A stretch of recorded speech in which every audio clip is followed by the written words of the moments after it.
something for the old, something for the new, something for everybody in between. We leave nothing untouched. We are Spoon 107.5 FM. From the top of Wologisi to the beaches of Maryland, we cover Liberia like nobody else does. This is Spoon 107.5 FM. Yes, a special one from the CEO, stand coming with the spoon. And your boy, right at the South man. To get your information. To the food, to be part of the Spoon, spoon, spoon, television. Spoon, spoon, spoon, Spoon gonna tell you what is happening in Liberia. Spoon gonna tell you what is happening in Morovia. Spoon gonna tell you what is happening in Africa. Just to trust Spoon, you trust Spoon, you will know. If they can't provide for starvation, just don't trust Spoon. You want to get a news update, my brother, don't trust Spoon. You want to know what is happening in Morocco, don't trust Spoon. Politicians want to make their decision, just don't trust Spoon. You want to know what's happening in the ministry, don't trust Spoon. Yeah, don't trust Spoon. Yeah, don't trust Spoon. You from Funjama, Maryland, don't trust Spoon. Yeah, don't trust Spoon. If you eat get back, congratulate my brother, don't trust Spoon. You got a Spoon TV, you got a Spoon radio, don't trust Spoon. Yeah, don't trust Spoon. You want to get a news update, don't trust Spoon. What? Yeah, Rastafari. Kilibamba, kilibamba, kilibamba, kilibamba, kilibamba, kilibamba. What I want? Yes, everybody. Yes, everybody.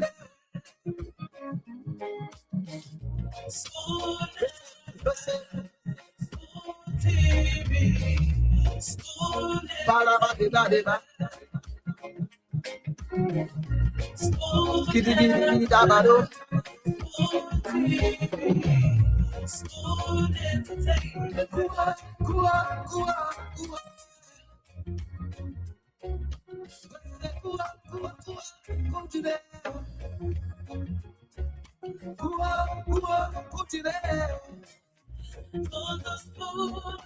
Yes,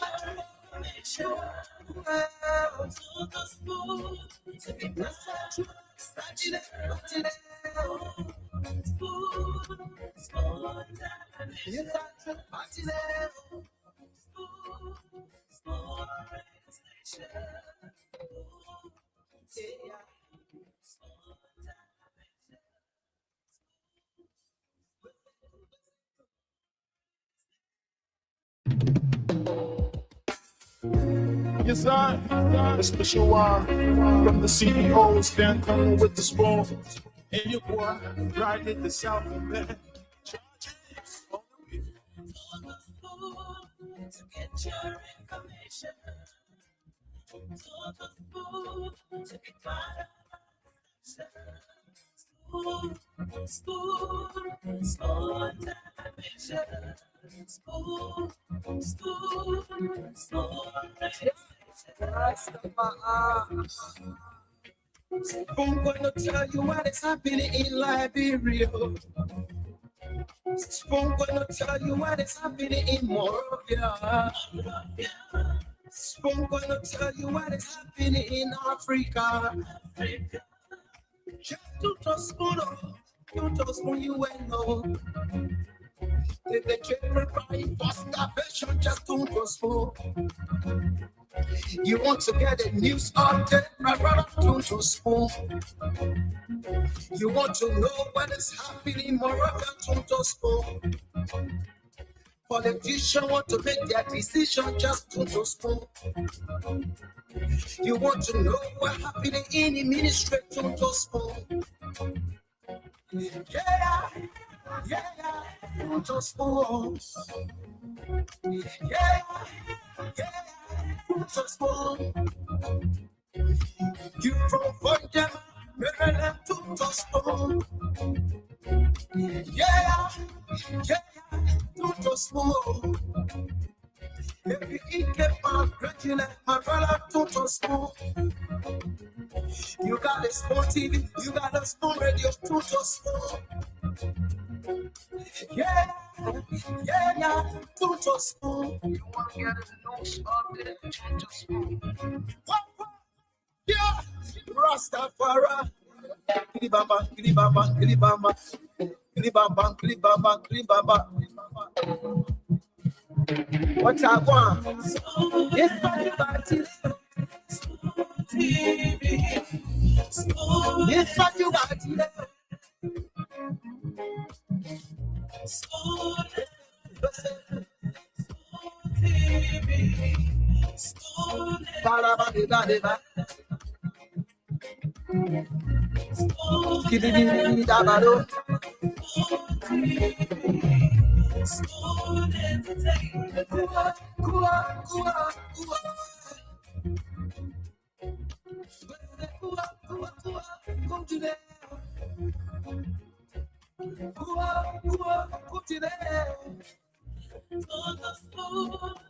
Yes,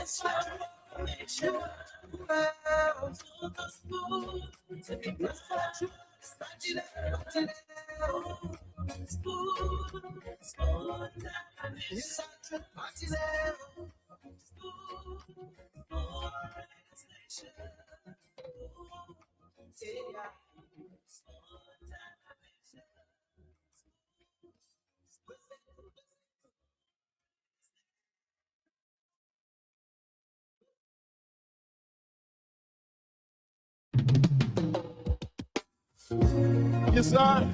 A special one from the CEOs, then coming with the spoon. And your boy, right at the South Bend. To get your information. And of course, you got it right. You're listening to Spoon 107.5 FM, Voice of Liberia 104.1 FM, Fabric 101.1 FM, and a host of other stations relaying us all across Liberia. We're live on Facebook. Our social media handles include Spoon TV, Fabric TV, and Super TV. We're also live on YouTube. Our YouTube handle is Spoon Talk. So wherever it is you listening to us from, those of you watching us all around the world, I love to say kudos to you. Welcome to those of you listening to us here across Liberia. Hope you had for yourselves a wonderful day. Today is the 25th day of May, 2026. Lepe, lepe, lepe, lepe, the year going. Chair, the year going. Slowly, the year is going. Guess what? Today is day number 145. And after today, we'll be left with 220 days remaining in this calendar year. Yeah. So slowly, the year is going by. We're eating it day by day, day by day, day by day, day by day. So today is day number 145. If you're celebrating a special occasion today, I'd love to say kudos to you and to our many listeners and viewers there in the U.S. Today is Memorial Day, we've been told. So you have a holiday and hope you're having this holiday with the best of reflections and memories that this day carries for you. My boss and myself were talking. He said, oh, today is Memorial Day. It's their own of Decoration Day. And their own Decoration Day. The way we can get Decoration Day in Liberia, Memorial Day, that the people in America, that Decoration Day. So good memories as you remember those whom you've got fond memories of. So Lucini M. Connor is following us from Philadelphia, Pennsylvania. Godfrey Desua is watching us. Dave Colley. How are you doing, Dave? Moba Besa is following us. Samuel Kofi Woods is also watching us. Philip Bala. Yeah, the regular Philip Bala. How are you doing, Philip? Philip is a troublemaker. Hope you're doing good, Philip. Frankie Parker is following us. Angeline Smith is watching us from Ohio. Ambassador Walton Bushu Morgan Jr. is following us. T. Max Zuckerberg Wole. No, only Max Zuckerberg relatives from the southeast. Max Zuckerberg Wole. Hope you're doing great. Blair is watching us via YouTube. Wisa Brexin is following us from River G County. Jerome S. Bayon is watching us from Pagos Island, Congo Town. That's just right around us. Yeah. Thomas G. Wilson, if that's Wilson, is watching us. Edna D. Davis Gerard is following us from Delaware via YouTube. Catherine Nimlin is following us. Yep, same usual corporates. Lucinin Toure is watching us from Complete, Nimba County. Olivia Dakwi is watching us from Banjo, Lower Virginia.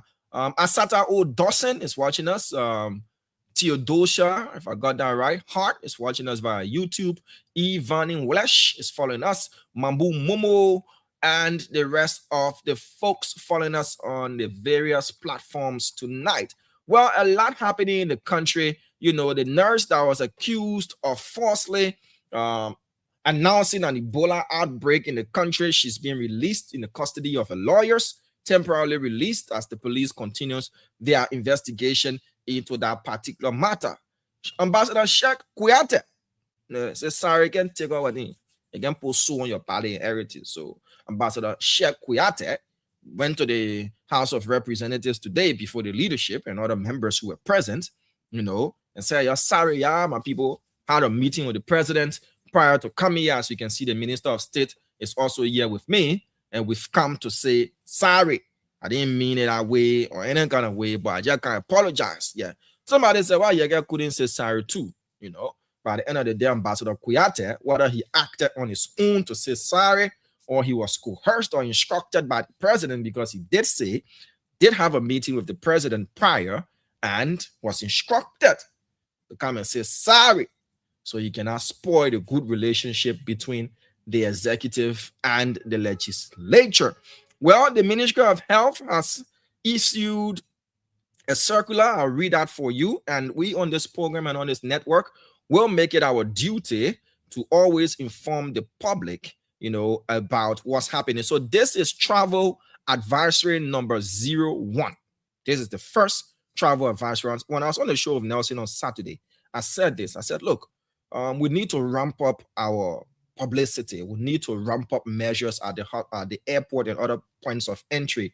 This year, the Roberts International Airport, the National Institute for Public Health, NPHIL, you know, was there at the Roberts International Airport, and they were installing a scanner or whatever they call it, that thing that can scan you and all that thing when you're coming through. They were installing 2 pieces, and they see that is good. We should be able to, as a country that has the scars, the permanent scars of Ebola, and how the Ebola outbreak did ravage our country, did wipe our family and friends, to not take this lightly. So the Ministry of Health has issued a travel advisory. It reads, on May 16, 2026, the World Health Organization, WHO, declared the Ebola virus, that's EVD, outbreaks in the Democratic Republic of Congo, the DRC, and the Republic of Uganda a public emergency of international concern. Considering the rapid spread of the disease in the DRC, the government of the Republic of Liberia, through the Ministry of Health and the National Public Health Institute of Liberia, NPHIL, has activated the EVD public health measures at points of entry for travelers, in addition to ongoing measures in keeping with the international health regulations, IHR 2005. As a result, the government of the Republic of Liberia herewith issued this EVD travel advisory number 001, dated May 25, 2026, with immediate effect as follows. 1. All travelers arriving from or transiting through DRC or Uganda will be required to truthfully fill out a traveler's surveillance form provided on board or upon arrival. 2. At all points of entry, airports, ground crossings, and seaports, health screening, including body temperature, will be checked on all travelers. A person suspected of having signs and symptoms of EVD or any other infectious disease will be managed accordingly in keeping with the National Point of Entry Standard Operating Procedures. 3.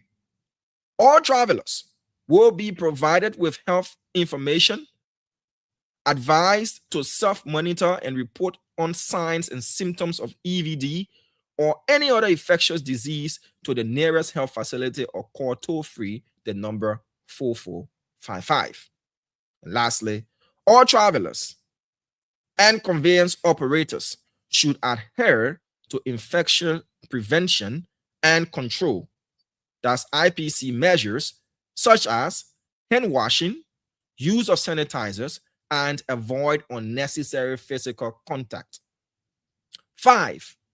Any contaminated conveyance with suspected persons, cargo, or human remains of EVD or any other infectious disease will be decontaminated at the port of entry to control the spread of the disease.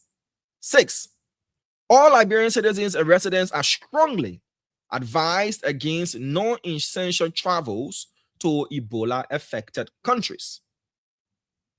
To conclude, the government of Liberia assures the public that there is currently no case of Ebola virus disease in Liberia.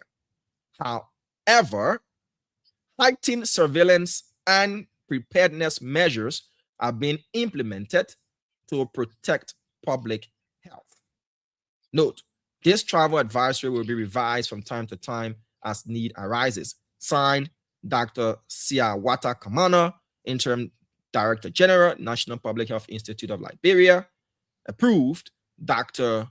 Louis Maple Poto, Minister, Ministry of Health, Republic of Liberia. So there you have it, folks. We, as the media, or should I speak for the Spoon Network, will deploy our reporters and correspondents to report on these border surveillance measures. In as much as we want our government to keep us safe, we also have to keep the government's feet to the fire in making sure that this is not just a paper declaration, but a serious declaration that will be followed by actions. As I said, I did see on Saturday screeners being installed at Roberts International Airport, but we have land entry points and sea entry points as well. We should also keep informing our people in the neighboring counties, those bordering towns with other countries and the rest. They should be suspicious of people flocking in. They should report suspicious cases. The same regime that we followed when this country was hit by Ebola, we need to do the same to start preventing, especially the preventive measures like reporting suspicious cases, playing these jingles on the radio, teams moving into the various villages and towns to provide much needed publicity, keep educating public health workers and the rest, religious leaders in the churches, the mosques, all over, to make sure that we do not lose God this second time around. So fair fool are fool. The second one, fair fool not fool, yeah, fair fool not fool. But the second fool, I ain't be real fool, and we cannot be taken as fools in this country because we are not. We've borne the consequences. We know what to do. Let's keep telling our people that. On that note, we go to the phone lines now to hear from Liberians what's on their minds. 0777-1075, 0555-101075. God favor me, Cheeks. Thank you for the compliment. Let me see again. LIB Charles said, Diamond, you look like town chief. Yeah, we're Africans. We have to wear our African attires. Shafa Sherry says, I like your dress code. Thank you, Shafa. Sarah Toulay said, Diamond, you dress today like a chief. Yeah, probably I'm an incoming chief. You can never tell. But let's go to the phone lines quickly and take this first person on the line. Okay, Okay, to la African costume day on the spoon that way. I see my boss saying, man, it's zero. Yeah. Let's take this first person on the line. Hello. How are you? I'm fine. Let's see how you are, please. Your name and where you calling us from? My name is Daniel City, and I know you from around Nima County. You say? I said my name is Daniel City, and I know you from around Nima County this evening. Okay, go ahead, sir. First of all, let me balika the president for all his work, is doing in this country. That is President Joseph Newman Boakai. Yeah, brother, you have to go to the point quickly now so we can give others the chance. Yeah, so my concern has to do with this Ebola thing, coming around. We're hearing rumors all around, our continents and our countries, bordering countries. So what I think, Diamond, should happen now is we need to be careful with, our borders, especially those, small borders we have, people entering like what we have to that Nima County where. All right, brother. We have to leave it there. We got your point. We should heighten surveillance at the various border crossing points. Let's take this next person. But before I do that, let me greet my boss man first. And then we'll go to the phone lines. The Boomburger. What's up? Down, what's up? Hyping you like that. Just come with that kind of cool. What's up? What going on? You okay? No, Damo. I just saw something. I saw something, Damo. Today is Monday. I just saw something, Damo. Something big. What do you see? Yeah, somebody just sent me a long text that Nimbo have taken over Unity Party. Damo, it's shocking. La only Nimbo. Tomo Fala Nimbo. Tomo Fala have changed. Tomo Fala. Damo, this is some big information that first thing you might got the car involved in accident and he frustrated. So like you are no energy papa. When you come here on the show, you come here with zero. You are not bring that kind of energy to me. I'm looking for my own African share. I can't find it. Maybe they say you took it. Maybe that's why you got on. My own African share, I got it in play there. I want to look for it. I can't find it. I don't know. Who you go over? Huh? The one President Brian gave me. You know, President Brian gave me an African shirt, right? And kept everything. I don't know whether I should wear it now or if I put myself inside, maybe I will be transformed to Nimbo. President Brian gave me a nice African shirt. No, he did. I'm trying to find it. I don't know where my wife put it, but I'm trying to find it. I went looking for it, right? But to tell you the truth, it's like Nimbo have taken over Unity Party. So can you imagine though that Thomas Farah, whether you dog cat in the word of French humanity, you cannot be cat dog. You gotta be dog, you gotta be cat. You gotta be what? There's a song like that. I don't know if you remember that song. I'm not a cat, I'm a dog. You remember that song? I don't know if you know that song, but there's like I wasn't born then. That post-war Liberian song. How you say that? Oh yeah, but I mean I never heard of it. I mean, the only people I heard singing that song I put from Busse Quarter and that play. Yeah, when they read the kid in Waverly, then they start singing that song. But to tell you the truth, though, look at the program. Look at that program. President Boakai left Liberty Party program. He left Liberty Party program, and he went to accept Thomas Farah, and the president saying he's not thinking about 2029 election, but the party saying for the re-election, Nimbo, that political party, for the re-election of President Boakai. President Boakai saying he's not thinking about 2029, he's thinking about the next generation. That's scam. You know that. But for him to forsake and turn his back on Liberty Party, Yomri Kenya Lawrence and Delon, Liberty Party, with 15 people in attendance. Wait. So you said that 15 person attended the program. No. I beg you, Dama, don't get me here something. You know, I came on the show, I'm very quiet, you won't get me started, right? Look at Liberty Party program. Do you think that party that was left up by Councilor Brodsky? What have you only done with that party? The party have decreased. And Joseph Boakai, look at the whole thing, he said, I'm done. I'm not depending on Liberty Party. They cannot help me. There has no party. And he wanted Thomas for that. But the program was held on Saturday. Can you imagine that? Look, what is happening with President Boakai today, right? People got to applaud him. People got to celebrate him. People got to make sure that he's a tactician. He's a musician. He is somebody. He's a sorcerer. He's a prophet.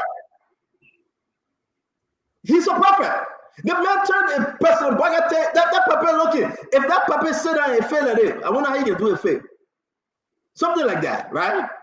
And you got to think that Liberty Party, the woman said, I can't go there. They invited him though. And he refused.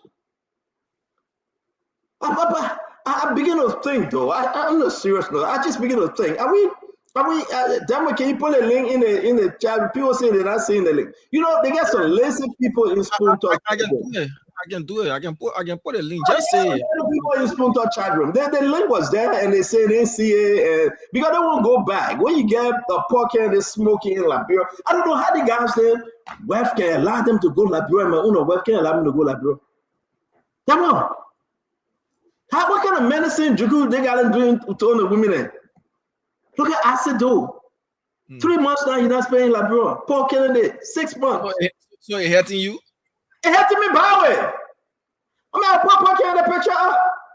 Paul Kennedy wife allowing him to go Liberia. I mean, what kind of juju be that? Who does that?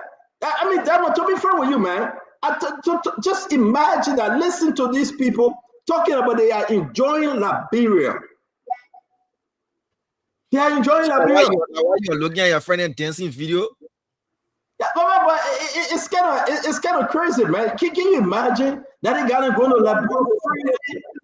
You know, nobody but listen. They got him going to Liberia. They enjoying themselves. Look at Paul Kennedy. Just imagine. Look at Paul Kennedy smoking cigar. The man it's like, hey, Webster, just go, Paul.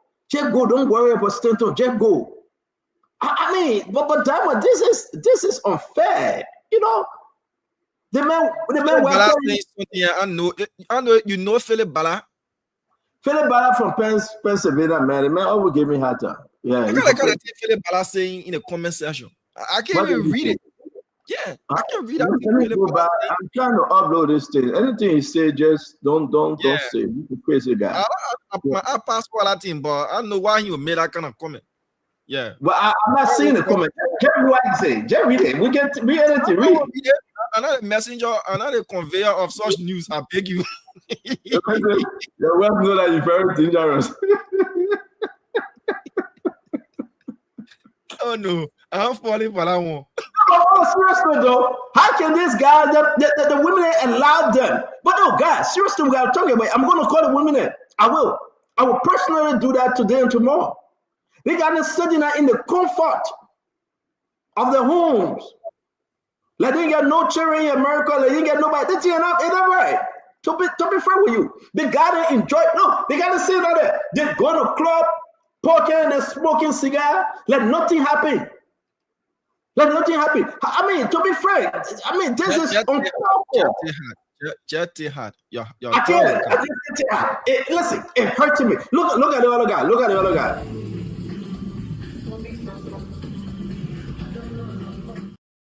How can you see such a video? You say I'm a Jetihad. No, they gotta bluff with me, man. They gotta bluff with me. They gotta yeah. In Jamaica, No. You can't do this. You can't do this. They gotta enjoy Liberia.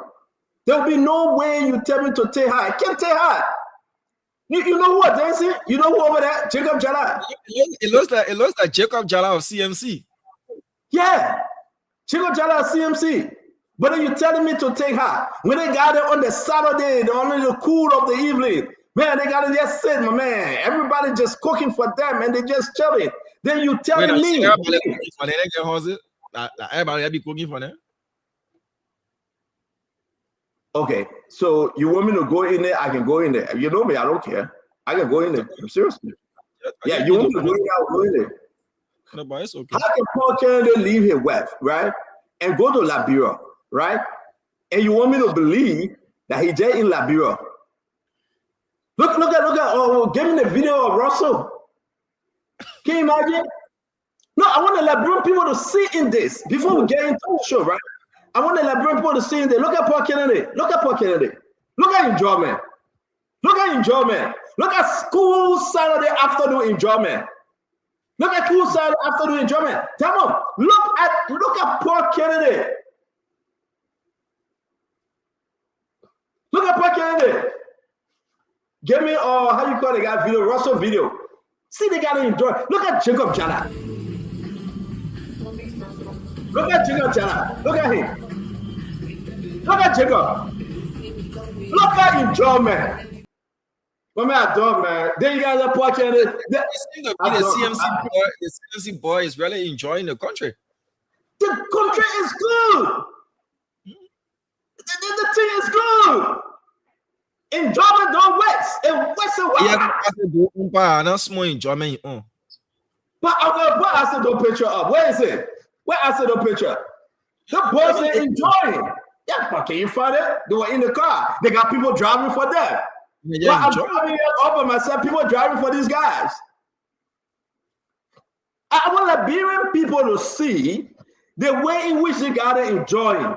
God's willing, these guys they're enjoying. Listen, the thing is hurting me, right? That they got to come on the show and think that all is lost, the country is bad, the country is sinking. But look at these guys there in the nightclub. Look at the guys there traveling and they got driving with them. Imagine the guys there smoking boom and cigar. Cuba cigar, they call it Cubana. Look at the men smoking Cubana. Imagine he's smoking Cubana. And this is the guy that will come back to America and say we're fighting for our people. Lanu fighting for people. Look at Paul Kennedy. Can you imagine that? I want to listen. I will come into the conversation, but people got to understand the given time we have. You got to understand something got to happen. I got to share the video with the guy with the women there. Seriously, I have to. Nobody can stop me. I have to. That why you got me do? Oh, that I alone will be that I alone will be sitting on the sideline. They got it. The women there allow them to go to Liberia and they enjoy it like that. Are you kidding me? Are you kidding me? Look at Acedo. Look at Acedo, man. Look at this. Look at they got them traveling like a chief executive. Seatbelt on. They lay back in the car. They holding it. They hold it, man. Airlife. In a back seat, yo, or the back seat. The big shots. Mm-hmm. If you look in the front, they got men with armed men in the front. You look at the car in front of them and the car behind them, armed men escorting them. Look at Acedo.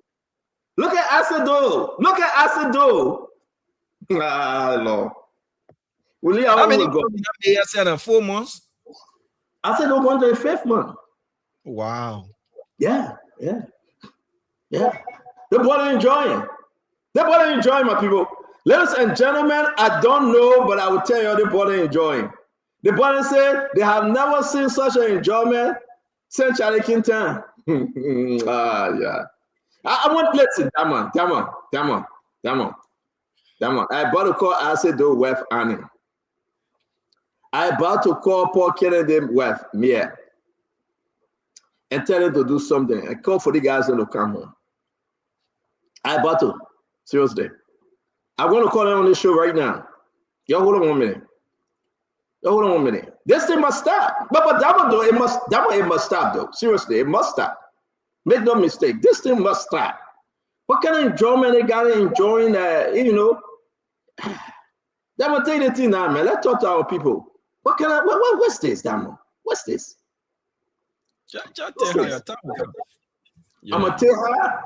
You know how long I've been taking her when they got to just going to Liberia enjoying it. They think I had bad with them. They gotta enjoy it. Repetition. You talking about petition? According to the Ghana women there right now, you talking about petition? At least I can wait for petition. Yeah. According to the Ghana women there, they say petition. I can wait for petition or a biggie. A petition will wait for ourselves. But folks, welcome to Spoon Talk. Whatever you say, Labrador seems to be better, as you can see. I see Yeke in the back. Yeke Kuluba in the back. Let's see if we can bring it on. Yeke enjoying too. Oh, Yeke going again. What happened with Yeke phone? All right. But Damo though. Damo, on a serious note, right? Yeke. Yeke, you can hear us? You got to unmute. Yeah, very well. I'm hearing you, bro. Yeah, I'm okay. Yeke dress code have changed, Damo. Hey, what dress code changed? Damo. Yeke enjoying too. Look at that. Are you not seeing it, Damo? Are you not seeing Yeke? Y'all see that, man? A shirt zip up, Yeah. Yeah. What kind of thing that power set in with these different enjoyment? But ladies and gentlemen, I'll show you. We'll lead the people that let it do that thing, let it enjoy. We just want to remind you that there's a time and season for everything, right? These are the people that are saying the government is not performing, but they are enjoying.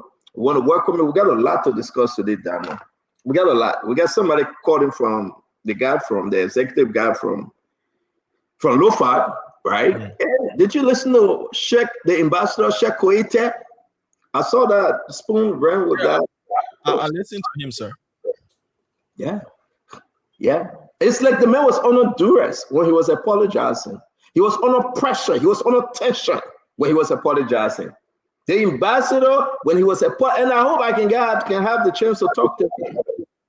Yeah, I think he was under pressure. On a serious note, though. Why do you think he was under pressure? Well, that's what we'll be discussing it. That's what we'll be discussing it, right? I do believe that, like you said in the video, you shared the video on Spoon, you were on Spoon page.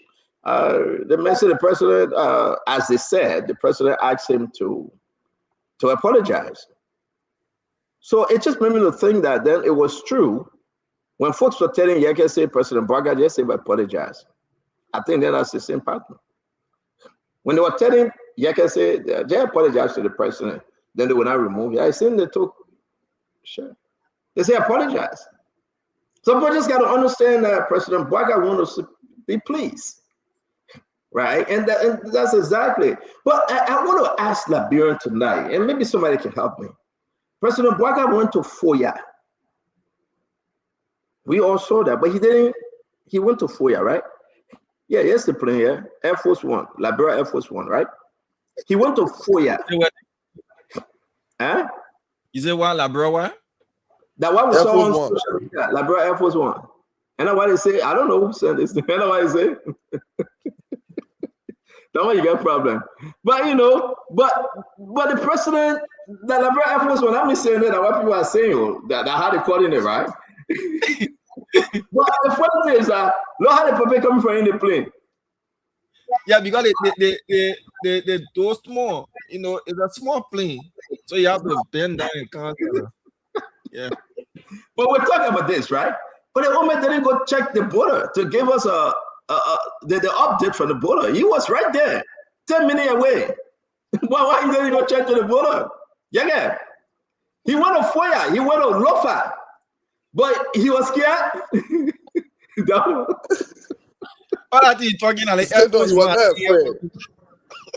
No, but we're discussing. The woman went with the maximum security, right? All the Secret Service there around the woman. Yeah. But they couldn't take the woman to the border to make sure that they put the Liberia land. They couldn't do that. You get picture of the plane in the air and want to see how big our Air Force One. We get it. I didn't ask a question. Listen, if the plane was called about Doodle Ball and Jet Bomber and everything, right? That one you got problem. You got problem. Today we get some serious show. We got Liberia Air Force One. I know we get Liberia Marine One too. The helicopter. But again, though, I'm just here to ask question, right? I'm just here to ask question. I felt bad when Kula shared this photo, right? To see President Bouaka coming from in a small plane, single engine plane. The plane was doing and it said President. Huh? How the plane was doing? That won't leave me alone, man. We're out the show. Yeah, get on that, man. That won't leave me alone. Yeah, the plane sound 1 year there and please for tonight.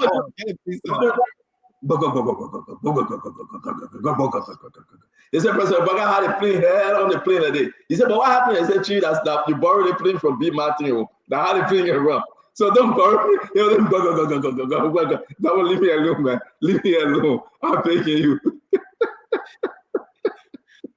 But I'm a second time seeing that plane. Yeah. First in Lopan on that particular plane. But we're explaining that plane. We know where the plane came from. We're explaining the plane. We're talking about this plane, right?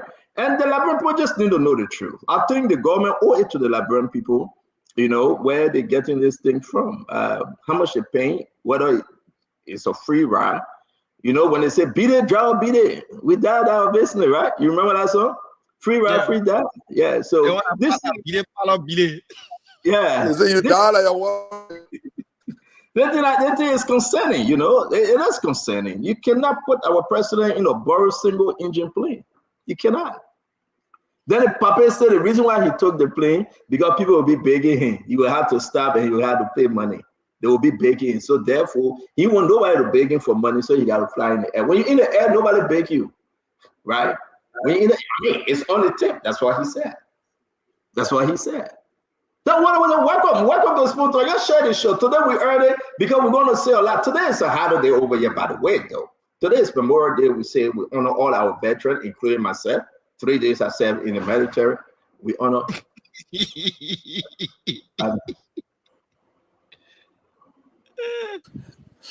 know that Zago that spent 1 month as commissioner.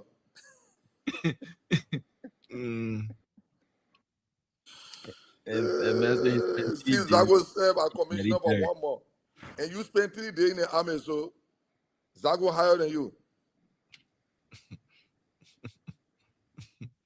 Yeah, so as we all right, we'll call you back. What's up with you? I'm doing very good. I'm okay. Nice. At least I'm doing very good. Nice to know. I hope you're doing good too.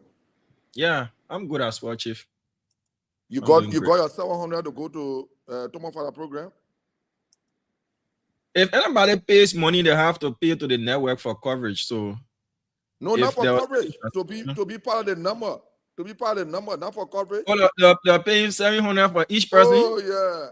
You know Tomo Father now. We used to call him ATM. Now they call him Central Bank. 700 US per person? No, 700 Liberty per person. Oh. Yeah.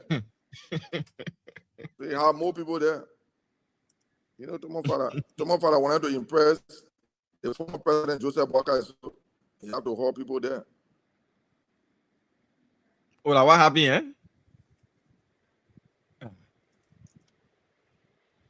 See you back now with us? Yeah, I am. I'm okay now. Yeah, you okay? You know what I'm talking about? When I talking about President Bouaka, but tell it to you about. Let's talk about current event. Why you don't want us to talk about current event? You're always thinking in the back. Let's talk about today.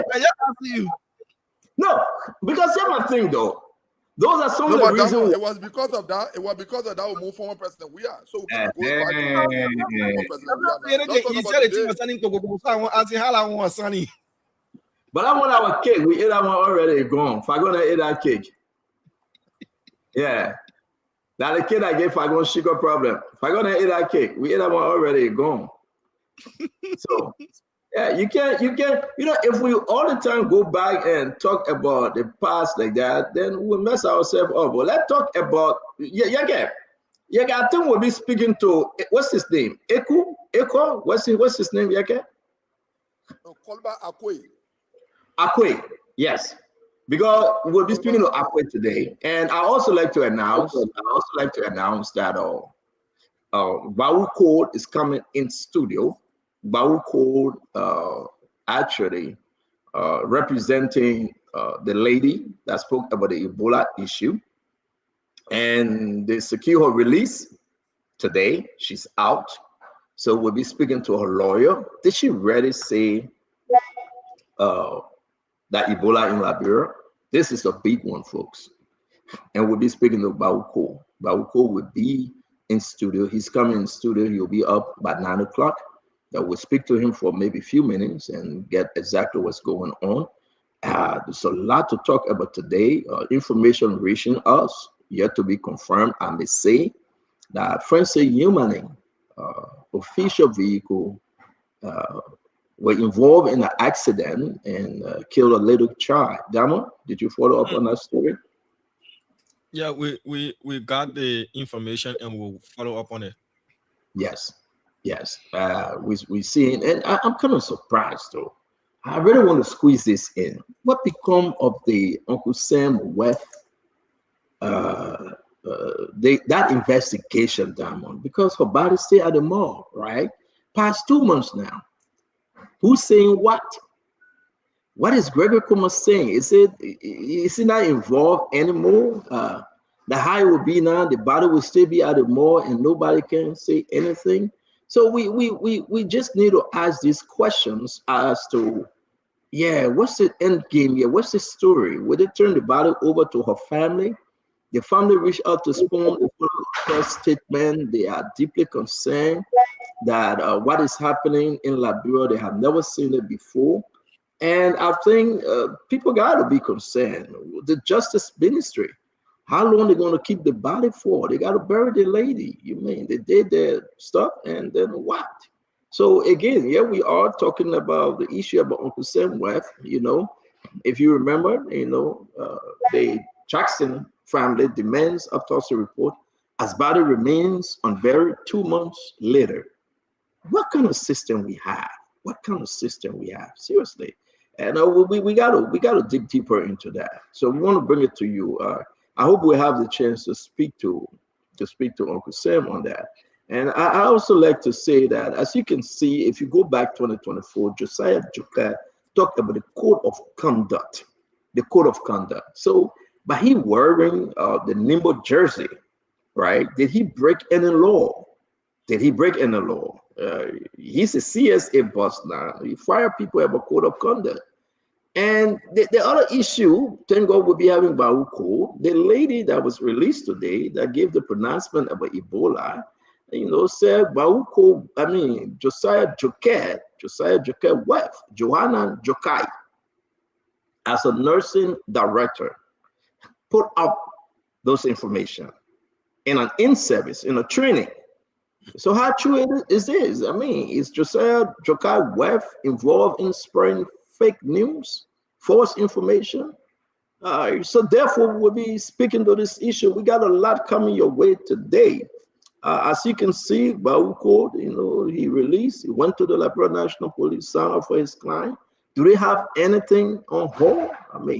So these are the issues we are talking about. I also like to add.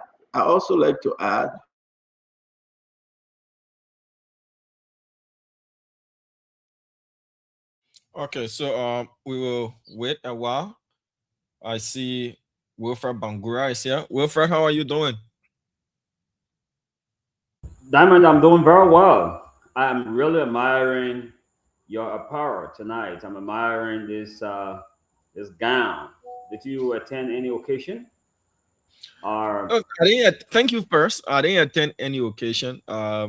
Usually I'm a fan of African attire. I'm a lazy person when it comes to wearing business suits and all of that. So I enjoy wearing African attire. Just a Monday dress code to come to work. That's all. It's beautiful, really beautiful. It's very, very special. Thank you. Mr. Omar, how are you? Good to see you.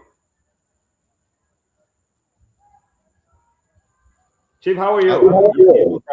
I'm not hearing you. I'm okay, Bangura. I'm okay, sir. Thank you. Yeah, Bangura, it's good to see you. I'm back, folks. Again, like if I want to fire like that, I've been pulled back because you know how it is. But we got a lot coming your way. Like I said, Francis Yumani, this Francis Yumani, the local government minister the nephew to President Barker, his car was involved into an accident, as alleged, and the little girl died. We pray that the family have peace. But this is unfriendly to Yomali. Something is happening in Lo-Fi. Something terrible is happening. The Guinean took the Liberian people land. That's Lo-Fi. President Barker built a $10 billion mansion in Lo-Fi. He said it was for him.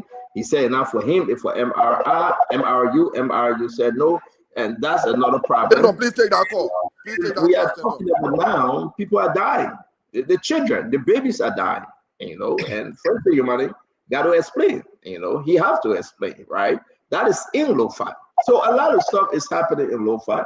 And I mean, who would just call me on video when I'm on the show? Don't call me on video, please.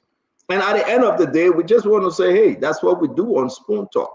But just to quickly announce that the election debate, Diamond, that you and myself had this 2 Saturdays ago. So these are the incoming results from those individuals that registered. So what happened is that each camp, as you can see, Team Danny Watkins and Team Albert Gipley, each camp have to go out there and register so many Liberians within the metro area and that of central New Jersey. So they have to spend their own money at some point. So right now, Albert Gipley registered 835 Liberians. Danny Watkins registered 567. $30 per person. So Danny spent $17,000. Albert Gipley spent $25,050. So if everything remains constant, Albert Gipley is in the lead with his registration compared to Danny. But yes, the beauty of this thing, voter registration closed. Voter registration closed. That's the beauty. Voter registration closed. So, what we're going to do is that we would be there Saturday by God's grace to observe the election process. But voter registration closed, as you can see. Albert Gipley registered more individual as per the registration form that was turned in. More individual than Danny Watkins. But election is Saturday, and we just got to announce this. Hey, you cannot register to vote again. It closed. And this is the official national election result coming into Spoon. So we hope we have the time to be there and carry the voter rate, the voting live. And I think we need to talk about it because the commissioner chair, Reverend Flomo, want us to carry live. If they allow us, we must carry live if we can. I don't know. We'll still have that conversation. And the result will be live also. The result will be live. Yes. I will call him. I'm saying Mr. Koruba Eku calling me. I will call him once we finish the intro. I'm saying him. So that's where we are. If you're in the metro area, Pennsylvania, you're in central Jersey, that's what coming up, and I asked Danny. Danny said, I asked the team, Danny, they say, yes, that's the numbers. I asked the Albert Gipley team, they said that the number, but we'll see. Maybe people will flip, people will turn over. But right now, that's what came in as of the 23rd of May, 2026. All right. See, I got a question quick, just a minute of your time. Since you're so vested in these elections, is it that the candidates will pay the $30 on behalf of the electors or the registered voters, or these registered voters will pay the money on their own? And those you register, are they bound to vote for you, or they can be registered and vote for the other candidate? Your first question, either or. You can pay, or if you don't have the $30, the team that asking you to register can pay on your behalf. Oh. Okay? So you on your behalf now, isn't that almost like buying vote? I mean, you can call it like that, but they really think that is okay because some people cannot afford the $30, right? So, but they want to be part of the process. And it shouldn't be this way. And that was my objection to it, right? But anyway, both sides agree, and moving forward, this will not happen again. So, people spend a lot of money, register a lot of folks, and you can bring them, but you got to be within the area, Central Jersey and that of Pennsylvania and the metro area. Now, your second question is what? My second question is, if you registered someone, are they compelled to vote for you, or it's just to get them registered to vote? No, they can go in and vote for anybody. So that's a lot of people kind of like, they are concerned because you can say, Stand, I'm going to vote for you, right? But if you go behind the door, you can do what you want to do. Nobody know who you vote for. And but what's on that note is it will be very slim, you know, for someone to turn against the person that paid the $30 for them. It's all come down to the money. People want to register, but people never had the money. So therefore, they went into that and said, man, I will pay for you. And people are even providing transportation. So it's all about having money, you know. What I'm hearing from some of the guys, then they're saying Uber. Dama, where do you live? I live in Hamilton. Okay, Dama, I'm going to send Uber for you. Just come and do your voting and leave. Yeah. Poop. Send your Uber, $10, $15. You go, you register to vote, the Uber take you back home. So you must have money. And it's all allowed. It's all allowed. So, I think, let me remind everybody, this is a good way to go because we're trying to bring peace. So both teams agreed that they have agreed that they will respect the result and there will be no problem. Everybody said that, yes, they will respect the result and it is what it is. There will be no problem. So we wish both of them good luck. Yeah, but that's how it is. We'll talk more about this the entire week and just remind people, please go ahead and vote. We are also scheduled to bring in the EULA team. The EULA is the umbrella. It's an umbrella organization. We have to bring them in. There's a serious issue happening in EULA. And in Pennsylvania, there's a big crisis within the Liberia community in Pennsylvania. People charging folks for massive corruption as well. And we're going to bring them on too to hear their story. My job, you and Adam and the rest of the guys on Spoon, is just to make peace, you know. It's to make peace and make sure that the community is safe, right? But yeah, that's it. That's it. We want to welcome you again to Spoon Talk. We got about 3 minutes left to talk. Our Tabata will be bringing Koluba Ekoy. He will be coming on. I believe he got the link, or we will call him on the phone. We'll be speaking to him to talk about the allegations, something Thomas Farah said. We'll talk about the Thomas Farah program, NIMBO. We'll talk about the president's trip to Lofa. We're going to talk about the accident that took place, if it is true, involving Francis Yamani car, and you know, the little child passed away. The car hit her. She passed away. We'll talk about that as well. We'll talk about Josiah Jokai, Ebola story out there. We want to talk about Josiah Jokai and his wife involvement. It really is that, you know, these things are concerning. And I want to say to all of you, John Spoon Talk, we got a lot to cover today and you will enjoy the program. But let me finish up with this one. I'm so surprised, Dama, that you took it away from me, but I will say this to you. Just imagine the enjoyment in Liberia.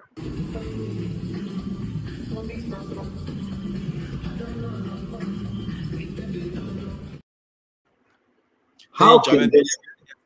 Yeah. I will play all the time.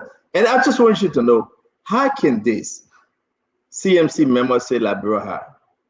How will we believe anything he said thereof to say Liberia is so high? You know, and I'm just, maybe that's mean though. Maybe that's mean. I'm just want to say to everybody, maybe Liberia high, but these guys don't know how to enjoy. Maybe.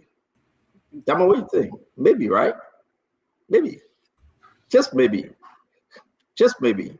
I think they know how to enjoy. And look at our brother Russell. Look at Russell.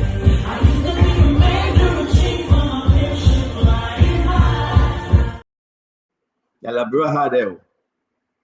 The Liberia had them. No, seriously. Let me be serious. The Liberia had them. Look at Paul Kennedy. Lano. Look at Paul. I just knew you were working an angle. The whole team. Look at Paul. No. To be fair, I want Liberians to see this.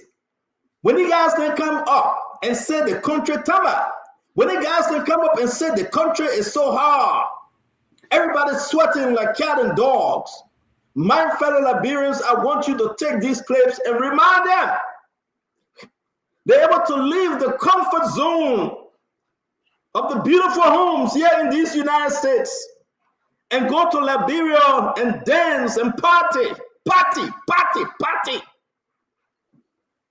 And they got people driving for them. And they got people taking them around. Just imagine Jacob Jala. And I said, though, must they not speak truth to power? Is Liberia ready high? Or just the hustle is real? Is Liberia ready high away from Bangura? When you hear these guys then talking about the suffering of the masses, Weffer, when the guys are speaking, can you tell me whether Paul Kennedy live in the comfort zone of Washington, D.C., where he lived among the elites, and saying Liberia is so hard? But look at Paul Kennedy. But this is soft life. You can see the luxury around the guys. You know, my friend Jacob Jala, I mean, partying. I was fun. I spoke to him. We spoke off air. And I told him, man, you really know moves. You know how to enjoy yourself. But I mean, basically, he's a Buddha. So he knows how to enjoy himself. So what do you mean Buddha? Buddha or Buddha? What do you mean? What do you mean when you call him Buddha? Oh yeah, we have that nickname. You know, Buddha is one of the world religions. And Buddhism is one of the world religions, and then the god of Buddhism is Buddha. So he calls himself the Buddha. He believes in Buddhism. So you are equating him to be a god. He has deified himself. I don't see him as a god. He's not a god, but he calls himself the Buddha. I mean, it's just a way of joking. But he calls himself. I don't joke like that because I believe only one God. So I won't joke around God. When we're all monotheistic. But this guy calls himself the Buddha. So you call himself the Buddha Stanton. So we all just jokingly call him. That's not new in that place. Let's listen like this. That two-step. Solisa, hey, Liberia so sweet. Hey, yo, come to us to Liberia. Hey, Liberia is the place to be. Hey, my people are enjoying. Look at this kind of thing we are getting. Jacob CMC Jala. Look at this. Jacob is Liberia hot? It shouldn't stop there. It shouldn't stop there. When you have our brother, the former councilman, Winfred Russell. Oh, Jacob gone. He's scared. When you have the brother, the former councilman, Winfred Russell. Look what Winfred Russell is doing, my people. Look at Winfred. Look.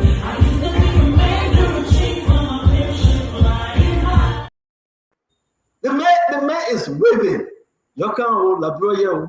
Tamba. I gotta go. Let me comment. Talk something, Tamba. Look, I'm in Liberia. I just came back a couple of months ago. You know, when I hear pundits saying, "Oh, Liberia is in the dark days," I'm like, "These are the good dark days they are enjoying." Look, you may like it or not, but Liberia is one of the best places for vacation.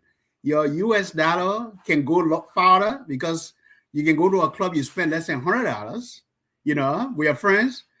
Transportation is affordable. I think even food is great. You know, look, I'm so glad to see my friends having great time, man, in those photos. But Liberia is going through transformation. It may be gradual. We will get there. We may not be there yet. But Liberia is a good place. And I urge people, you know, to encourage our African-American brothers to take vacation out to Liberia, to encourage other Africans. Liberia is on the mend, brothers. Liberia is on the mend. We may not be there yet, but we are trending back. And we, you know, our credibility in the international setting. We're going to close with Jacob. Jacob, what's all this beautiful, you know, thing coming up? We got to go. It's 5:04. We got to go. What say you, Jacob? Yeah, no, Stanton. All the good piece of work you put together down there. Yeah, no, to be honest, for me, life is a celebration. You know, we're in Liberia. I mean, we have our challenges as a country, and we will always come and articulate those difficulties. But in everything in this is a beautiful country and a beautiful place to be. A lot of nature, beaches, good music, the food is good. And I mean, Liberia is a sweet place to be honest. Now, does that mean we don't have our challenges? We have a lot of them, and we can talk about it. But on the soft side of things, yes, it's a beautiful place to be, and we're having fun. Life is a celebration, yeah. Thank you. At least you are saying the truth. I want to say welcome everybody. We are about to get to the conversation. I believe that Bawu Code is in studio. Once Dama is ready, we'll start with the Ebola situation. Actually, who's telling the truth? I want us to play this Ebola clip. We're going to start the show officially welcome to Spoon Talk. The rest will join us where they will join us. We want to say yes, indeed. May God bless Liberia continuously, and Liberia will always be better. But I'd like to bring your attention to this, which is so important. This issue about Paula Vidal is her name, right? She was arrested, taken to the Liberia National Police for false information. False information. You got to hear this. The allegation on which she was arrested, false information. And on that note, we'd just like to say to you, she was incarcerated. Believe it or not, guys, let's mute. Believe it or not, she, thank God today, her lawyer, Councilor Bawuko, signed out and she's released. So we will be speaking to the councilor today. He's coming in studio. We will be speaking to him to make sure that the story as to what would the government do, we like to know. But this have a twist though. Let's listen to her, and then we'll get into this. Okay, so yesterday we had a training and / meeting wherein the nursing directors of GFA, the global nursing directors, Mrs. Joker and Lulu came along to talk with all the nursing directors, Mrs. Joker and Lulu, who is one of the managers at GFA. The both of them came along, they did a training. It was an in-service training. After the training, like they brought some PPEs. Yes. So they were like putting us on the alert that, oh, we need to be very careful whilst we're giving care. Yes. Even when we're going into any patient, we should have long sleeves on, and we should make sure if we're not okay with any patient, we should get a PPE on to keep safe. Yes. The reason of this alert is because there's some set of group of people that went to Uganda for a conference, and they are being back in like, and these people passed through the airport, and the airport authority, that was Mrs. Joker was saying it. He said the airport authority didn't notice until they already passed. That's the time they noticed that they came from Uganda. Yeah. He said among these people, about 5 of them were sick and was brought to GFA. They were sick or what? They were sick and was brought to GFA, and they were showing all the signs and symptoms of Ebola. Their eyes were red, their ears were red. Who was saying this to you? Mrs. Joker was saying it to the body, the entire body. Yes, their eyes were red, their ears were red, and all the signs. GFA could not handle it, so they had to call the surveillance team and hand over the case to it. Yes. They're just saying as a way of precaution, so at least everything we're doing, we got to be very careful, even though the Ministry of Health have not come to say it yet, but we should be careful because as nurses, we are the first liners here. So they just thought of telling us. So when I went home, I called my children, I gave them a lot about the present situation that is going on, and I also work at Home for Women. So I decided to work at Home for Women? Home for Women. As who? I'm a nurse there too. Okay. So I decided to alert my nurses. Yes. So I sent a recording to them, alerting them because like I tried to call, these people were not online in the chat room. So I decided to send a recording to them just to alert them about what is going on because we are nurses. I never did this in any political field. I never did it to gain influence. I only did it to protect my fellow nurses in the other facility that I work, so at least they can be aware. As I said, and I will say again, the nursing director, Mrs. Juko, was the one that was enlightening the nurses of the present situation and cautioning us. She was the one that made us different. So, how JFK get involved into it? As I said, Mrs. Zuka said in her quote, there's some set of people that went for some kind of conference in Uganda and they are back. And among these people, 5 of them was taken to GFK because they were sick. Yes.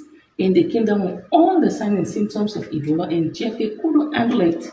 So they had to send them to the surveillance team. Okay, so as you can see, right, this is very, very deep, guys. Let's make this our first conversation. Councilor Bawuko will be coming on, and There's a lot to that, to what she has said, though. A lot to it. And everybody need to understand exactly where we are about Ebola in Liberia. Number one, is she saying the truth? Do we have some people from Uganda that have come to Liberia, right? And we're talking about the incident is big in Uganda. So if those people came to Liberia and they're exhibiting sign and symptom, right, in JFK, which actually led Madam Josiah Jokai Webb to do an in-service. And this is important, folks, right? This is the wife of Josiah Jokai. She's a nursing director for JFK. So everybody should just keep an eye and listen to the lady. So I like the question Front Page asked, the question that Front Page Africa raised on the newspaper: who started the panic? Who started this thing? Why are you blaming this lady? Or is she lying? So I like to start the show to say, everybody welcome, you know this story. Let's get into this story, folks. It's very important for us to do that. But you listen to her. Welcome to the show, Dr. Richardson. Welcome back, Yeket. After this, we'll talk to Koruba Eko. We will call him and he will give us the sound of what is happening in Lofa. But Yeket, let's come to you. We'll go back to Dr. Richardson. You heard the lady statement, right? What's your take? Josiah Jokai Webb involvement, saying these people exhibiting signs and symptoms, their eyes red, they're going to the bathroom, everything about Ebola. Talk to me. What say you, Yeket? So, Stanton, I think the woman were abused. The manner and form in which she was treated, I think, is wrong. They should have done the investigation before they handcuffed this woman. So the damage that was caused, who will be responsible for the damage that was caused on this woman? The woman is a murder. That somebody man there, that somebody web there. You treat her that handcuff her publicly. Only to find out at the end of the day, this information came from somewhere before getting to her. Stanton, if we're not very careful, the government want to do the Ebola business than the border business. They don't want to tell the people because they want to make money out of the Ebola business. If Ebola is in the country, inform the people, let the people keep on their guard so they can know what to do. Nobody want to die. But you have a situation where this government has turned to family government, Joker working, his wife got to work, the other person got to work. Stanton, they were more abused. The information came from where? She have said that the information came from Mr. Joker. So have they investigated Mr. Joker? If they are investigating Mr. Joker, have they handcuffed Mr. Joker? The same way the woman was handcuffed? Why should people be infringing on somebody's right and justice being selective? We never expected Mr. Boakai, government, to do selective justice. The manner and form in which they treated the woman is bad. The woman was harassed. The woman was reduced to the lowest for information that she received. And she needed to give it to other nurses too. Because the nurses are on the front line. When Ebola comes, no nurses will die. And we will sit and enjoy the government money while those people are on the front line die. Was she wrong to inform the people? No, I think in my mind she was not wrong. She got the information from her bosses. They were briefed that people came into the country that got a symptom and the symptom is proving positive. Is this government treating the Ebola business like the border business? For me, that's my question. Thank you very much, Yeket. It's good. Guys, we want to hear from you. We will be opening the phone line on this Ebola issue because it involves everyone. Dr. Richardson, it's good to see you. I know exactly that you just joined us, but you followed the story, Dr. Richardson.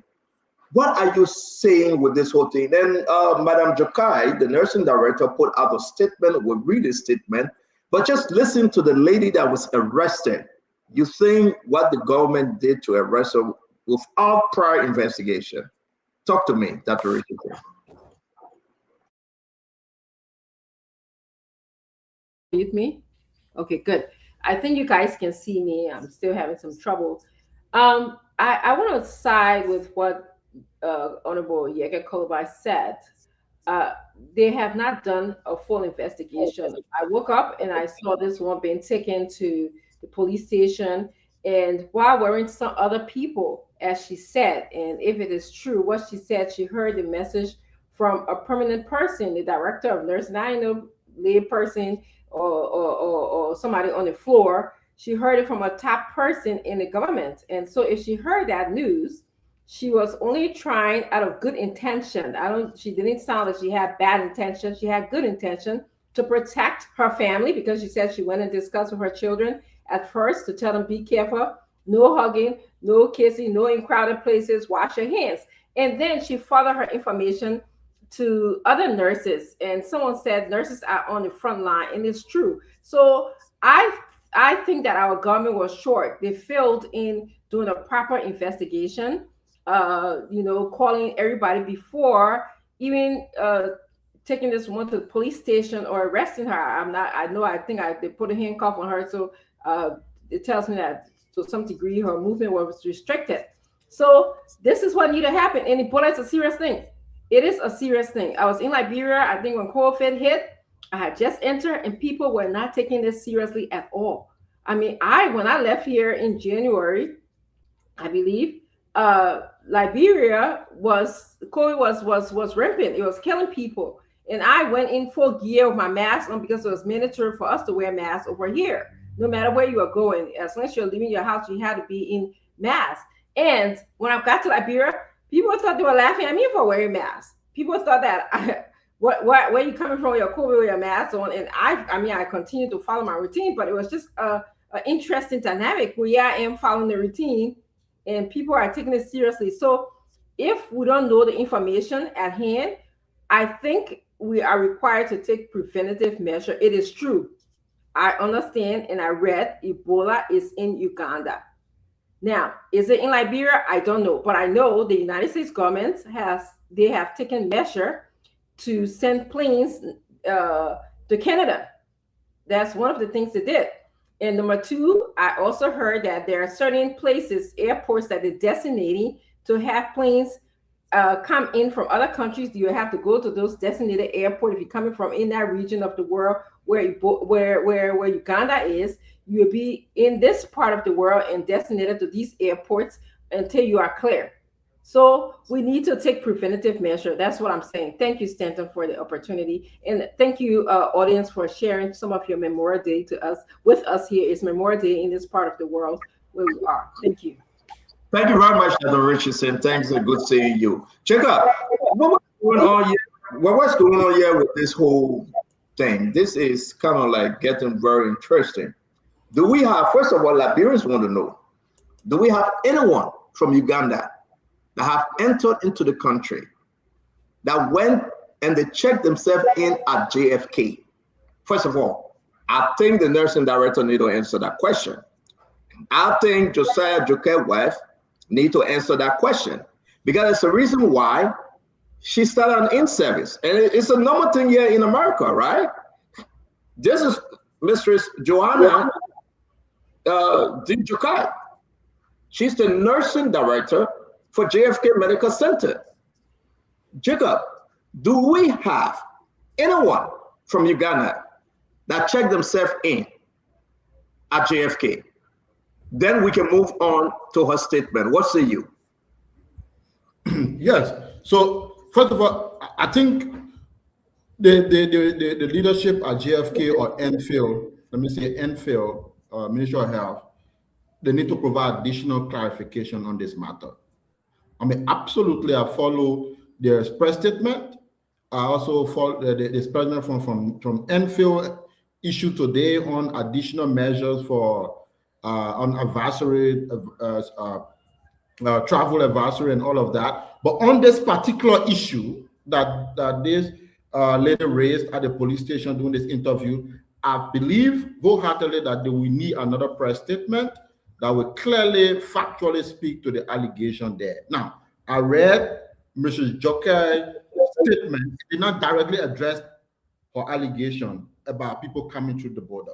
I think Mrs. Joker's statement was an apparent reply to what they said, but it did not clearly state and address the issue directly. So I think we need, as a country, need more clarification on that. And they need to speak directly to the latest allegation about people coming in from Uganda and all that kind of stuff. That's number one. Number two, in this kind of situation now, I always try to follow the official line of information coming from the requisite government agency responsible for such a matter, like Enfield Ministry of Public Health. They have said clearly that there is no Ebola in the country, no suspected case, no confirmed case, nothing of the nature. I want to stick to that information, at least for now, as the authoritative news on the matter. However, the leadership at JFK or Mr. Joker or Enfield need to specifically respond to this woman's allegation about people coming through the border from Uganda and showing signs and symptoms. Mr. Joker tried to answer it, but I think she beat around the bush. She didn't directly answer. And I think the public need clarification on this issue. Very frankly. I'm going to bring it. It's good to see you, Councilor Cole or Anthony Cole, which is which. But let me go to Billy D real quick and allow us to finish this round. It's really good to see you. You walk in there today, Liberia National Police. Your client was released and she went home. But the story remains, right? Who's telling the truth? Who put out the panic? And Liberians are concerned. Billy D, what's going on? Can this government be transparent enough? Can JFK, can the Ministry of Health, can Enfield be transparent enough? Do we have folks from Uganda in the country? And did they show any sign or symptom of Ebola? Billy D, welcome. Can you unmute yourself? Thank you, Stanton. It's great seeing you all, and happy Memorial Day to those who are celebrating, especially for us in the United States. My beautiful cousin, you're brilliant, shining, you look fabulous. So nice seeing you. Nice seeing everybody else. Please share the show. No, this is a very critical issue, right? But it shouldn't be. It's pretty straightforward, Stanton. It should be pretty straightforward. We can talk to the folks at the immigration, all of the folks who are coming into the country. I mean, at our various port of entry, at the Freeport, at the Roberts International Airport, at James Sprixfield Airport, all of the entry points into the country. We can find out from them. I mean, if we have anyone coming into the country who came in from East Africa, because as of now, officially, Stanton, we know that the DVD virus, the Ebola virus, that strain is in the Democratic Republic of the Congo and in Uganda, for now. There are a lot of cases. It is spreading. We know that the fatality rate is pretty high. And even in the U.S., we know we've had some protocols that have been put in place for people coming in from that part of the world too, as well. But this should be a pretty straightforward thing. So I don't understand why it's being so complicated. So the government should come out and tell us what they know, what is out there, the information that it has, and it shouldn't cause unnecessary panic. In the country, everybody has, a lot of experience, sad, unfortunate experience with how devastating Ebola is. So this is not something to be playing around with. This is not something to be politicized, for example.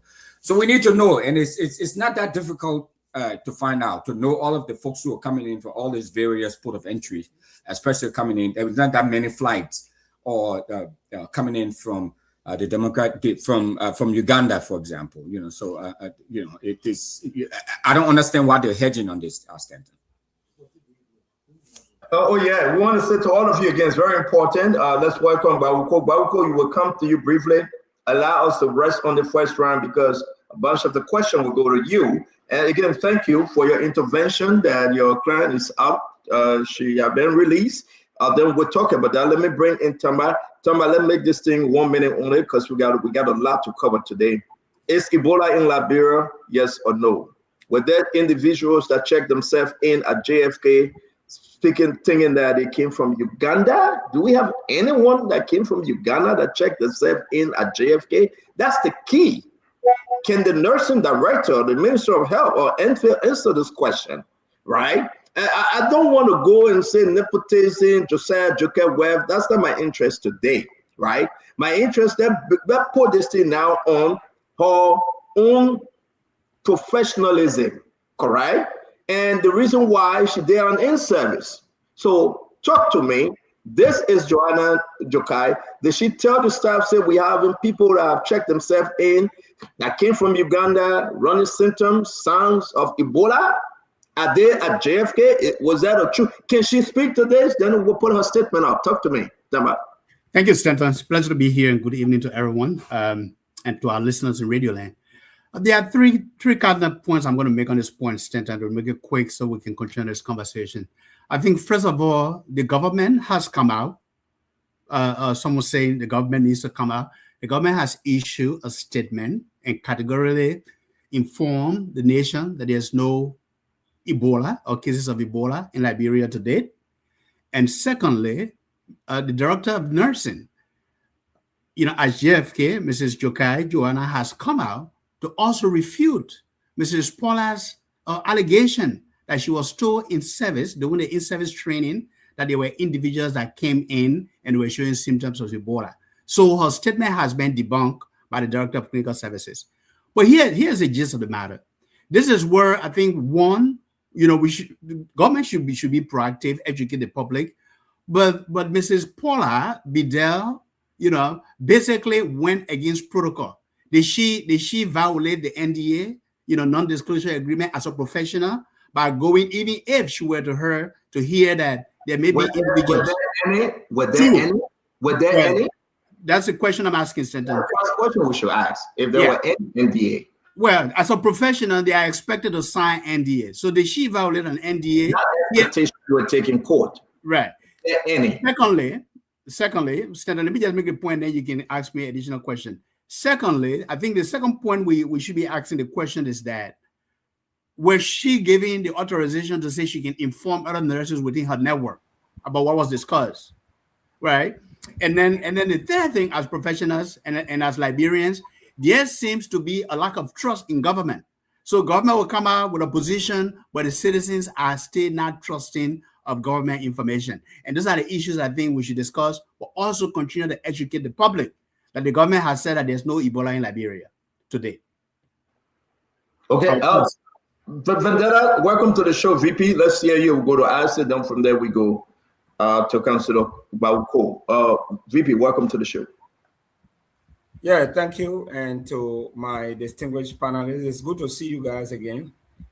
CEO, as I was driving, I followed the conversation, and I'm happy that the government has come up to issue its first circular, trying to admonish the public that anyone coming from Uganda and Democratic Republic of Congo at any port of entry in our country, they should be screened.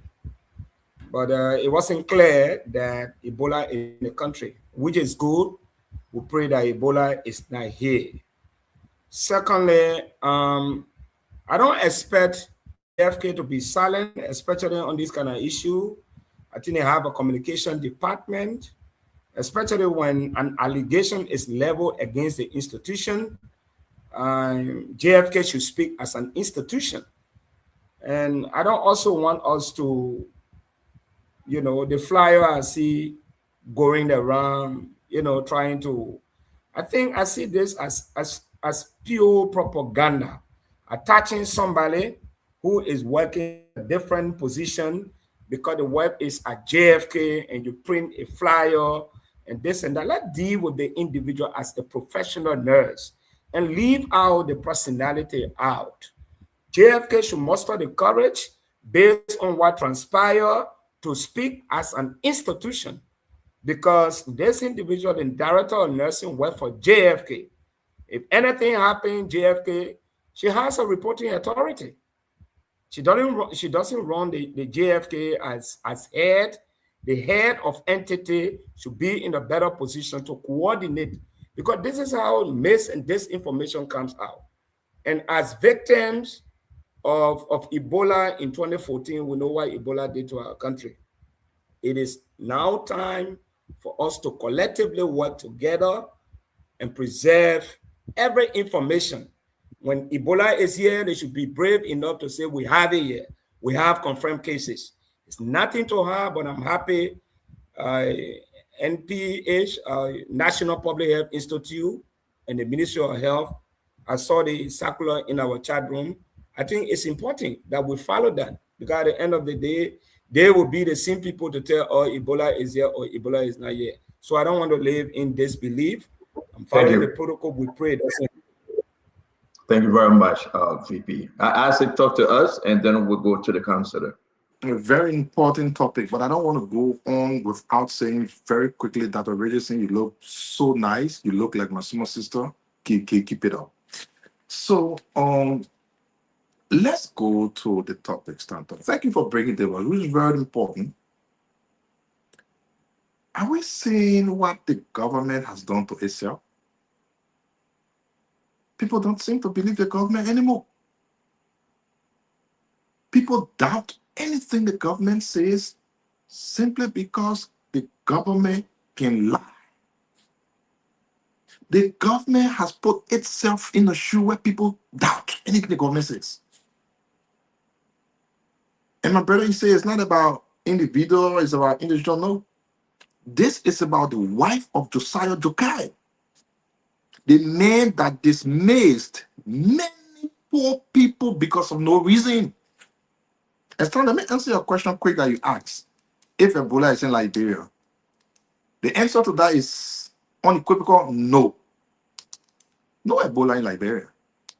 The lady who spoke also did not lie. She didn't lie. And brother, I didn't experience Ebola. I did experience coronavirus. The truth is, when these kind of things come up, people within the sector, doing today, passing words from here, talking. This woman heard very much apparently that Mistress Jokaya was talking something. Oh, people came here, they looking like, that kind of a thing you're talking. Oh, it just that everybody gets something. The woman heard it and tried to tell her other nurses. She didn't come to the public to say that, oh, Ebola here. No. She was telling, oh, the boss did say this, so you protect yourself. Everyone can do it. In our chat room, we can do it. Oh, I hear this. Oh, let's do this. Everybody can do it. So she didn't come to the public and say, oh, Ebola here. No. She was telling her fellow nurse that this is what I heard you protect yourself. In fact, everyone should protect themselves, regardless of Ebola. So why did they take the lady to put her in jail? So the lady did not lie, but the reason why the government is struggling now, because lies have defined the face of the government for which the citizens don't seem to believe them. And let me end quickly to say, JFK, we beg you, this is public health. Please don't put politics and lies into it. Allow the people to believe you and trust you. We beg you, please. Thank you very much, Isaac. Bob Richardson will come to you shortly. The question we are asking though, and thank God they put out a circular, thank God the information came up. I want us to go to Barco. But my only question, can anybody confirm or deny? Yeah, can any of you before we go to the counselor? Do we have folks from Uganda in Liberia that entered JFK and they were presenting signs and symptoms of Ebola? Did the government answer that question? Can anybody help me? Maybe I missed it though. Anybody? They didn't answer the question. And I got reason to believe that woman that was placed in jail. Is there any other individual want to answer? Better D.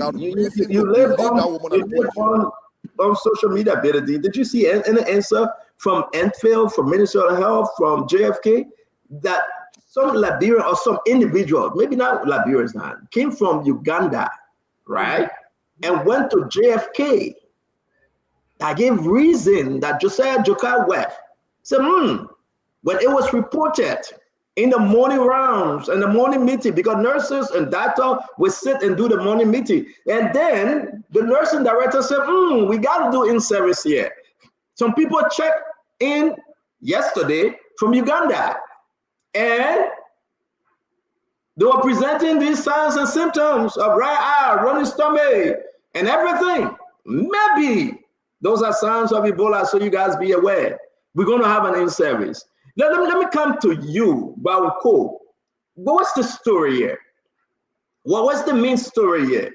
I mean, I'm not talking about whether people trust the government, but I'm looking for that juice right now. What led to this? About what your clients saying? And again, congratulations for getting her out. We appreciate your effort. Thanks.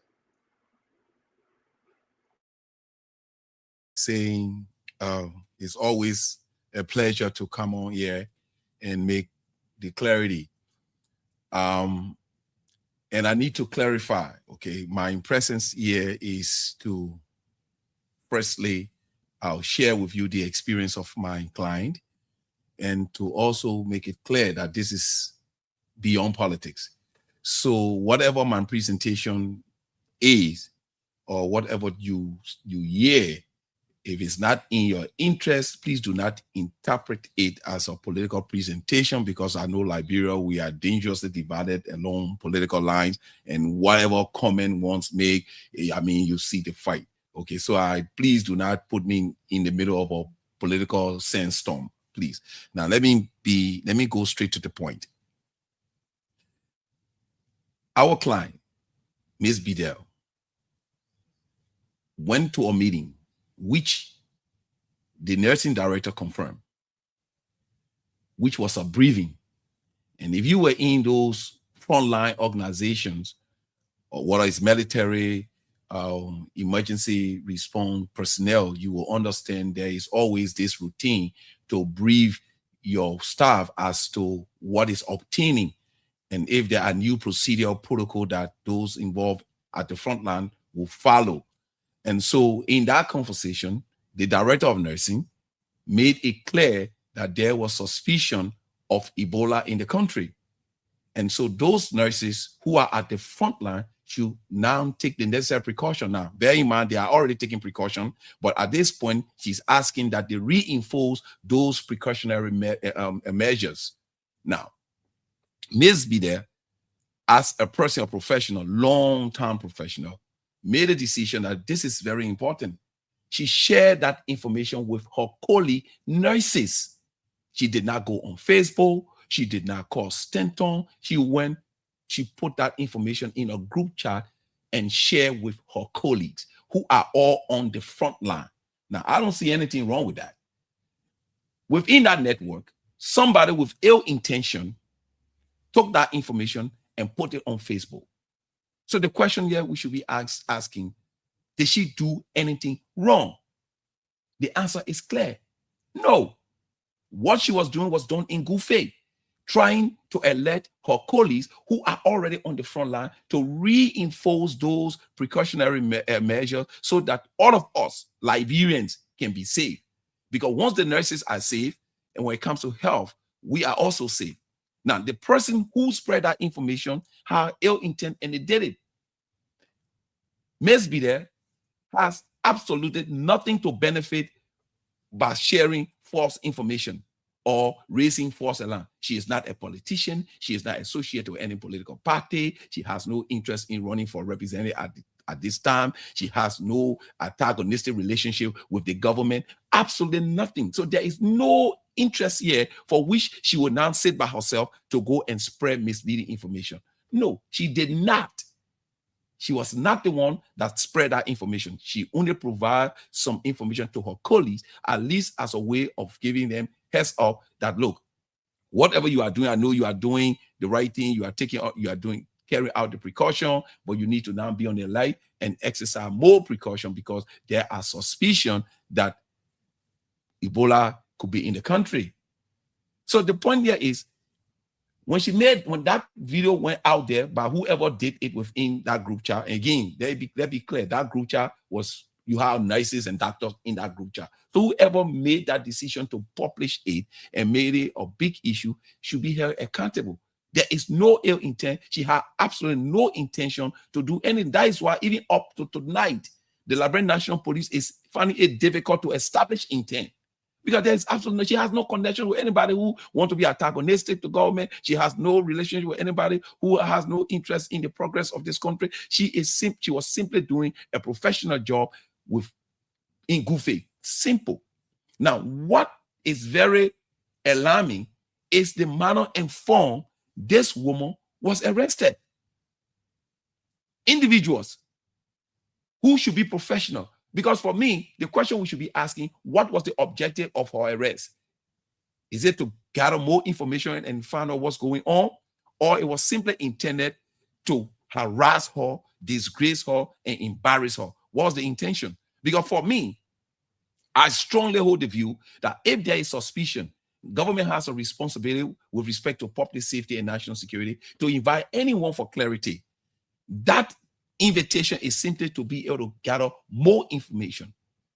But to now go and arrest her and start running a live feed, handcuffing her, and that was the point that I raised. Look, I will be clear. There are more dangerous criminals in this country who have done worse things, and they have never received a single handcuff. Ask yourself, what is the real crime that this woman is suspected of committing, for which the government put her in such an embarrassing position, disregarding her fundamental human right? We should be clear. She is, even at any level, whatever the crime is, every human being has that right to be presumed innocent unless proven guilty by the court of law. It's like you go out and you arrest a suspect who you found naked, butt naked.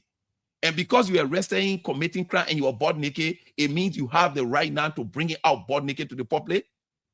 That is wrong. So the government library had a responsibility, police had a responsibility. So we raised that issue with the leadership of the Liberian National Police. Their response was they were not the one that went to the JFK to arrest this woman. The JFK management was the one that transferred Ms. Bide to their facility. In fact, she was transported there in the JFK ambulance, not the Liberian National Police that went there. So JFK was the one that complained. I hold the view that this matter will have been resolved through an easy administrative process. She says something that you think is wrong, you want to get clarity, you have an administrative discussion, resolve it quietly. But the response in itself created more alarm, because you have to understand there's a gullible society. And like somebody said, there is some issue of trust. And so, Librarians always never trusted God. Librarians have never trusted government. Every previous government is better than the one that is in charge. So that thing is always part of a librarian strategy. So if you have a situation of that nature, you can quietly handle it through an administrative process, get the clarity that you need from her, and this thing is finished with. Nobody will be having this conversation. But to take her, pour on video, you handcuff her, in fact, the interview that was conducted by Front Page was not done by, the interview that you see on Front Page was not done by Front Page. I need to make that clarity. Front Page did not send anybody there to do an interview. My client was having a conversation with investigators or individuals she believed were investigators, even though they were informed that she has lawyer, but they still pressure her. Now, she was in custodial interrogation. So you know that the pressure that the whole world is coming against her, she is the bad person. I mean, it was very traumatizing. And so somebody claiming to be police, went and interviewed this woman and shared it with Front Page. She never had any interview with Front Page. No. I'm on the record. She had an interview with police officer. One of said person is a guy they identify as Rescue One who goes by the name Bolly. Had this interview, I'm told he's also a police officer, assigned at the JFK Medical Center. So my point here is, look, what is it that we want to achieve? All of us, whether you were in Liberia at the time, Ebola is a very bad news. And so nobody will celebrate Ebola being in the country. This nurse, who has always been on the front line, will never be comfortable to celebrate spreading false information. All she did was simply to elect her colleagues who are already on the front line. And now, what's really wrong with that? I heard one of your panelists saying she breached confidentiality. How? No, she did not, because she did not make any specific reference to an individual. She did not identify which bed the person was in, which room they were in. She did not say anything that would specifically identify a person to be carrying Ebola. So there is no breach of confidentiality there. It's sad that we are to this point. This is a very simple matter that will have been resolved through an administrative process. And so as we speak, My it's good to have you in studio. And how's your client? Is she okay? And that's why I'm going to look. This woman was treated like the war that happened in this country that took away the 250,000 lives. She did it. She was treated as if she is the designer of Ebola. She is the one that created the virus. Imagine a very simple matter that was being resolved through an administrative process was treated, was amplified, was responded to with such aggression. You just told us that there's a police officer by the name of Rescue One. Seriously? Yeah. Yes. We have police officer by the name of Rescue One. They're going to scare the heck out of opposition folks, though. I mean, so the police politics, but you got a police officer named Rescue One.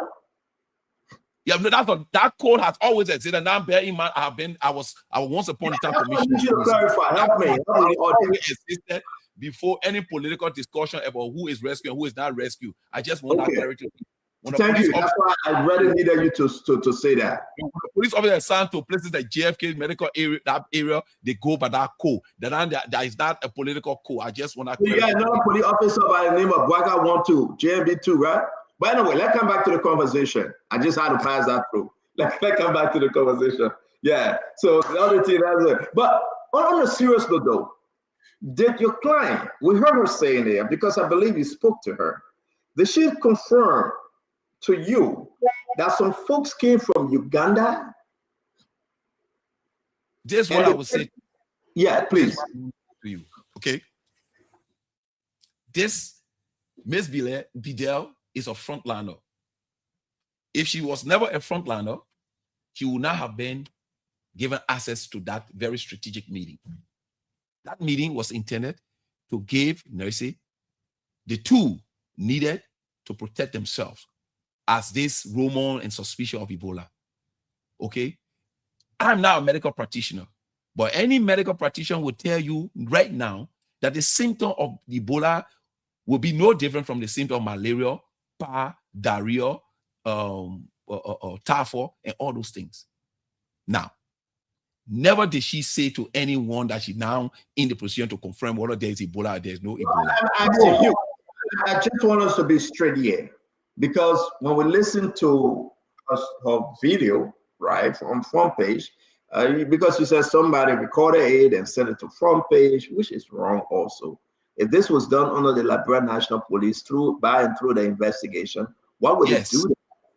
And why they couldn't just put it out there themselves? Why they use other media outlets to put it out, right?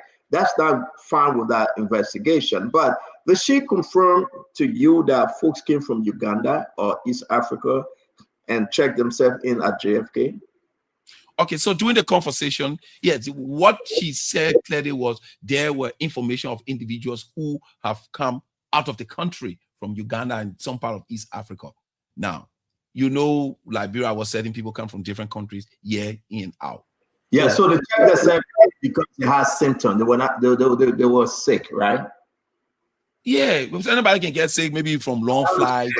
And the way in which they checked themselves in, the symptom resembled that of Ebola. That's what she was saying, correct? Well, no, I would not state that, but that's a huge possibility. The bottom line here is that because individuals I want you to consider representing this lady. You spoke to her.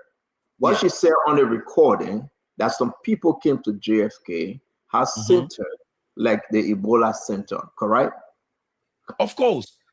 Symptom like Ebola symptom. What does it mean? Okay. So she confirmed that to you, that they checked themselves in. She made it distinctly and categorically clear based on her observation. Can we just check with her to see whether she's okay? Can you call your client? Let's say hi to her and just. Okay, so I can say this. She is struggling at the moment. We're not going to ask a question. I just want her to confirm that she's out. I know you put say it, but can we just say hi to her? Let the people know that you did a great job, and maybe in the near future we can have her on the show, maybe. Okay, I can say this to you. I will share it, or I will ask her permission, share her number with you, and you can do some investigative. Let's do around the clock. It's good. Whenever we see it's because of this person issue, we have the Liberia National Police beating on youth people in the country. You were able to release them through your law firm. And again, thank you very much for all this thing. Allow the guys to ask you some questions. This is a serious issue we are discussing. And Liberians need to know whether Ebola is in Liberia or whether the sign and symptom of Ebola are JFK.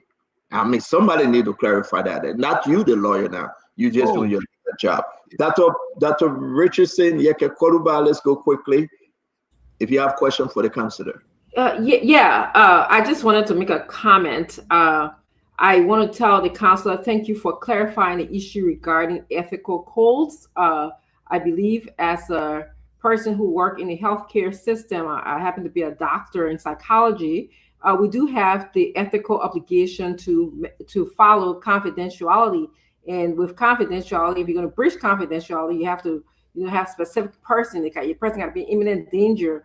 And this situation requires that it's about life and death. Ebola is about life and death. So, like you said, she didn't have a specific person. She didn't. Nobody was in imminent danger. So, people who are arguing that maybe she breached confidentiality, in my view, she didn't. And then, of course, like you said, she took it. It was taken one step further to the police, who then was investigating intent. And up to today's date, it seems that they're unclear about what she didn't have any bad intention. She was just warning people, prevention is better than cure. I learned that a long time ago as a child from my parents. So that's what I want to say. Thank you. Thank you very much, Dr. Richardson. Billy D, you want to add anything? Do you have a question? No, I don't have any question for the counselor. I'm convinced, based on all of what I know and all of my sources. I work in this area as well, so I'm pretty knowledgeable about the disease and the pattern and all of that. So I'm convinced that there is no Ebola in Liberia, and it's unfortunate that this sort of alarmist type posture that some members of the government have taken is not that's not cool. That's not how it's supposed to be. But I will leave it at that. I don't have any question for you, sir. But Benedict, let me ask you: do you think the government is doing enough to be transparent, clear the air? Do we have folks in Liberia from East Africa checking themselves in at JFK? Can they speak to those in situation? Were they running signs, symptoms of Ebola? Can the health minister, Enfield, Dr. Commando, and that of Josiah Joker, can they really speak to the nation on this? Are you satisfied? No, I'm not satisfied. Considering what we went through with Ebola, I was there. I led a response team. We all know how difficult the situation was then, and it touched, like the war, Ebola touched almost every family in Liberia, because we are a small country, right? So I don't think the government is doing a lot or has done a lot to allay the fears that people have. Legitimately, people have concerns and have fears. But there is no need for us to panic. We just need to put in the right measures, the right mechanisms to ensure that the population is protected. But the government can do the responsible thing, Stanton, by coming up and telling us what it knows, the information that it has, because rumors are out there, people are spreading stuff here and there, and we look up to the government to give us the most credible information to authenticate whatever rumors that is spreading wild on social media or whatever. The government needs to come up and let us know. It shouldn't be that difficult, Stanton. Yeah. It shouldn't be that difficult. Thank you very much. Is this something like the bureaucracy again? It will just quiet down. Nobody talking anything. As far as the president went to Lofa, 5 minutes from the Ebola, he couldn't reach there to update us. But let's come back to this Ebola thing. Why is it so like they are not talking? And they are confirming that people came from Uganda and other places. They checked themselves in at JFK. Why JFK not talking? Why my own cousin, Dr. Koto, not talking? Why my own friend and sister, Dr. Commando, not speaking?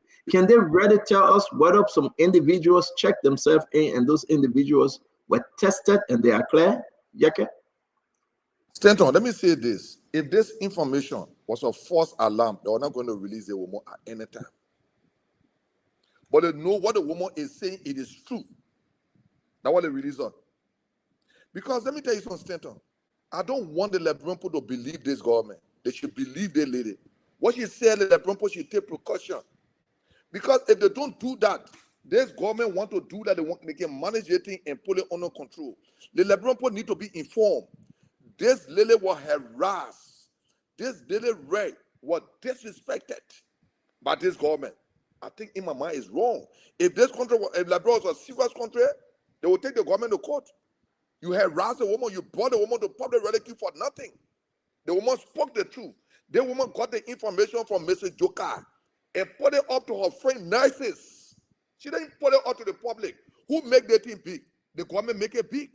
Why handcuff this woman in the face of the camera? Why? What you want to prove? Yeah, now they think the woman told the truth. So they can't keep the woman. They have to take her over to her lawyer. Stanton, I got reason 100% to believe that that woman, the information she gave her, like the information she got, and the information is truth. If the information was not true, they were never going to release the woman. I know the government. I know Gregory Komone. They were never, ever going to allow anybody to stand for that woman. But because it will be very disgraceful to keep this woman at the end of the day, Ebola is in the country, it will be a disgrace for them. So I want the Lebron people to believe. I got reason. I get reason to believe the woman 100% in the government. The government is not telling the truth to the Lebron people. They will treat this situation like a border situation where Joseph Baker say, "Oh yeah, people working on it." He went to Lofa, he couldn't go to the border. We'll talk about it. But for now, I believe this woman. Thank you. Let's tell me. I mean, we'll do one more round here, and we'll bring in our counselor. Tell me, the issue is concerning though. I know you get your position though, but can they answer the question? Can they tell how many individuals came from East Africa? It is a very good question that you're asking. And let me just say this for the record. I was in Liberia when Ebola hit in 2014. I was the head of BRAC HR operations, and I became an acting country director during that period. So I have experience combating and working in an emergency situation. The biggest challenge, Stanton and colleagues, the biggest challenge during the pandemic is misinformation that can lead to panic. And that's a question here we are trying to ask. My position is this. Look, I'm not doubting Paula Bidel, Ms. Bidel, right? Because I was in the room when they did their in-surveys. But it seems that there's contradiction between what she said in the public space and with her lawyer and what she recorded. In that recording, she said there was Ebola in Liberia, warning her colleagues, and what the public information, how they call it, public authorities are saying in the public space. The statement that was released by government, the statement that was released by her supervisor. So you're creating contradiction.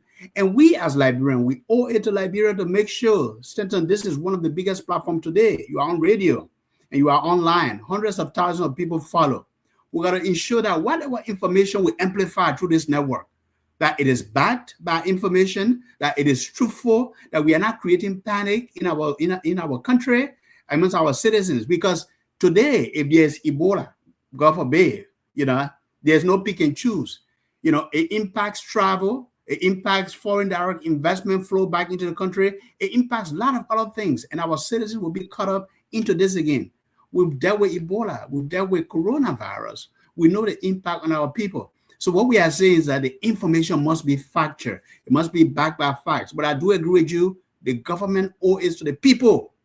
The role of government is to inform the people, is to serve the people. So yes, I think everyone is interested to know whether there were people who came from Uganda who show symptoms. But the government has said there's no Ebola in the country, and we hope that that's true.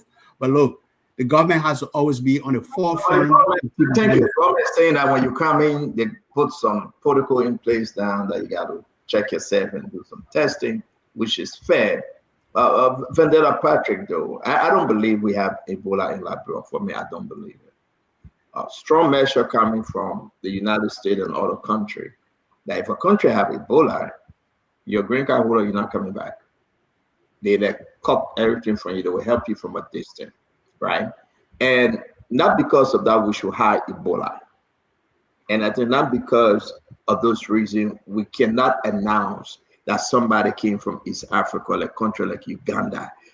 Do you think Dr. Kutu, Dr. Siakamano, and that of Josiah Joquet, and Webb, or whoever responsible for JFK, they should come together now and tell the Liberian people exactly what this nurse is saying? VP? So it is imperative to deliberately inform the public with reference to what is unfolding. And the government agency that has that statutory responsibility to deal with public health issue is the National Public Health Institute, along with the Ministry of Health and Social Welfare. They have categorically denied that there's no Ebola. However, the statement released by them, they are challenging us to be vigilant. In our Liberian saying, we say prevention is better than cure. It is a known fact that in the medical profession, hurdles are always held, especially when there are speculation of infectious disease or diseases. People meet and try to prepare those frontline workers, to give them tips, to enlighten them, to be aware. We know what happened here in 2014. Many people were in the state of denial. Stanton, some lawmakers, they accused the government then that these people just want to extort money from Liberians. People live in the state of denial. It took time for the information to sink in. It was too late. Now that the Ministry of Health and the National Public Health Institute have issued a statement making it clear there's no Ebola here, we have no cause to worry. However, prevention is better than cure.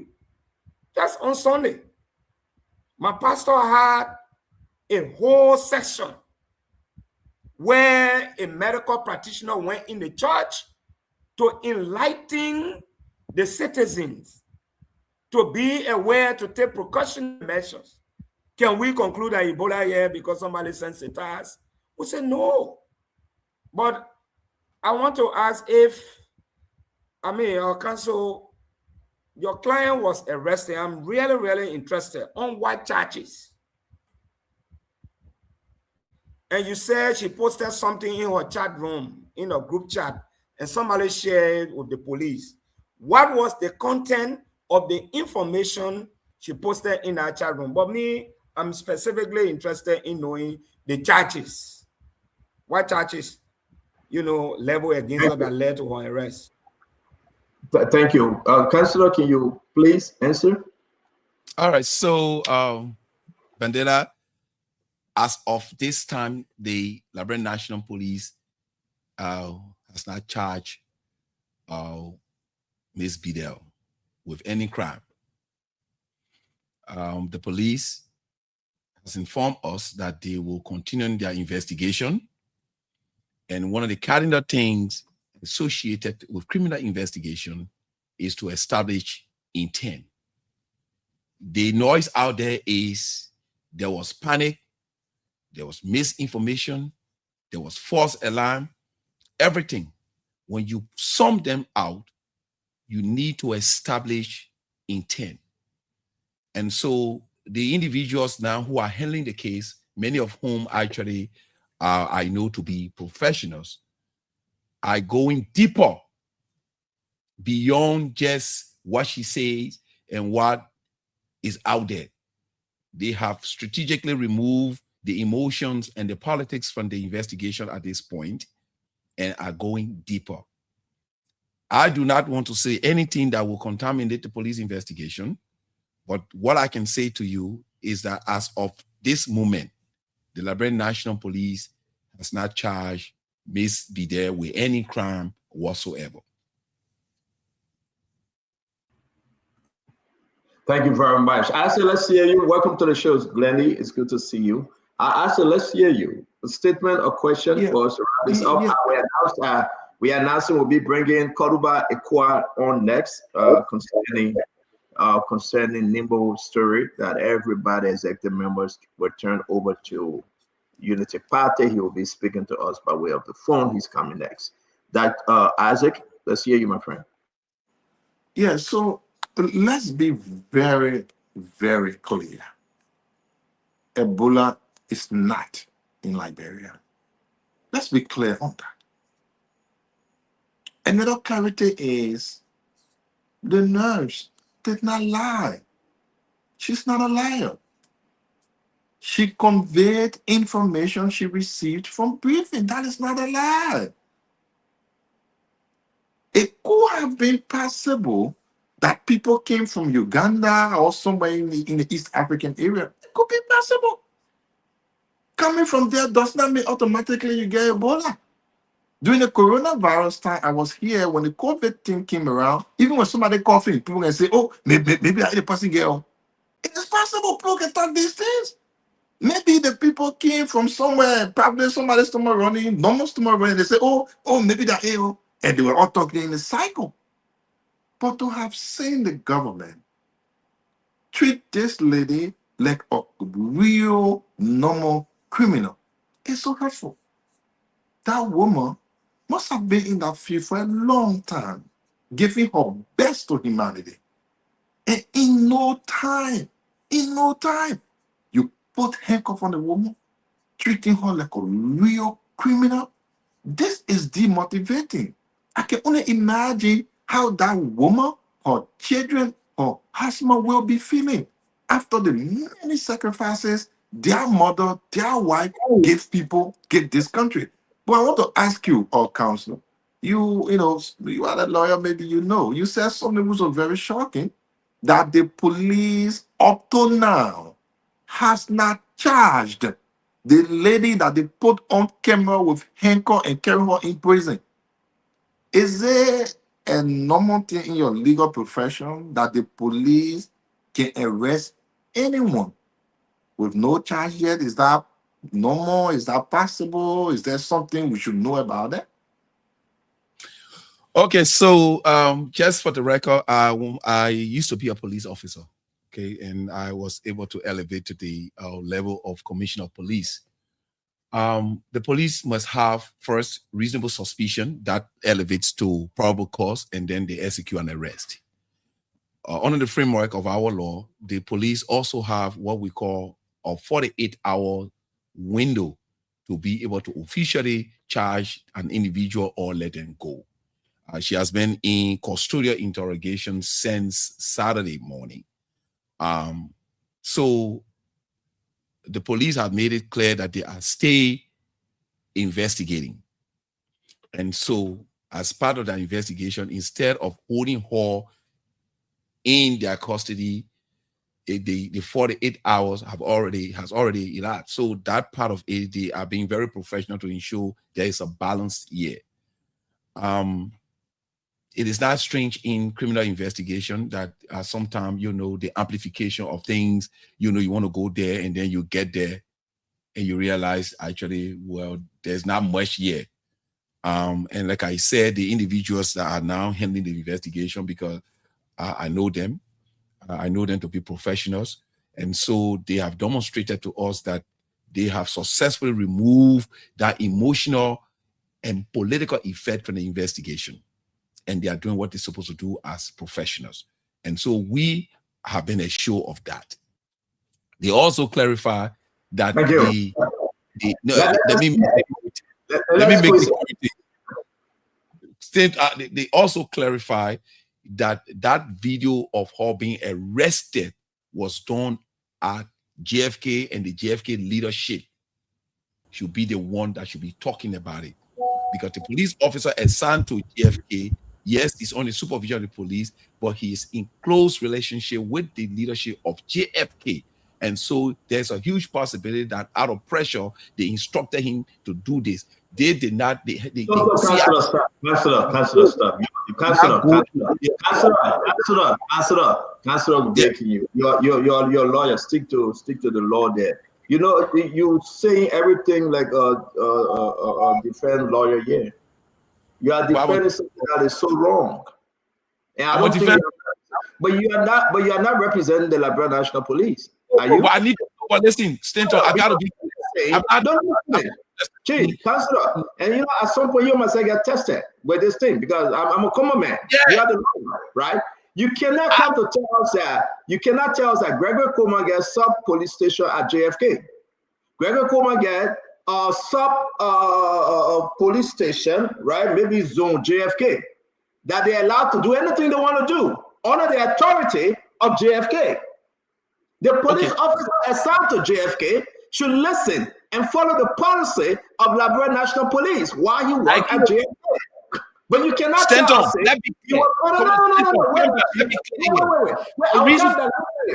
Chief, this is your show. This is your time. But let me make the clarity. The reason. Let me finish. Let me land, boss. Let me land. I need to make that clarity.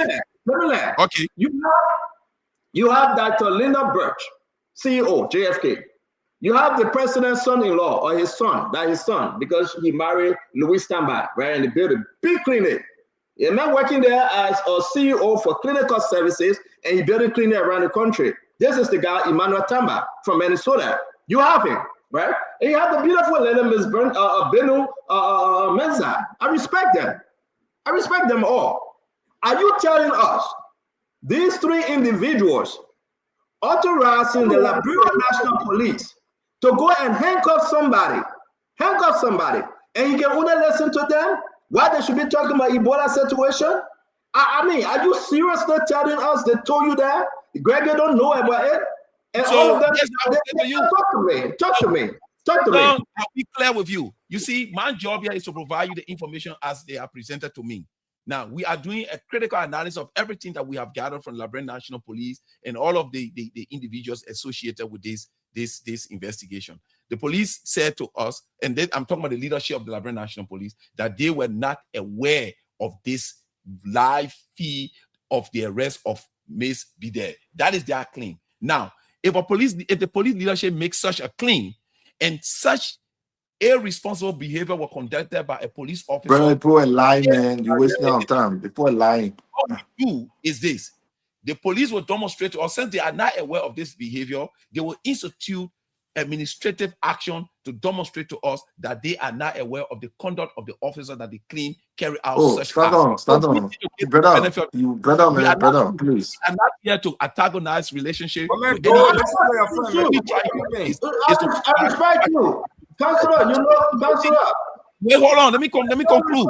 I am waiting to see what the Liberia National Police leadership will do, since they have already claimed on the record that they were not aware of this. So they will not do nothing. In order to demonstrate to us that they are not aware by instituting drastic administrative action against the perpetrator of this. Thank you, Councilor. You know, when you come here, you only have say, and that's the reason why some of you guys can double think before coming on Spoon Talk. But it takes everything in you to come and talk on this issue. You are not defending the Liberia National Police. Kefiko, very clear. I know you have no consultancy contract with Gregory Coleman and the Liberia National Police, like Paul Kennedy and Richard Paul Kennedy do. But again, I respect you. But this is wrong, right? I will go to whether Kev Hassan or Jacob Jala. I know you guys can come in. When you have individual, Chief, let me finish. We're coming to you. They will ask you the question. You got Lena Birch, a decent lady, Dr. Lena Birch. You got Dr. J. Emmanuel Tamba, the son or the nephew to President Bwaka. He is CEO for clinical service case, right? Say the man one day he been building clinics for himself all over that, bro. We'll talk about that later, right? The husband to Louis Tamba, the special aide to President Bwaka. And you got my sister Benu Mensa, the deputy CEO. Can you imagine? They are giving instructions to a police officer to arrest patients and nurses. What kind of country would I say so? What kind of country that the Richardson and Glenn and Paul in? Can you imagine that they will be arresting instead of focusing on what is needed? Whether we get Ebola or not, they are instructing the Liberia National Police officer to go and arrest patients. That's why the patient is saying we didn't get our money to pay our bill. They say we must stay here because they get arresting power. I don't think that's true. They have arresting power. They saw the woman in handcuffs.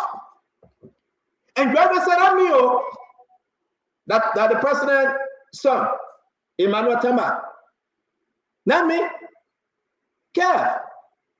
I mean, can somebody help me? I'm leaving the show. You can talk. This is one of the worst days ever that we are hearing that these individuals, right? These individuals are authorizing the arrest of nurses and patients. Talk to me. Well, Stanton, let me say this. Let me say hi to everybody. I was getting restless till you come in and stop my brother Bauku from what they call the cat and dog politics. Yeah, he stated that, and we should not play politics. He said, I know them, they are professional. That the police is talking about. I know them, they are professional. They handcuffed the woman without no charges, treating Liberia like it's a Wild Wild West, and you saying, I know them. They are professional. Professional police can just walk on the street and arrest anybody without no charges, without nothing. And you stated it 48 hours gone, still nothing. And that's what you said. I know them. My brother, you once a police officer, and you one of the people that we're supposed to be respecting in Liberia. I expect you to come here and start firing in order to stop this madness. Because what you're encouraging is that, I don't know, maybe because you're loyal so it can happen, they arrest people, you stand for them, maybe it's business that you're doing with the police. Maybe you guys are doing business with the police. Arrest people, we'll go there, I was lating. Because if you're standing up for the right, you're supposed to be angry that this country is turning to a country of a Wild Wild West, a gangster paradise, that somebody can walk on the street and arrest them. It could be your family or somebody one day. I thought you were going to be firing here. But you're telling me they are professional. Think about this. So you're telling me the police head is saying they don't know anything about it. Why do those guys who arrested that girl stay in the position? They're supposed to be arrested for arresting an innocent woman. They're supposed to be relieved. They're supposed to be suspended to further investigation. I want you to speak on it if it's not the right way to do. If you were the police director and that come to your desk, will you not suspend those guys pending investigation for arresting a lady? They're saying they don't know. Can you see that is a big thing in the country that they can do? The Gregory is not in control of the police. Can you see that he's not in control of the police? So, Kev, speak to that. Kev, I will speak to that.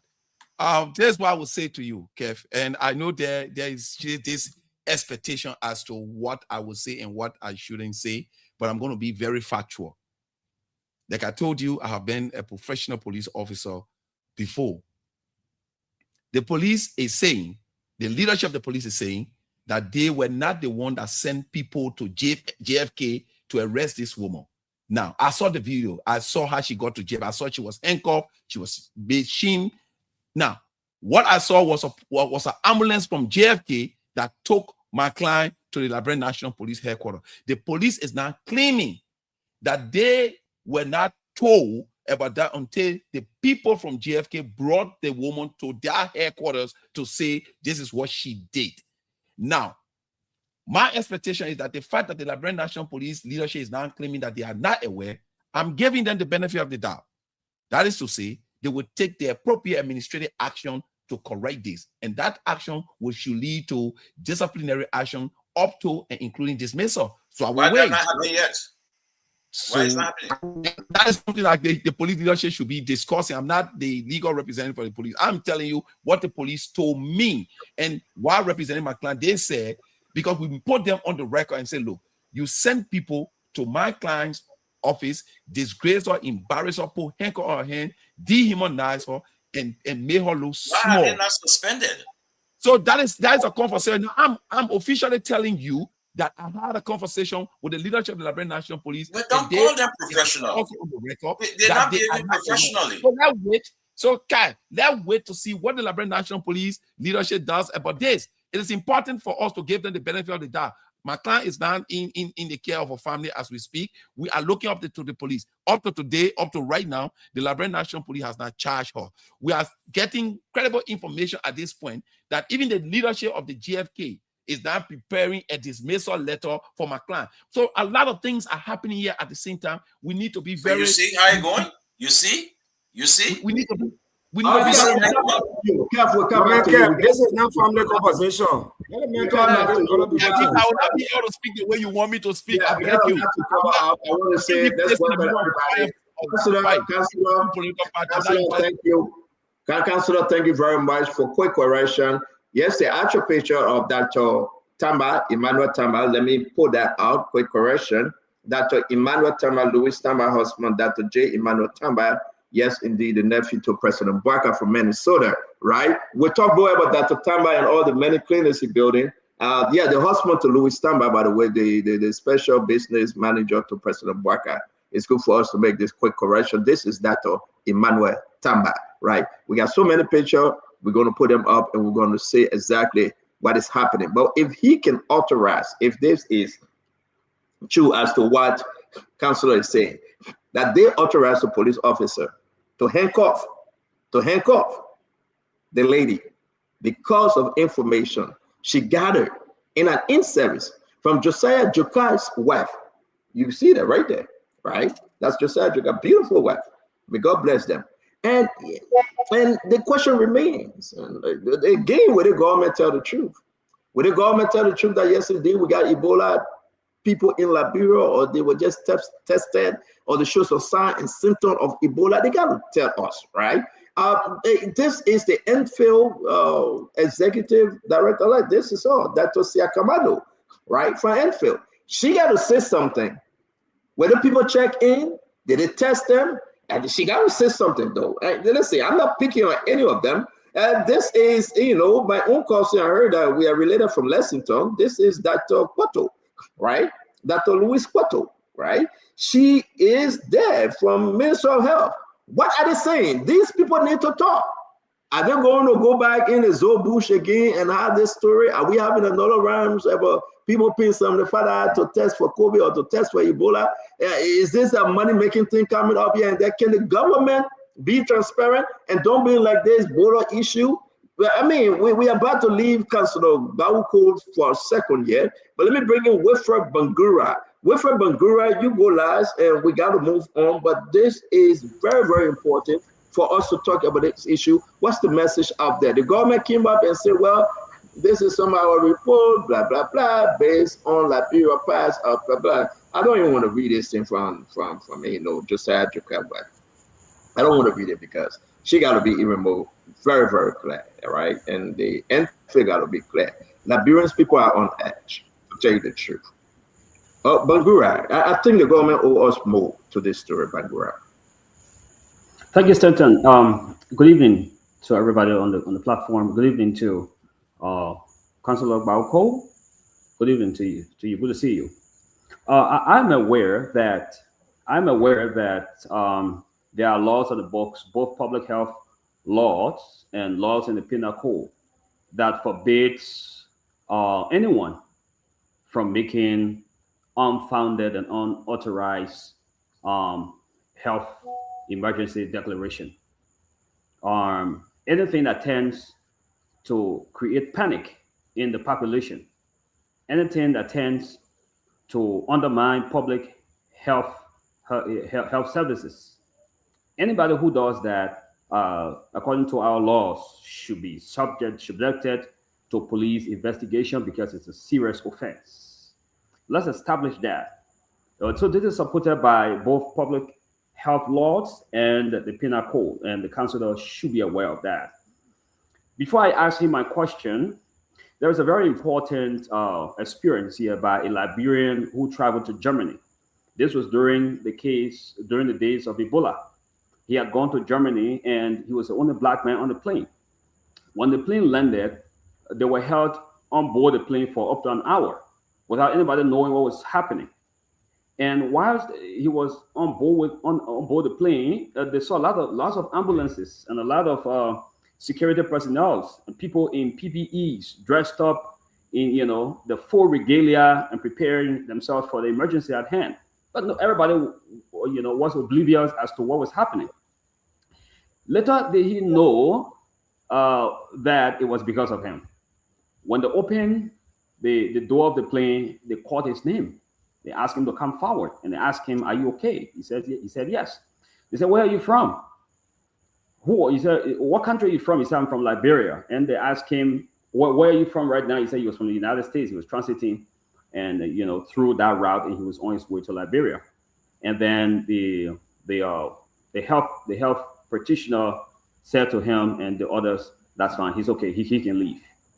The reason for this experience is that it's very important for us to know that these kinds of declaration will jeopardize Liberians traveling around the world. So this is not something I play politics with. If you have ever traveled around the world, you realize that when they say Ebola, when that announcement is made in connection to your country, Liberians all over the world who are traveling are going to be subjected to serious scrutiny, and it's going to embarrass them.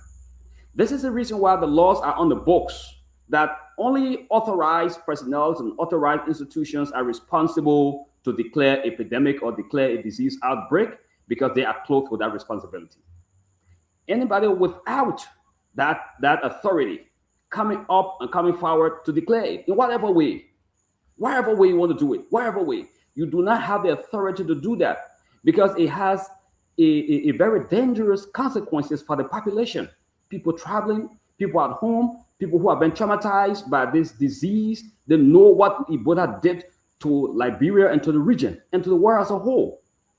And so I wanted to lay that premise and to let the council to know that we are aware that these kinds of unauthorized declarations tend to cause panic in the population. And because of that, we have laws on the book to prevent that. So if you are aware of that, that has to be a very important premise. The other thing I wanted to add to that is that when you begin to make the statements you're making, I just hope that you are not exacerbating the situation of your client, because clearly your client is being investigated because of the declaration. I know that you're the defense lawyer, but this is not a court. So if this matter is with the police, I'm not a lawyer, but I will advise the lawyer that if you proceed this way, then you may be tending to politicizing. If you come on the show to give basic information, I think it should be basic information. But to go into the nitty-gritty of it, the investigation is going on. People are scared. The good news is that there's no Ebola in Liberia. The good news is that particular information she gave was mere woman, which she should not have given. So let's be very circumspect about how we deal with these nurses and these doctors in these hospitals who are not authorized, but put the information out there that may be very dangerous and scare people out here. Before the councilor comment, because you were just closed, let me ask you a quick question though. Can you find out from your sources whether you have some folks from East Africa, like Uganda, that check in the JFK and they present a symptom of Ebola? Do you know? Wilfred Bangura? No. I do not know. So can you find out? Because that would be the foundation of this investigation. I have found out, but I do not know. Nobody confirmed anything like that. Okay, so then I know that if there's anything like that, it will come from the authorized personnel or authorized institution. It's not going to be a secret. Yeah, but I mean, you didn't follow the story then. So can you confirm that there are people like that here? The lady spoke about it, and the Josiah Joker statement. Did you read her statement though? I did. I read her statement, but I said declared by the authorized people who are supposed to say such and such is That's your government. You're telling someone say they are wrong, and you didn't ask whether it was true or allegations. No, I did. I did. But you can declare to us here what you know. But I'm saying to you that this lady saying that she went into an in-service, and Josiah Jukes' wife, who is the nursing director, in-service them Ebola prevention. And she said exactly what she said on that clip that everybody listened to. But you're ignoring it, believing that we should only hear you or it should come from Josiah Jukes or the chief executive before we can believe it. Agbawuko, let's thank you very much for coming. No, I did not say it should come from Josiah Jukes or chief executive. Well, thank you. But thank you for coming. It's good to have you every day. Just go ahead and speak to the issue, and then you can give us your important statement. Thank you, sir. So, the fact that my dear brother Kev Hassan is trying to throw me over for not speaking as he expected, and my brother Wilfred Bangura is also trying to push me over because I'm not speaking as he also has expected. It says clearly that I am proceeding well. Now, let me make a quick clarity to my brother Bangura. I heard he use the word serious offense. Okay, I'm sure he's very good with words, and that's a nice way to put it. But if you look at our Penal Code 17.4 of the Penal Law of Liberia, that is a first degree misdemeanor. Is not a serious offense as you have put it. Okay. Second of all, I strongly believe that the objective of any police investigation is to establish facts. It's not to go and try to disgrace or embarrass a person or dehumanize them. Then it defeats the purpose. In fact, that overreaching response by the government of Liberia vis-a-vis the Liberian National Police created more suspicion, created more panic. And so when you talk about false alarm, the alarm right now is the manner in form which this woman was treated. Now, nurses, first responders will all now be suspicious, and they see things, they will say, if you talk, people can't grab you here. So I think we need to fix that. Again, like I said, the investigation is ongoing. And as of right now, as I speak with you, the government of Liberia through the Liberian National Police has not charged Ms. Bidel with any crime whatsoever. That clarity needs to be made. I also need to make it clear, and maybe some of you who are well-meaning Liberians can intervene. We just got information from the GFK that there is a decision to dismiss Ms. Bidel for what they term as breach of confidentiality and all that nice stuff they have put together. I will say that they should not do it because if they attempt that, there are recourse available in law that we will not hesitate to explore. And so those are the things I need to clarify. Again, there is an ongoing investigation. My client has not been charged. We have agreed that tomorrow she will go back to the Liberian National Police and will be there so that they can finalize their investigation. Okay. And so that's it. So again, Kev, I know there's an expectation. Bangura, I know there's an expectation, but I would not allow both of you to pull me into your antagonistic political, conversation. I cannot do that at this point. I will be coming heavily in politics soon, but for this, I'm operating as a lawyer representing the best interest of my client. So I will stop there and say, thank you. I'll have a nice working week. And again, Stanton, you know me. Whenever you need me here, we will come. I know we got other conversations to have. We need to be talking about national security. We need to be talking about other things. Hopefully, we can have this conversation again. I know Kev would tie me up. Bangura would tie me up because there are expectations that I should be talking for the Unity Party or talking for the CDC. I'm not going to do that for now. I will keep it professional until I put on my full political, jacket. So, Kev, I sincerely apologize if, I did not meet your expectation, Bangura, again. So let me clear. We'll talk. So let's be clear on that. So,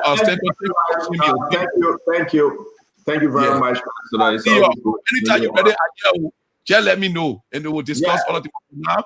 Again, since you are a good person, and I've just told you there are decisions to go and fire my client, you're very good librarian. All of you here, please tell them they should not attempt that.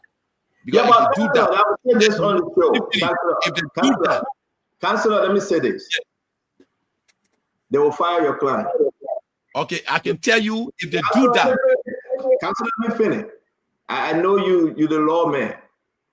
You're the lawman that will find reason to fire your client. Because of what she did. NFA pulled out a travel advisory from people that are coming from Uganda and East Africa. All right? Because of what your client did, people, the minds, they are getting ready mentally for Ebola. Africa is a small continent, and you know that. People travel here and there. The government cannot tell us, and they cannot answer these questions, whether you have individuals from Uganda that check themselves in at JFK. That's a problem. JFK cannot speak to it. And Fedato Siakamando, she's not speaking to it. They just need to answer the basic question. And this is a brilliant lady, a wonderful doctor, right? That would just take to the microphone, Counselor, before you leave.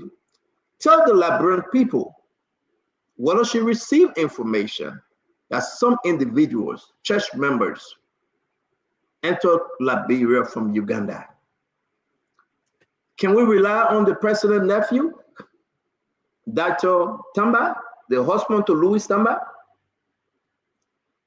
Can he tell us? Can we rely on the chief executive, the CEO at the hospital? Can we actually ask the Minister of Health, Dr. Poto, who had in what? Why will a common nurse tell us that there are concerns at JFK? Will they now tell us that it's a national security issue? That you can speak to these things like the Guinea, Liberia border, that today the people are building their hut, they're killing the Liberian people chicken and eating the cows and the goat and marrying and sleeping with the Liberian women. They're the one that hurting people. They hurting all the Liberian men. The Guinea Ecomo Garden sleeping with Liberian women. Ecomo go a long time. And they say that national security issues. So imagine, this will be national security issue to burst open. So I think what your client did, they will fire her. They will fire her because she's speaking the truth. They will fire her because they feel that she shouldn't have spoken. And we will respond. We will respond legally and we'll protect her rights. Okay, I think what she did was in the best interest of all of us. She was helping to put her colleagues on the alert because, like I said, once our nurses are protected, we are also protected. There is absolutely nothing wrong with sending signal to your colleague to prepare themselves as they are gearing up for the battle. Even the government of Liberia is also preparing, as you can see the bulletin. The government is encouraging all of us to take the necessary precaution as we to see what happened. Again, I stand with those of you who already said there is no Ebola in Liberia. I strongly believe there is no Ebola here. I think that's something that we can all hope for. And so we can all continue to carry on the precaution, wait and see what happens next. But I can say to you clearly, my did absolutely nothing wrong, and anybody who attempts to dehumanize her or to take her job from her as a professional nurse will be responding appropriately. I can tell you the response will be aggressive. Stanton, 30 seconds from an HR standpoint. We gotta go. We gotta go. Thank you very much, Counselor. It's always good seeing you. We'll bring you back. Thank you. Thank you. Yeah. So guys, let's move on. We got a lot to cover. It's 6:30, 6:40 at my end. That will be 10:40 in Liberia. Again, this Ebola thing not going away. We'll talk about it even more. It's good for us to investigate. The Liberian people will decide. A lot of secrecy here and there will not help the government because these things happening. But I'd like to move on to something about Koruba Echo. Yeke, bring us up to speed. We'll be calling Koruba because it was said by Koruba Akwe. Yeah, Koruba Akwe.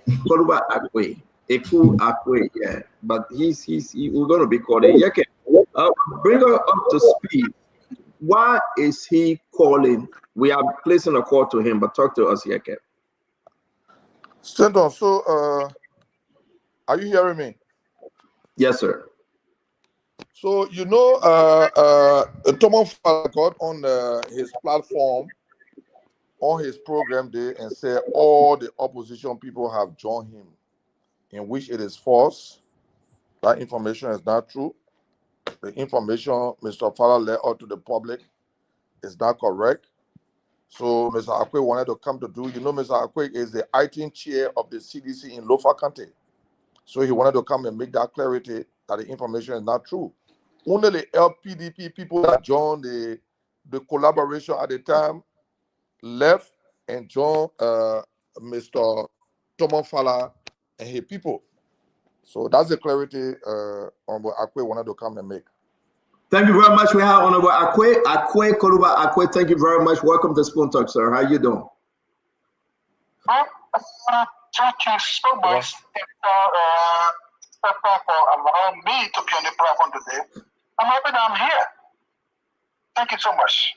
Yeah. You're welcome though, because we've been following you. You are firing. You disagree with Thomas Fala, the deputy speaker. Say your piece tonight concerning. Were you one of those? Are you one of those that crossed over to Thomas Fala Unity Party?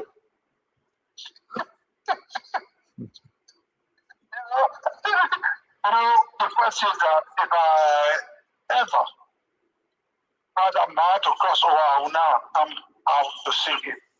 I don't like people playing with other people's integrity. That's my issue.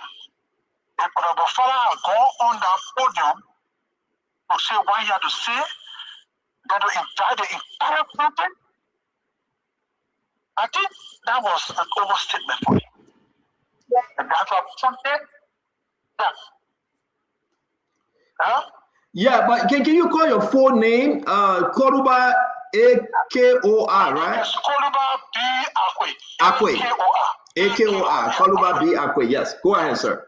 Koluba B. Akwe. And Honorable Fala had just gone on a podium because how he took people from Lofa and brought them without indicting the entire country.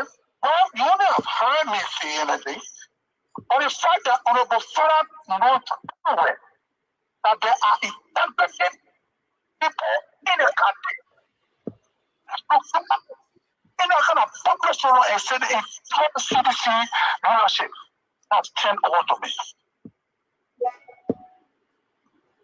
Wow. I think, that made me all. When he said, Lofa is a no-go zone. But is Lofa a no-go zone for CDC? Or for the opposition? I want to you said that. That was possible time. And what is mostly funny, our unity party fully. I beg you, I got to ask you right quick, Koluba, they're asking for your position. Who are you? What position you hold in Lofa? Right now, in the party, you talking about the party or what? Yeah, in a position, give us something. In the party, outside of the party. I'll be appointed as the chairman for the party right now in Lofa County. Which party? The Congress for Democratic Change, CDC. Okay, thank you. So go ahead, chairman. So, I have colleagues from the Unity Party who believe that Honorable Fala was a ghost campaigner during the 2023 election. I mean, it sounds funny. Who believe that it is Honorable Thomas Fala that pulled the almost over 40,000 record for the CDC in Lofa. I mean, it's unbelievable. You have the list of Honorable Fala campaign for CDC in Quadripolis. You have the list of Sekou, who is still with the party. And the CDC defeated Unity Party in Quadripolis. They say that Thomas Fala brought the people. They have the rest of Jessica. And then the Wisconsin region, they said that Tifa brought the people. We even organize people from Guatemala, to Lani, to go to Foya, to register and vote for Thomas Fala. But how can you say you won't vote for? How can you say that? How can you say that? And the very people he said that, even came over. The 5 person turnover. And the chairman for the party, for the Congress for Democratic Change, because Robert Poli was the chairman for the Coalition for Democratic Change. And he, George Fala, was handpicked by Thomas Fala because he's the one control all the Thomas Fala project in Lufa. So how many individuals were turned over? 5. Oh, I thought they said you guys were 27. 5. I just posted 5. Where are those 5? Send a photo to me. Where are those 5 from? Which party? It's on my page. You can just run my page there. It's there. Okay, which party they came from? Okay, 5 of them came from the CDC and the rest of them came from LPDP. I'm confused. I'm confused. You said the 5 individuals came from CDC. CDC, the rest of the group, even the guy who wrote the petition statement for LPDP. So there are how many individuals that crossed over to Thomas Fala and Unity Party? I'm only concerned about the sedition. Oh, okay. All right. Yeah, because there were many of them who are really associated with the party. They were really associated with the party. Okay. So what they were saying, I mean, what's Russia? We shall ask them. I'll tell them. I'll put them an ID card, show them. I'll tell them to come and say no. And since Tifa said that these people cross over, and I said no, and any of them come out to say no, we cross over. None of them. We saw the 4 guys, and the 4 guys, the element of course agree. Told me that he was turning over because of FRZ, because Thomas had gone previously a call meeting when the president went to Benjamin. When we were launching that organization, he had called the citizen. He told them to join him. He said, those who want to protect their jobs. Those who want to protect their jobs. And I told them. I told them, I told the party, no, chief, I can't go. Why am I going to tell the people when I go in the villages? Let push this thing quickly. You make mention of what? Thomas Fala gave the people money? They were influenced by money or what? Thomas Fala came there, and you cannot say that I lie. He came and called a meeting before he officially launched the program. He called us and said that, look, gentlemen, I'm leaving. I'm going to Libo. I'm forming the Libo. So what I want you to do is to join me. Those who want to join me can join me. If you don't want to join me, fine. But just make sure that if you don't join me, your job is at risk. I know he said. If you see most of the guys like the old Chevy and the rest of the guy, they went there because they want to protect their job at the local university. But for me, I said, no, chief, I can't. But you have to know how many pressure are being under. I want the most information in the country. To join, I said, no, chief, I can't join, chief. Maybe I can't. That's not how I move. So what's your position in the country? What's your position in the country? Position on what level? Were you working in the country? I was working in the country as the HR for the local county health team. But when the CDC came to power, they told me I said, well, Sakepie, to Sakepie comprehensive health. Okay, so let's get back quickly. We will take only three of the panelists to question you if they have any. This is very important. So you left, Thomas Fala asked you guys to join, and you said Thomas Fala maybe spend some money and hold you guys them because of the party, of the positions, and they really don't want to lose their position. Wow, this is kind of good politics. And I think, Dr. Richardson, you got anything to say? Let me come down to Yeke. You have anything to say? No, Stanton, for me, you know, I know that what Mr. Akwe said is true. What Tomo Fala can do is to suppress the people. He's doing the same thing in the house. That he got Honorable DB to sign because when they formed some other thing, they investigating Honorable DB for that statement he made that they took money from the house to go to Lofa, and they showing some other people, oh, you know, we're coming suspending for 6 months. If you don't sign the resolution to remove Yeke, we'll suspend you. And you know, and that's how he worked. You know, so he always suppress people. That who Tomo Fala is. Even in the house, that's what he's doing to his colleagues. But most of them have decided to put their belly in the wheelbarrow, so I can't blame them. I don't blame Tomo Fala, I blame them. So real quick before the next person comes in, let me ask you, brother Akwe. I mean, you're from Lofa, right? Are you currently in Lofa? I'm almost every week I'm in Lofa. How's the situation at the border? The president went to Lofa to break ground, but the president didn't, you know, he didn't reach to the border to update us though. How's the situation at the border? Do we still have the Guineans at the border?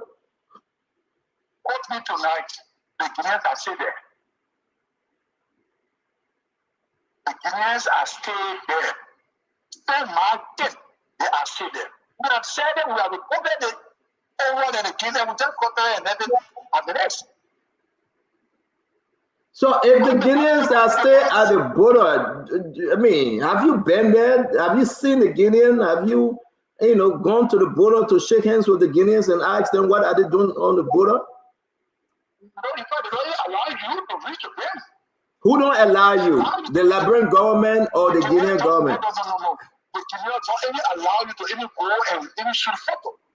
So we have immigration officers who change shifts. They go and come, they go and come. The AFL soldiers that go there and change shifts. They go and come, they go and come. And the poor are still there. Chief, that's not any secret. It's still there.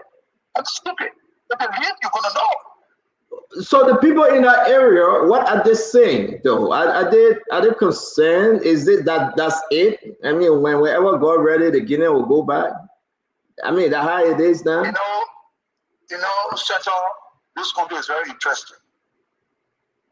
The only thing people got to say when they get tired, they'll go back.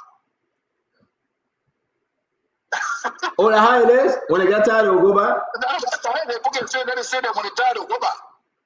Oh, wow. That's what they say. That Richardson, you want to say something quick before you leave? Yeah, let me bring that Richardson and the rest of the guys on. So that they solve diplomacy now, right? When they get tired, they'll go. Yeah, the only thing I have to say, Stanton, is, and I'm sure we're going to have some time to talk about how Thomas Fala has been in politics since, for a long time, in running in District 5 and won multiple terms. Therefore, someone said that he's rich. He can afford to suppress other people. He can afford to pay for, for people that they're going to work on your job at the Lofa County University. So, I mean, Liberians will do a show on that. But my question specifically to the man who's speaking is, I want to encourage you guys to maintain your identity, maintain your integrity, to stand strong, okay? Don't do anything you don't feel like that you have to do because of money or because, as my wonderful person, I know from Findela Patrick says, stomach infrastructure. I've been using your word a lot lately, Findela. Don't do anything because of poverty, because of stomach infrastructure. Let it be your own ideology, your own thoughts. You do something because you want to do. That's all I want to say to you. So thank you. Dr. Richardson, thank you. Betty D, you got anything? We'll take two more, then we've got to run through the Koyete story. Betty D, you want to add anything here? Thanks. There's not much to add, Stanton. I think a lot of the issues have been covered. I've said my piece to it. Just think that the government should be forthright and transparent about this issue. There's no reason to hide and create unnecessary panic in the country. So this is something that can be and should be handled clearly, straightforwardly, and all of that. So, but I don't think, I agree with you, I don't think there was any Ebola in the country at all. Yeah, but we'll pass the Ebola story now. We're talking about Ebola, and this gentleman are on the phone. So thank you very much. Thank you very much, Betty D. Brother Koluba, when you intern, join us in studio. Stand on. Why you can't come to us now, our men there? You just going to Billy D that talk more Ebola Benin here when you louder. Yeah, well, we gotta go. Why you have to? Why you? Why you doing? The man talking about Ebola Benin, we talk about. That's what I'm interested in. That's what I'm. Yeah, you didn't even come to us. You jumping over us. Why you? That's not.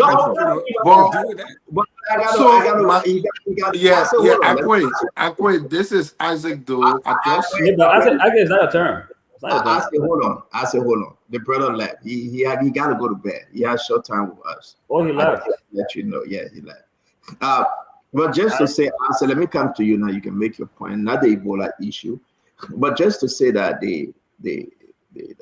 it's to me, I say seriously, the people out there, like people think it's a joke. It's not a joke, and they stay at the border. Right, I'm done with the other people that Thomas Father. They're working for the money. They got to do what Thomas Father and the government asks them to do. But the bigger picture, yeah, I say the people that stay at the border. He say he's in Lofa. Yeah, I know you. I say, but yeah, you compare everything. You will, please. But President Bouakai, like any other president would do, at least they didn't even go to the immigration office, at least to speak to the immigration officer there and say, yo, thank you for holding it down. And I'm in Lofa. Let me assess the situation. And you know what Donald Trump and Vladimir Putin can do? Put a binocular on the days and look, and look far across the river and see the Guinea people, something like that. But I said, Toya Una, I'm just thinking. Well, the only thing I can say towards that is that this government is creating problems for future government. At the time future government will come in, it becomes a daunting task now to take the Guineans from there. Unfortunately, we all know that the government can lie. We all know the government has been lying. We listened to a press conference from President Bouakai when he spoke to the nation. We all know what he said. Everything in there were lies. Nothing has come to pass. He said the people told him they were moving. Jeremy Pierre, the Baghdad boy, came up and said the movement was a sign of withdrawal. Apparently, they are still withdrawing. I don't know how that the soldier put in the ask and how long people can take to withdraw from somewhere. Maybe they will take 3 years, 4 years, 5 years to withdraw. I don't know. But I specifically want to end on the Thomas Fala issue. And I just wanted to say to the brother, hats up to you for standing up. There's one thing all of us should know. The only person in Liberia that can make somebody win presidency, not Thomas Fala. When Joey was running 2023, Thomas Fala came and made Joey president. When Thomas Fala ran against Darius Dillon, he fought Darius Dillon. So the only person that can make someone president on this, in the whole Liberia, I better Thomas Fala. But Thomas Fala program only shows one thing. That unfortunately the United Party does not have anyone to bring out United Party partisans. We all know United Party partisans were there, the president were there, all of them were UP people, 98% of them, probably there were 2% sedition who were behind Thomas Fala. But again, it only shows that. Personally, in my mind, I get angry if I hear seditions talking about Thomas Fala. Thomas Fala is a people that we all know him. We know what he can do. They tend to give it to people say, we know all that thing, no issue. But the only thing that I thought wasn't helpful is to give $10 to United Party partisans that are not adding. Josiah Joker was there. Josiah Joker, one of the new votes you bring in to vote for President Bouakai from CDC. We don't understand all of these things. But we just want to say, hats up to our brother. Thank God, Thomas Fala, who can make anybody win president now will kind of make Bouakai win. Because only he, anytime Thomas Fala back you, he will make you win. The man, a powerful man. But my brother from Lofa, thank you for standing up. Thank you for not going for money. Thomas Fala is the richest man ever in Liberia. The money he gets, and nobody get it on F. He get plenty of money, but at least you fought for it. Thank you so much for standing up. You are actually a man of integrity. That's just all I want to say. Thank you very much, Isaac. Guys, let's move on. Please, it will be important for us to do so with the why? Why? I haven't spoken to this. You know what? You are man, you are not a sedition man. You are a UP man. Please you know what? Correct. You should speak to this. Go ahead. No, you should speak to it. Why should the boy be speaking to it? What are you calling boy? Go ahead. Look at my picking. You gotta be careful in the Rwanda. Okay. So this is what I will have to say. You know, Isaac then can go up and down to minimize what happened over the weekend. That's fine. The same Thomas Fowler that used to give $10 for citizens to come out at their rallies. It's the same Thomas Fowler that giving $10 now for other people to come on the rallies, right? Is that a parity of reasoning? So I thought you used to come out by yourselves. So that Thomas Fowler used to give $10 before. So this is a very big discovery you've made here tonight. Akwe is in Saclay. I think he's working in the HR department or something. And at the same time, he is now the chairman of Lofa County. Is that not hilarity? Now, if what do you have to hear about CDC? Is that your worry? Give the brother a chance to speak, please. So when the discussion here, MDR people can talk about it, right? So we should keep quiet. So when MDR matter comes here, those citizens will talk about it. Is that the deal? But let me conclude by saying this: that let's assume that in fact nothing happened over the weekend, nobody came out, nobody resigned from CDC, everything is intact, everything is okay. If that is a narrative you want to peddle, that's fine. Since I'm now a citizen, I will stop there. But if that is what you want to believe, the danger is when you lie to yourself and begin to believe your own lie, then that's a problem. That is a problem. When you start lying, you start believing your own lie, it's a problem. And for those in the opposition who really want chaos in this country, who don't want peace, who don't want stability, who are always crying and praying that something should happen at the border, maybe, God forbid, there should be interstate war. That is not going to happen. That is not going to happen under the watch of President Joseph Walker. It's not going to happen. This is what you're praying for. Because when that happens, then 2029, you would draw it very close. You can't wait. That is not going to happen. That is wishful thinking. And I think it's witchcraft thinking. That is not going to happen. There will be no interstate war. We have tasted war before. No war is going to come. So diplomacy will take its course and things will return to normal. Nothing is going to cascade out of control. Thank you very much. Thank you very much, Joe. Let's talk about Kev and Vendetta Patrick. Thomas Fowler said right now, Lofa County is no-go zone. Let's start with Jacob Jala here. Jacob, is Lofa County a no-go zone for opposition? And then he also said what George we won't go do back to the mansion. He didn't add that there. But I think look, Steno, let's be fair here. The battle for 2029 has been drawn, the battle lines have been drawn. And I think Thomas Fowler, everybody is now calling first blood on the matter. And we will see more of these things happening in the coming months and weeks. A lot of political crisscrossing, people trying to solidify their political position because 2029 is going to be a massive electoral political battle. We know that for real. Now, in terms of what we saw on the weekend, Lofa being on no-go zone, I absolutely don't believe that. Lofa, as all other electoral constituencies, will be heavily fought over. I mean, all political parties are going to go there and make their case. And I don't think, I mean, to be honest, factually speaking, of course, Fowler is a big political force.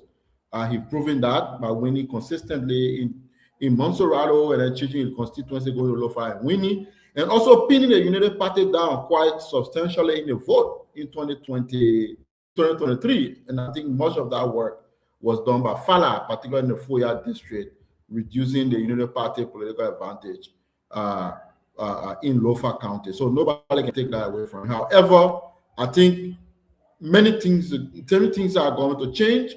My party, the CMC, and many other political parties will go into Lofa and will make our case there. So again, right now we're just analyzing the situation, but the reality is that we are going to be out for a massive political fight all across different constituencies across this country. That's going to happen. Thank you very much, Kev. Let's hear you. It's that one.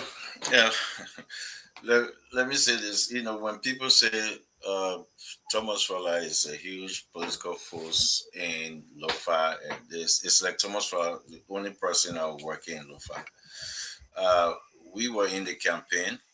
We know who and who and what they did in Lofa. So yeah, that allow us to have that numbers we had in Lofa. It's not Thomas Fowler alone. It's not possible. So we should stop that. Number two, I guess that's what Isaac was trying to say, but maybe I think we've got it wrong. The way Thomas Fowler, the 2020 election, we were on this platform. I bought into that. Stanton, Tomlin George, and all the other guys were telling me, say, hey, you got. I believe that we're going to beat DeLong because he filled the whole stadium. We didn't know he was bringing people from Lofa. We didn't know that. That later on realized that, he did that. Hey, can somebody mute? Somebody need to mute. I think it's Yeke need to mute. You understand? So when I see Thomas Fowler, I remember Thomas Fowler during the campaign 2023. He told President Weah that the same language, Lofa will be no-go zone. CDC will win Lofa. He said that to us. We believe that. We believe that. We believe that crap that we're going to win and Lofa from Thomas Fowler. So when I listen to Thomas Fowler, the only difference is the name. Joseph Buckeye and Lofa will be no-go zone, and this is the only difference. But it's the same thing. Go over Thomas Fowler and Redrick. Go over. It's the same thing. He get that political maneuvering that he can go out and think that he can bamboozle people. But the only thing I can say that there is no more unity party. It's nimble right now. Thomas Fowler is strong within the unity party. Thomas Fowler has taken over the unity party because the unity party believe that they cannot beat President Weah in 2029. So they decide to use Thomas Fowler. Thomas Fowler decide to organize because they know they cannot make it. So as we speak right now, Thomas Fowler is unity party. That name unity party is no more. It's dead. It's Nimble right now. Nimble, whatever, Bimbo or Nimble, whatever they call it, is dead. And UP is dead. The Bimbo is the new party. It's a political party. Imagine they having the headquarters. They're building the headquarters. For the now or for the something lawmakers, Stanton, they not support the unity party. They're saying they're going to support Nimble, meaning that Nimble will be the front of the. We will come there. Let's just start. We will come there. We'll just brush off on this and give others a chance, Kev. Let me bring in Vendetta Patrick. Vendetta, you know about the Liberian politics. You know about the local politics. This is Lofa we're talking about. What say you? Thomas Fowler, Lofa, Joseph Wagner. Stanton, when I listen to seditions on the show, bar muffin, political actors that were very instrumental in securing them election in 2017, even in your misinformation, there must be a sense of reality. Let me give you statistical evidence. 2005, first round of the election, CDC obtained 11,700 votes in Lofa. Run-up election, at the time Thomas Fowler was not there, he had not moved there. Run-up election, they obtained 14,600. 2011, first round, CDC obtained 12,650 votes in Lofa. Run-off, they obtained 6,470. 2017, first round of the election when President Weah was on the ballot, they obtained, CDC obtained 10,217 votes. The run-up election, they obtained 14,000. 2023, when Thomas Fowler moved in Lofa, he was the face of the CDC there. CDC, first round of the election, they obtained 34,751. Run-up election, CDC obtained 35,951. This is a man who was very instrumental in amassing this vote. Then you come here on this platform and you say the man is insignificant. This is the greatest political accident ever in your intellectual discourse on this platform. CEO, politics is not dynamic. I mean, it's not static. People will wear one jersey today, tomorrow, before you make up your mind, they switch loyalty. Whether you like it or not, Thomas Fowler is a force. You can take it anywhere, you can curse him. He's a force. He was the face of the CDC in Lofa. The vote you obtain in Lofa because of a developmental initiative, the way he worked there. From 2005 to 2017, you now obtain 20,000 votes. When the man moved there, look at the kind of vote he gave you. Secondly, Stanton, our politics are driven by three cardinal things: ethnicity, party line, and of course, money. You can't win President Weah in Grand Crew. No way. It's not possible. You will never win him.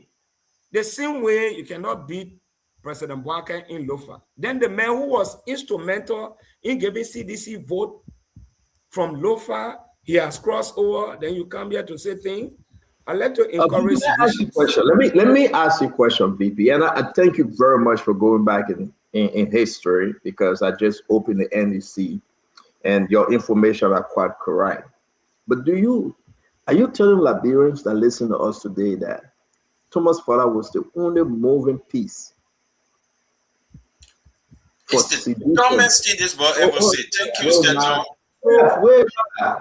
I can't wait. My man, let's have conversation. So let me come back to you, my brother. Okay. Was Thomas, let me finish. Patrick, let me finish. Let me ask you my question. Was Thomas Fowler the only moving piece for sedition in Lofa to gather the vote of 36,000 in the second round during 2023?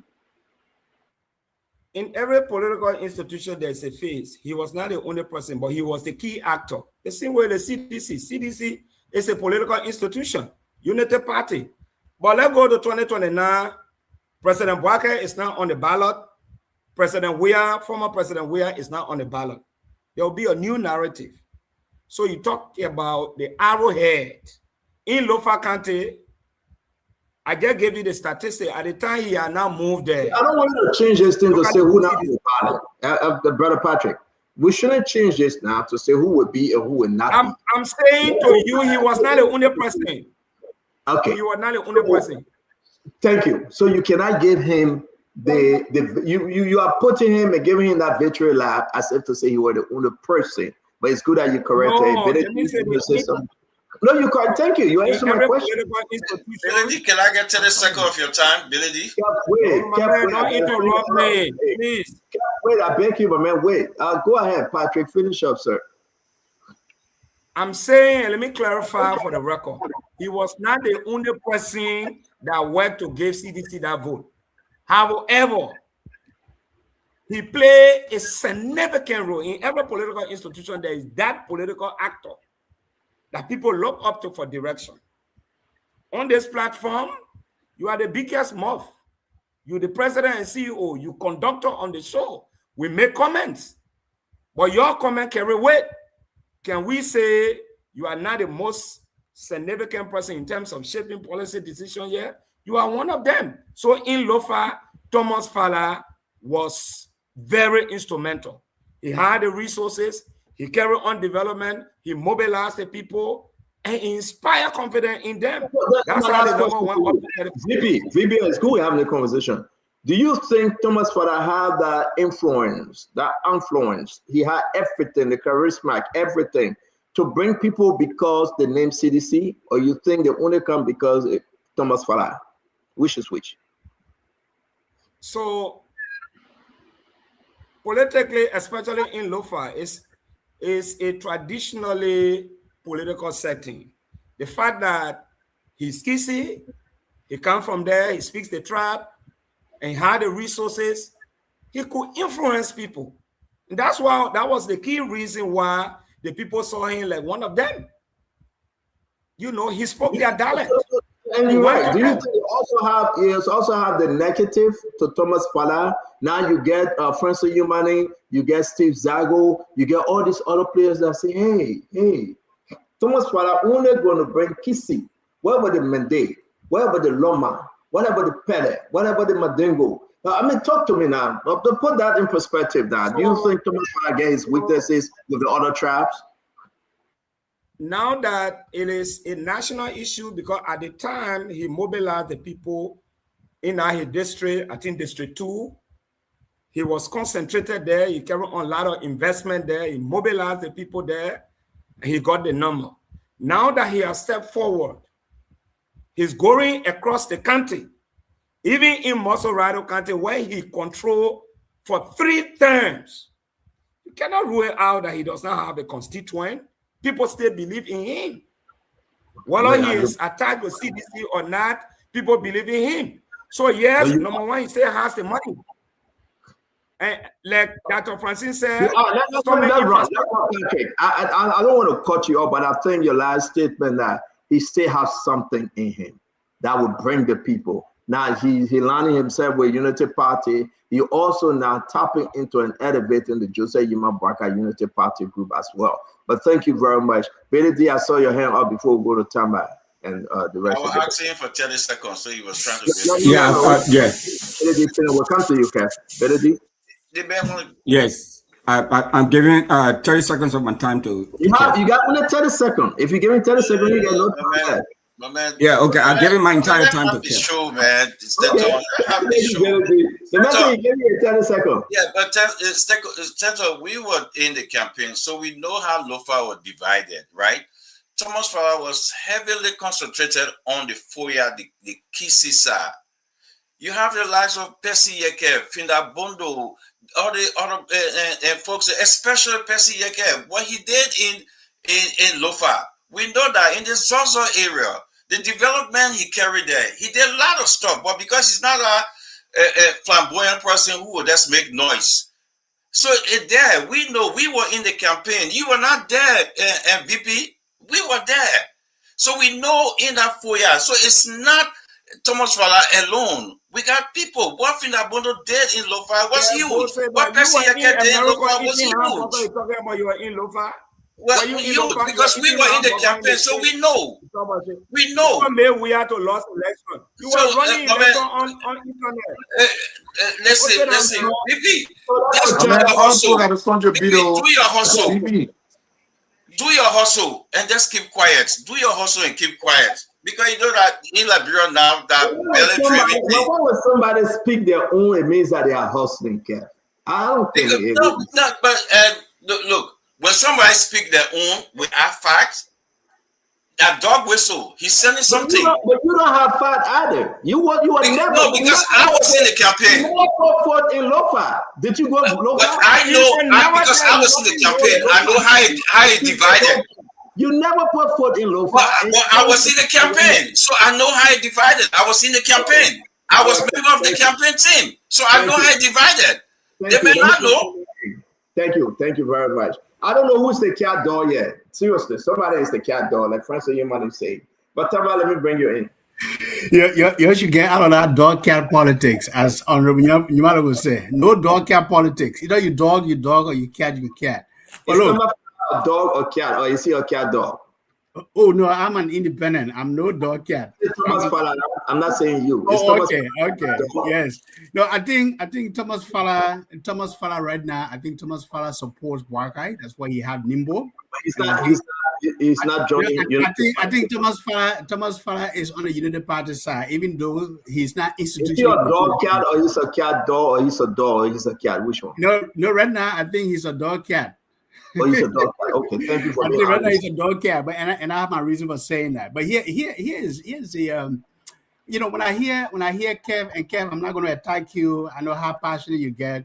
Excuse me, Dr. Richardson, where are you? Are you in some kind of luxurious hotel or something? Where are you, Dr. Richardson? You just come here with that kind of background and twisted acid do here, and you're causing Can we continue? Can we continue with the show, please? Okay. I just thought of asking because Benedict wanted me to ask you, Fred to ask you. It's look at your background. It's like one of these 5-star hotel in Miami Beach, Florida, or something, maybe Fort Lauderdale. Where are you? Are you seriously? Because I know the hotel in Florida. I do seriously, all of them as well. Which one are you in? Are you in? Did you travel? I mustn't say talk. But no, Abraham know where you are, right? Just for the record, right? No, you know.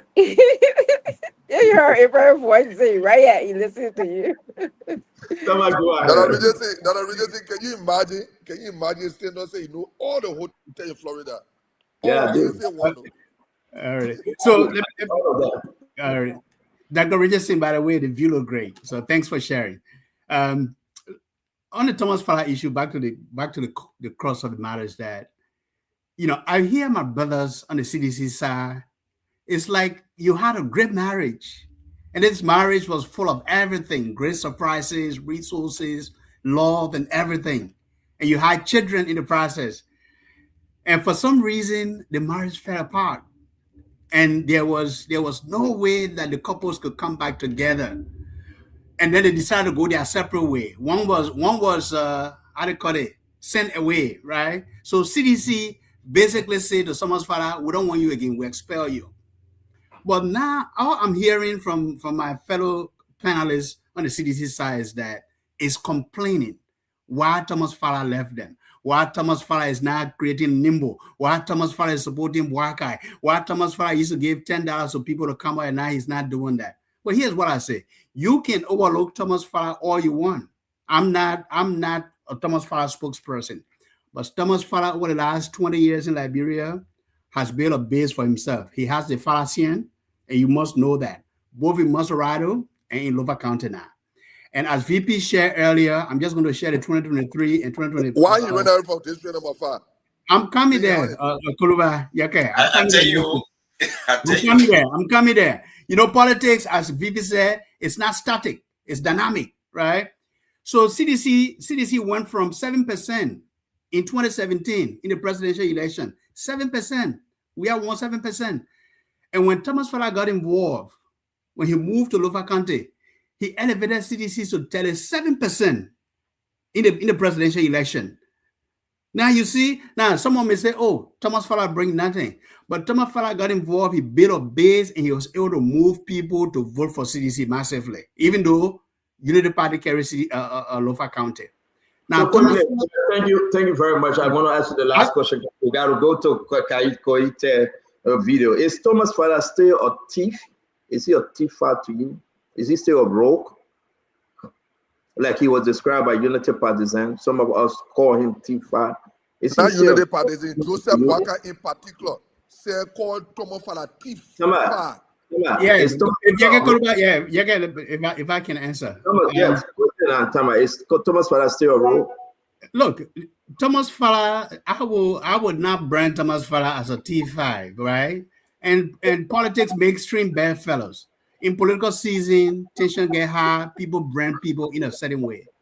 But look, Thomas Fala is currently the Deputy Speaker of Liberia, and he has his eye on the speakership. Was he a role? Be fair with our audience here.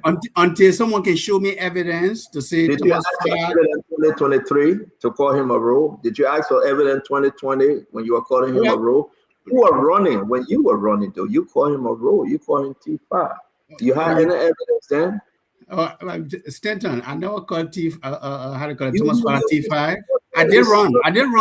But you were against the CDC viciously, and you said Thomas Fala was T5. You supported President Bouakai also, though you were running as an independent, right?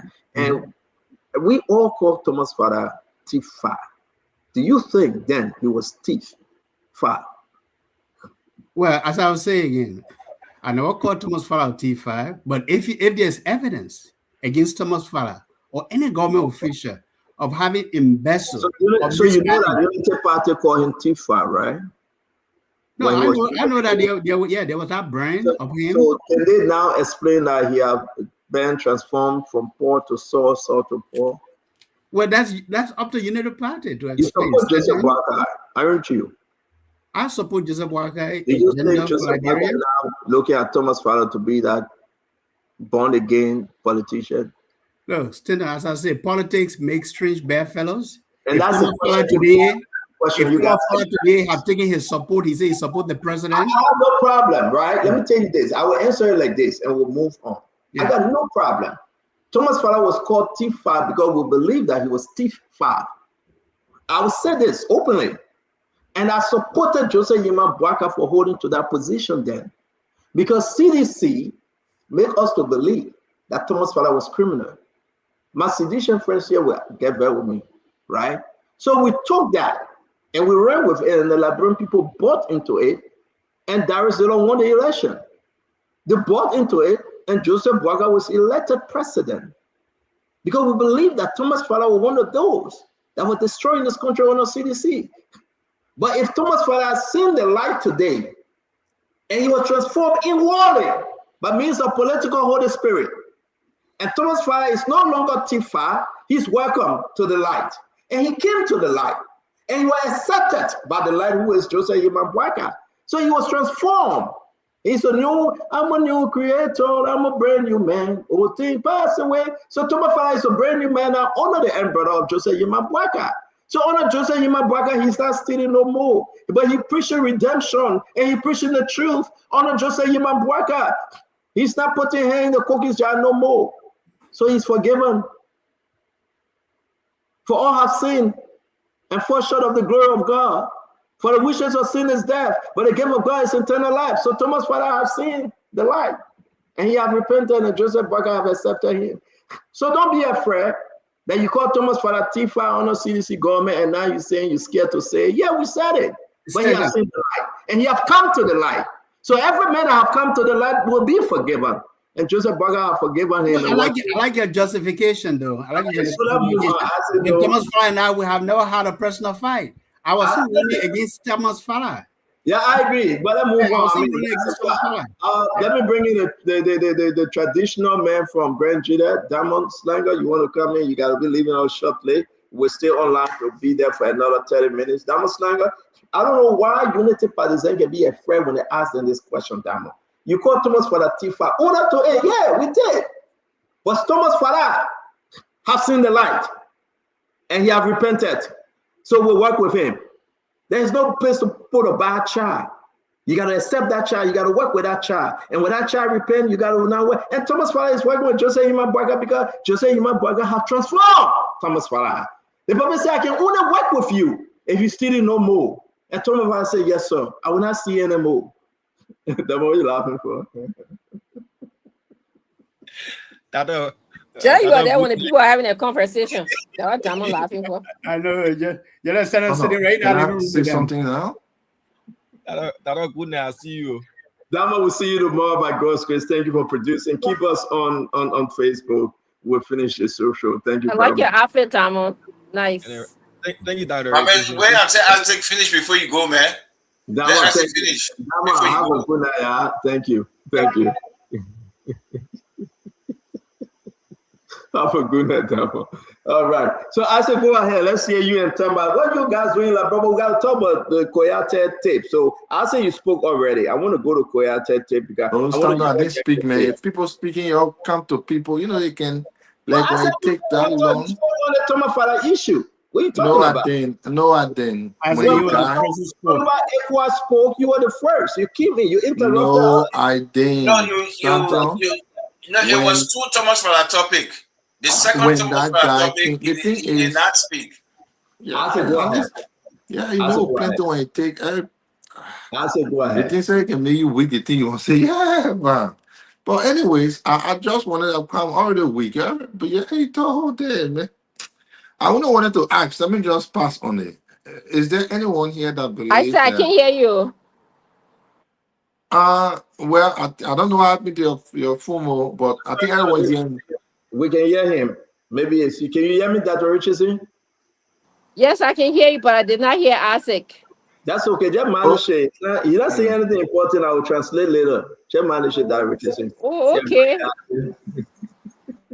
So I wanted to ask, is there anyone here that believes that Thomas Fala is so important in Lofa that Prince Johnson was in Nimba? Is there anyone that believes that? Do you want me to answer you? No. I'm saying like I'm asking, but not the answer per se. Okay. But is there anyone that will believe Thomas Fala is so powerful in Lofa more than Prince Johnson was in Nimba? Do you want to answer? CDC got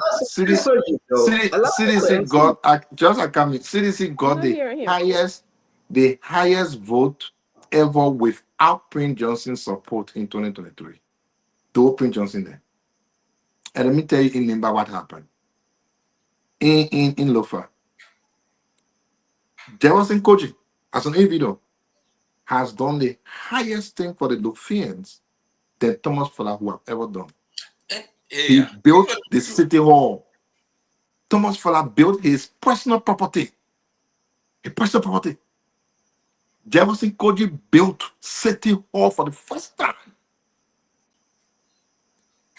When George Weah was president, he built roads in Lofa. When George Weah was president, he built market in Lofa. When George Weah was president, he took electricity in Lofa. 2017, George Weah wasn't president. No. 2023, he had served 6 years before 2023. So the people were voting on the record. Some of people, let's close on this quickly. Do we really believe ANC people will just jump out from there and say, no, I'm leaving ANC, man, because Thomas Fala, man, I'm going to Thomas Fala, man. Someone believe that CMC people will just say, you know what, I'm leaving CMC, man, Thomas Fala, man, you're too powerful, I'm going to him, man. So Sidisha will just jump and say, man, we want this again, yeah, we're going to Thomas Fala there, man. This topic is a joke, man. We wish Thomas Fala all the best. He's a big brother, but let's continue. But Sandro, my internet is going off. Please, I beg you. If you want to go, you can go. But thank you. Let me say this to everybody. Yeah, right? I wanted to just say. I said, hold on 1 minute. I beg you. Your internet will be on. Let me say this to everybody. You know what? Sometimes we really don't like to do this. How dare our brother Isaac to compare Jefferson Koji's strength with Thomas Fala when it comes to Lofa? I mean, Isaac. I think they get stages of malaria in Liberia. Maybe stage 3 not catch you tonight. Not even one, Patrick. That's stage 3 not catch you, brother Isaac. I mean, Thomas Fala in Lofa. Thomas Fala. We can say anything we want to say. I hate to defend this guy. And I don't want any unity partisan, right, playing game as to how they will come and defend what they say about Thomas Fala. Like Brother Patrick said, there's no stagnation yet. Thomas Fala shouldn't have left CDC. It's a blow to CDC. What Thomas Fala can produce from Lofa, Jefferson Tambakoji, my friend and brother, can't come close. And a Yekef Hassan talking about person Yekef in that bundle? Are you a madman? I mean, that's a joke. You already have Jose Yima Bwaka from Lofa that can put a massive turnout. And you want Thomas Fala to be added to Jose Yima Bwaka. Then you're going to talk about Baron Samuka, the man that can bring the devil outside. Addition to Jose Yima Bwaka and Thomas Fala. Hey, tell me, say, can we do round? We are doing rounds now. I'm trying to talk. What kind of madness is this? I think the opposition should come from a place to have a strategy here. You had the Thomas Fala. You had the Jefferson Koji. You had the Mobile Malu. You had the Water Quality, right? You have all the Lothian. Joseph Boakai still beat you guys in Lofa. Then now, man, the man that was on the forefront, he shifted. Samuka, that the government will get $51 million to deal with yellow machine, shifted. Are you not concerned? Steve Zako still crying, but he will come back home. He said, doing yama yama. Who you got in Lofa that will deliver Lofa for you? Who? No, to be frank, who you got? Who can you name right now in Lofa? Right now, that doing for the Lothians. I want Liberians to hear me. The only mistake I think Unity Party do to let Yeke Koluba go, I'm concerned about Yeke Koluba. We'll try to talk to Yeke and bring him back. Well, I'm sorry, I'm not a Unity partisan. I shouldn't say we. I want Yeke you come. But guys, I want all Liberians. I know you are mad with Thomas Falah, right? But you cannot take this away from him. That you opposition Unity Party, you got nobody compared to Joseph Nyeman Boakai, Thomas Falah, Brandon Samuka, Steve Zako, and you can name them. And you want to tell me that, you know, you guys were saying that nonsense about Nima Kante, and I will rest on this. Let Prince Johnson go, man. We don't need him. You remember that, Mandela Patrick? You remember that, right? Let Prince Johnson go. We send Jefferson coaching on Nima. And then what happened? What happened, Nima? You need to stop this. You need to find a way not to win Lofa, not to win Nimba, but to take away and get a little more than what you had 2023. I'm talking about opposition. Anything short of that, send Jefferson coaching there again. The man that Unity Party sent to school, sent Joseph Boakai took over. The man that ran away because he cannot get vet with your Uncle Joe. They're paying the man. That man you talk about that will go down to Nimba, to Lofa, and bring back the people. Are you something wrong with y'all? Send Joseph Boakai took over. Why is Jefferson coaching? I was standing on talk to now. Sometimes you finish talking, you hear, we hear you. Can you get on your chest? We hear all that thing you say. Yeah, we hear you better. Keep talking, my man. You are the friend. Get your chair. People need to understand that. At the end, you told me you were coming to me now. I know they are all crying. They want to talk now because I hated them so hard. I'm on the side of Mandela Patrick tonight because I think opposition CDC need to wake up. That Richard, what are you showing your husband for? Opposition CDC need to wake up because let the other people talk small. And you just confess that you're Unity Party supporter. Thank you. No problem. No problem. Yeah, man. Thank you. When you say these things and allow us to talk, before you come to us, then we tell you. Yeke Koluba coming with her own party. Wait. We're going to Yeke. Yeke, look at that emergency husband. You can't get a woman chair. He's talking the woman. Even the woman on the show, he's saying that right now. Okay, yeah. But let's move on now to this topic. Yeke, go ahead. Let's see what the topic. Yeke, go ahead. No, I hear what they got to do. They got to tell me don't say about Thomas Falah. Thomas Falah is a giant, right? You got to know how to take down the giant. Slow down now. And you guys should accept it. Right. Go ahead. Let me tell you something today. I can assure you that come 2029, the opposition that I will be a part of, if they behave right, and the Liberian people believe in them, that we will come to liberate the people, not to come to enrich ourselves. If some of us people are opposition, forget about Thomas Falah. Thomas Falah wastes his time.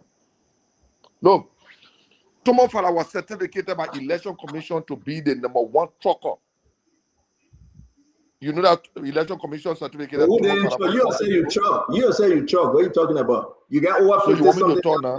We'll give you time. So let the man turn now. No, but what happened here? We having conversation.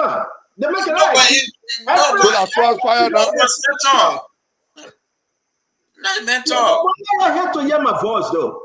Yeah, but interrupting the man, because we interrupt you, say no, but you want to interrupt the other people. Me, they meant talking about trucking. Everybody truck. All the people that I ran to be represented and senators the truck. But the fact remains is that you're making the same mistake. Sometimes we hear the mistake. Let's just say our own small. Yeah, we know the mistake. Stanton, like I was saying, just wait for 2029. Let the ball bounce. When the ball bounce, the rule will change. Look, the Liberian people will believe in consistent people. Some of us didn't reach this point because we want money. Some of us, our belly not in the wheelbarrow. Our belly is on our stomach, we're moving with it. And we'll not compromise our integrity for any amount of money, for any amount of job. So Stanton, wait for 2029. Let Thomas Fala be spending the money he got to be talking people like he did to haul people in Foya, just for him to be elected in Foya. If Thomas Fala feel he had a number, why he couldn't contest in district number 5? Thomas Fala is a looter. Thomas Fala is the number 1 criminal in our capital building. That thing he can use his money to influence people. Not some of us. And he knows that very well. But that wait for 2029. Let the campaign open. Then you will know that the ball has bounced and the rule has changed. Then you will know if Thomas Fala alone get control over Lofa Kante. We will move into Lofa Kante because the people believe in us. You think the people believe in Joseph Boakai at 10 Foya to be the capital city of Lofa Kante? Thomas Fala Joseph Boakai have devalued Lofa Kante. And I can tell you that for a fact, that Lofa Kante is being devalued. He had disregarded the Loma people, the Pele people, and the Bandi people. But we'll prove something to Joseph Boakai. Wait for 2029, let the ball bounce. Then the rule will change. Okay. Can I contribute to the discussion? Yeah, we're going by line now. Don't go up. Stanton. Yeah, Stanton, let me say this. You listen to VP. VP count from 2005 to 2023. And let's be logical now. I think, listen, let's be logical now, right? Why our vote went up in 2023? It's because George Weah was president and the development that he did in Lofa. That's why. Because, listen, we divided Lofa. We divided the Zozo era, different era. You get Janga Cool. You get, I see Stanton talking about what Jefferson. You know what Jefferson Koji did? You know what Percy Yeke did in that thing? Send people. I'm going to challenge you today and go outside Foya and send people in the Zozo area, the Loma area. I will challenge you today. Send our team to ask what Koji did and what Janga Ko and Percy Yeke. I will challenge you today, Stanton, on this platform. And so people can go down there and see what they did. You saying, oh, this person. No. Go there and see it. So because of the development of George Manuel Weah, and he focused heavily on that Lofa Road and fix that Lofa Road, I can send you a video right now for you to play and see roads from 3-4 decades back that George Weah fixed. But you will not play it. You will say, the last time I say play, you say, you get song, you get this, you get that. You gave me the whole lot of excuses. But if you can play it right now, I can send it to you right now and let the people see. Let time I see an on-town road. Let you see the person that driving on it speaking, because the song that was 1 second. If you follow it, you will see the road, good road. So because of that development, Stanton, that's why the people voted the way they voted, not because of Thomas Fala.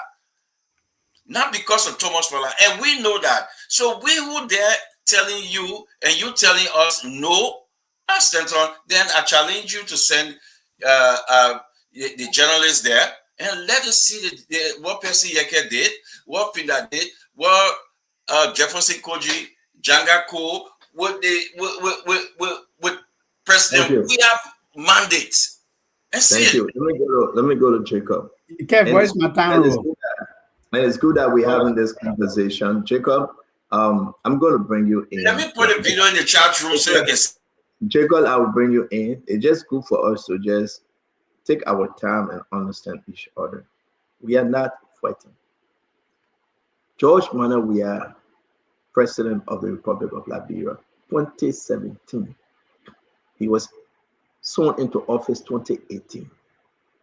Up to January 2024, everything he did is recorded. I want Liberians to hear this.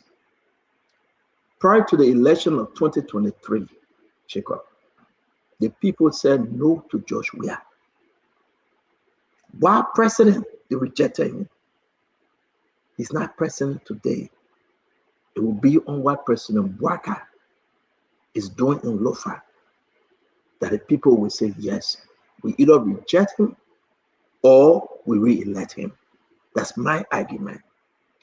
But don't come back and tell us that Jefferson Tambakoji, my friend and brother, did more than Thomas Fala or Samuka or Joseph Yima Bouaka. And that's the reason why George Weah will come back and win. Tamba, Jacob, let's hear you, my brother.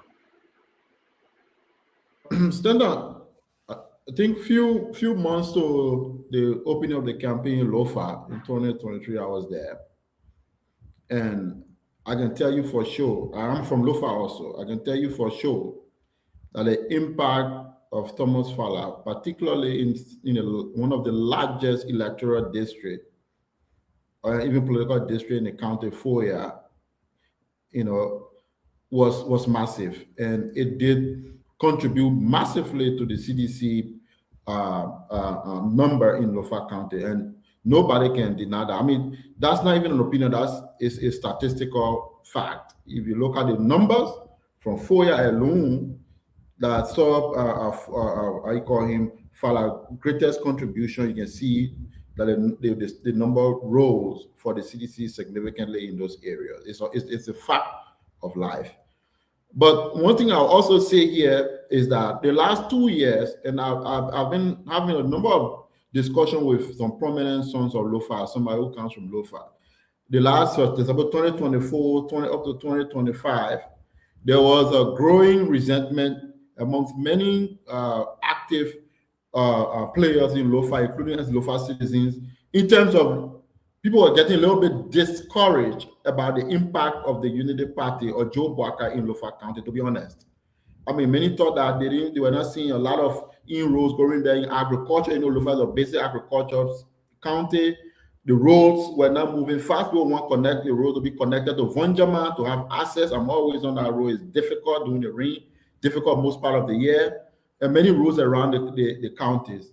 But I can see now, and then the figure for monitor that you can see that there's an increasing emphasis, effort on the part of Joe Bouaka and the Unity Party government to continue to strengthen the Unity Party stronghold in Lofa County. I mean, you just saw the weekend the launch of the Menikoma Highway, and I saw. You from Lofa, right? Yes. So I'm from Lofa. Yeah, and therefore, Senator, you want to do nothing on Uncle business? I know why you can't. I will refuse. I will refuse to be distracted. I will continue my point. So, and then we see new moves along those lines. So I'm just saying here clearly that there is going to be a resurgence of the Unity Party political machinery in an attempt to solidify Lofa as a stronghold for Joseph Bouaka. That is going to happen. Unless you become brain dead politically, you'll not understand that, but that's a fact. That will happen. They will reinforce, they will try to push. However, what I think the opposition has continued to increase momentum is in Montserrado County. And I think that is a very powerful part because Montserrado is a huge voting bloc, right? It's the largest county. You have the largest county. The Unity Party, as far as I'm concerned, is losing a lot of endorsement, a lot of grip to the Montserrado. For me, that's going to tilt the balance of political play. So as the opposition gets stronger, build more momentum in Montserrado County, the Unity Party will try to strengthen their momentum in other parts of the county like Lofa and other places. So as we move along 2029, these are things that are going to happen. And as part of as opposition strategists, people who are strategists in the opposition have to take note of that. And I think the Unity Party is aware of that. That's why they try to strengthen in Lofa. But we also need to make use of the advantages we are going to get in Montserrado as most disgruntlement rises in Montserrado County as is normally possible. Most young people are having jobs, things are tough, a lot of hardship. So the opposition is going to rise in the polls and get stronger in Montserrado County. But we also know that the Unity Party will try to strengthen in Lofa. Does that mean that the opposition should leave Lofa alone? No. We need to, the opposition need to get engaged. We need to get engaged in Lofa to challenge the dominance of the Unity Party that will come there in an attempt to keep the chances of the opposition alive in these elections. But we have to be honest with ourselves. We have to see the threats.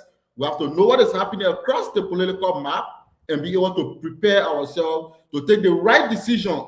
Because if we get blind, if we blind ourselves, and then we'll not be able to make the right decision because we're not being factual with development happening across the electoral districts and electoral belt across the country. So that's my assessment of situation right now. Nimba is a different kind of fate because we know Prince Johnson is no longer in the race. I know Jeremiah Kuhn is there, but Jeremiah Kuhn has not been tested in an electoral process outside of Prince Johnson's involvement. So people can say Prince Johnson is still, Nimba is still in the game because they are going to have a vice president ticket, they'll probably come there, but that has to be confirmed at the polls. So you can have some level of skepticism about Nimba, you can still argue they will be in a fold for the vice president, but I know that Montserrado is back in the play for the opposition. George Weah left close to 100,000 margin in the 2017 elections. The opposition is going to get very strong here, and the Unity Party will try to show off for that strength in other parts of the country. So we need to be aware of that as we try to strengthen our strategy across the country. I like to be a fair analyst on this matter and not to fool myself when the realities are staring us right in the face. Senator, you're going with the bottom line. Can I have my minute, please? No, you spoke already, though. We just got to go back now to Dr. Richie saying, because we got to go. Just one more thing left for us to talk about Ambassador Koyete video. Then we go. Dr. Richie saying, you want to add anything before? The reality is Unity Party has confused the voting population in Liberia. You gave us information about Thomas Fala. You told us that we had to remove Thomas Fala because he was paying to receive votes. You told us that he was stealing money, he was corrupt. And then you yourself, as Unity Party, you have invited and welcomed him into your party. So it confuses the Liberian electorate. And so I'm saying that Liberians should open their eyes in 2029. They should use their integrity. They should become wiser in their thinking ability to elect a leader, okay? They shouldn't follow what other people have told them in the past. They should go by who's related, their relatability to the country. You should go by who can empathize with the people. You should go by, who can advance and promote Liberia's cause. Okay, you should go by who's going to be able to help develop our country. And if you go by all of those things and you see that your Unity Party or CDC will not be controlling your way of thinking, you think for Liberia itself and for Liberians, then you will be okay. We'll be okay. Okay? So that's all I have to add to that. I don't who Tifala is or what he is, where he came from. That doesn't bother me. What bothers me is Liberians themselves have to now stand up tall. Thomas Fala, I know he can be, elected multiple times in District 5. He can be rich. He can be whatever. He can give the Liberian people money. But he is the one that Unity Party came to remove. Okay. Unity Party told us that. So we even play, Stenta, I can't even hear you. So we even play a video on this show, I remember, showing Thomas Fala giving people money, to vote for him. Is this the kind of person that I should come or Liberians should vote for? So, Liberians, use your head, open your eyes. Thank you. Okay, the funny thing is that you see, when Dr. Richardson is speaking like that, is because Abraham is right there. He enjoys her speaking like that. And when she see Abraham, she speak with passion. And they do that. They do that family, husband and wife engagement. She look at Abraham and passion. The people that got to speak that Abraham say, "Yes, my wife. you're on the point. You're on the money. But let me say this: it's okay. I'm not going to argue with my brothers and sisters from CDC. No, it's just simple. Like Jacob Jala put it in regroup, Patrick. It's simple. You got to do better than what you did 2023. But you are not doing it. You just not, because you're not in power, right? You have giants coming up to convince the people of Lo-Fi. And I know I would say this to end. Unity Party got to get rid of this border issue. Better day. And that would be my fear. If this border thing continue, right? Unity Party will have a problem because the people, the opposition will say, you're saying that you're going to take our land. The $10 billion project. I want opposition to speak on this thing. Not take us back to Jefferson Tamakoji and say he built skyscraper there so the people will go. There are nonsense argument. The thing that Unity Party doing right now, BDD, let the opposition hold them to it. When you go back and say Jefferson bring 50 people, Percy Yege bring 100 people, that's your best thing. You'll continue with that story. You will feed the pin. But something happened today, and I'd like to start with you, my brother BDD, because we close on the show. Let's play this real quick. Honorable Speaker, distinguished lawmakers, as the Honorable Minister stated, we had a meeting with the President earlier before coming here. He was very clear. He said the relationship the executive enjoy with the legislature is something that should encourage us to work with them, to support them instead of criticizing them. So I regret my statement and withdraw it. And I ask that my intention might have been misinterpreted. For any reason, who misunderstand it, or whoever misinterpreted it, my you still making the because the information there is a Facebook. I want to read.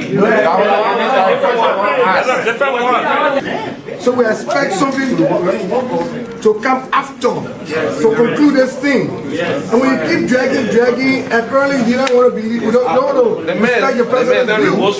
So please, Mr. President, let's solve this problem once and for all. Now that you regret, what do you want us to do? Now please, let's see over please. Say you regret, let us do easy.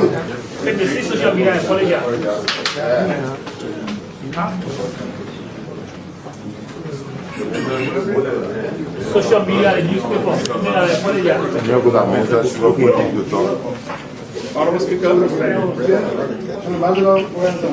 Honorable Speaker, our distinguished members of the House of Representatives,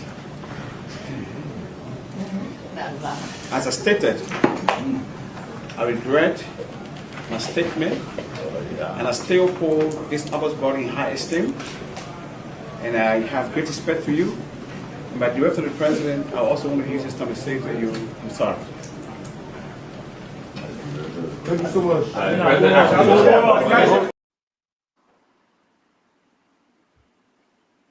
This is so important that we should discuss about directive of the President. By directive of the President. I apologize.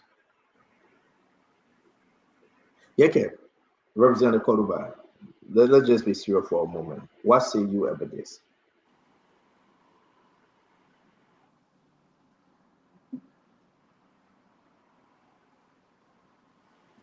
Yeke, are you with us? Okay, let me come to you. Tamar. I'm sorry, Betty D. What say you about this? And we'll go to Tamar. We got to go around quickly.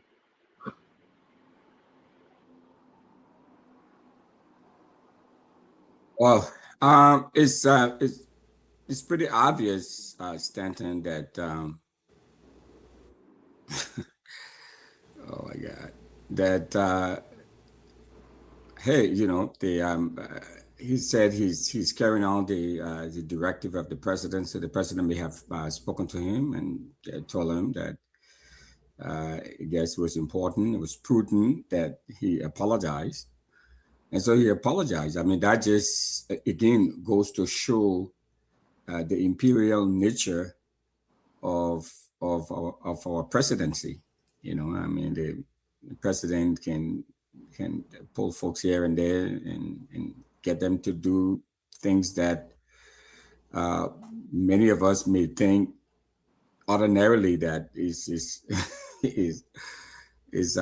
something that may be difficult to do. But you know, so the president is pulling his weight around, Stanton, and so this guy is capitulating. He's capitulated, and I mean, he said it, and so you know, what more can you say? This is part of political theater that we have now in the country.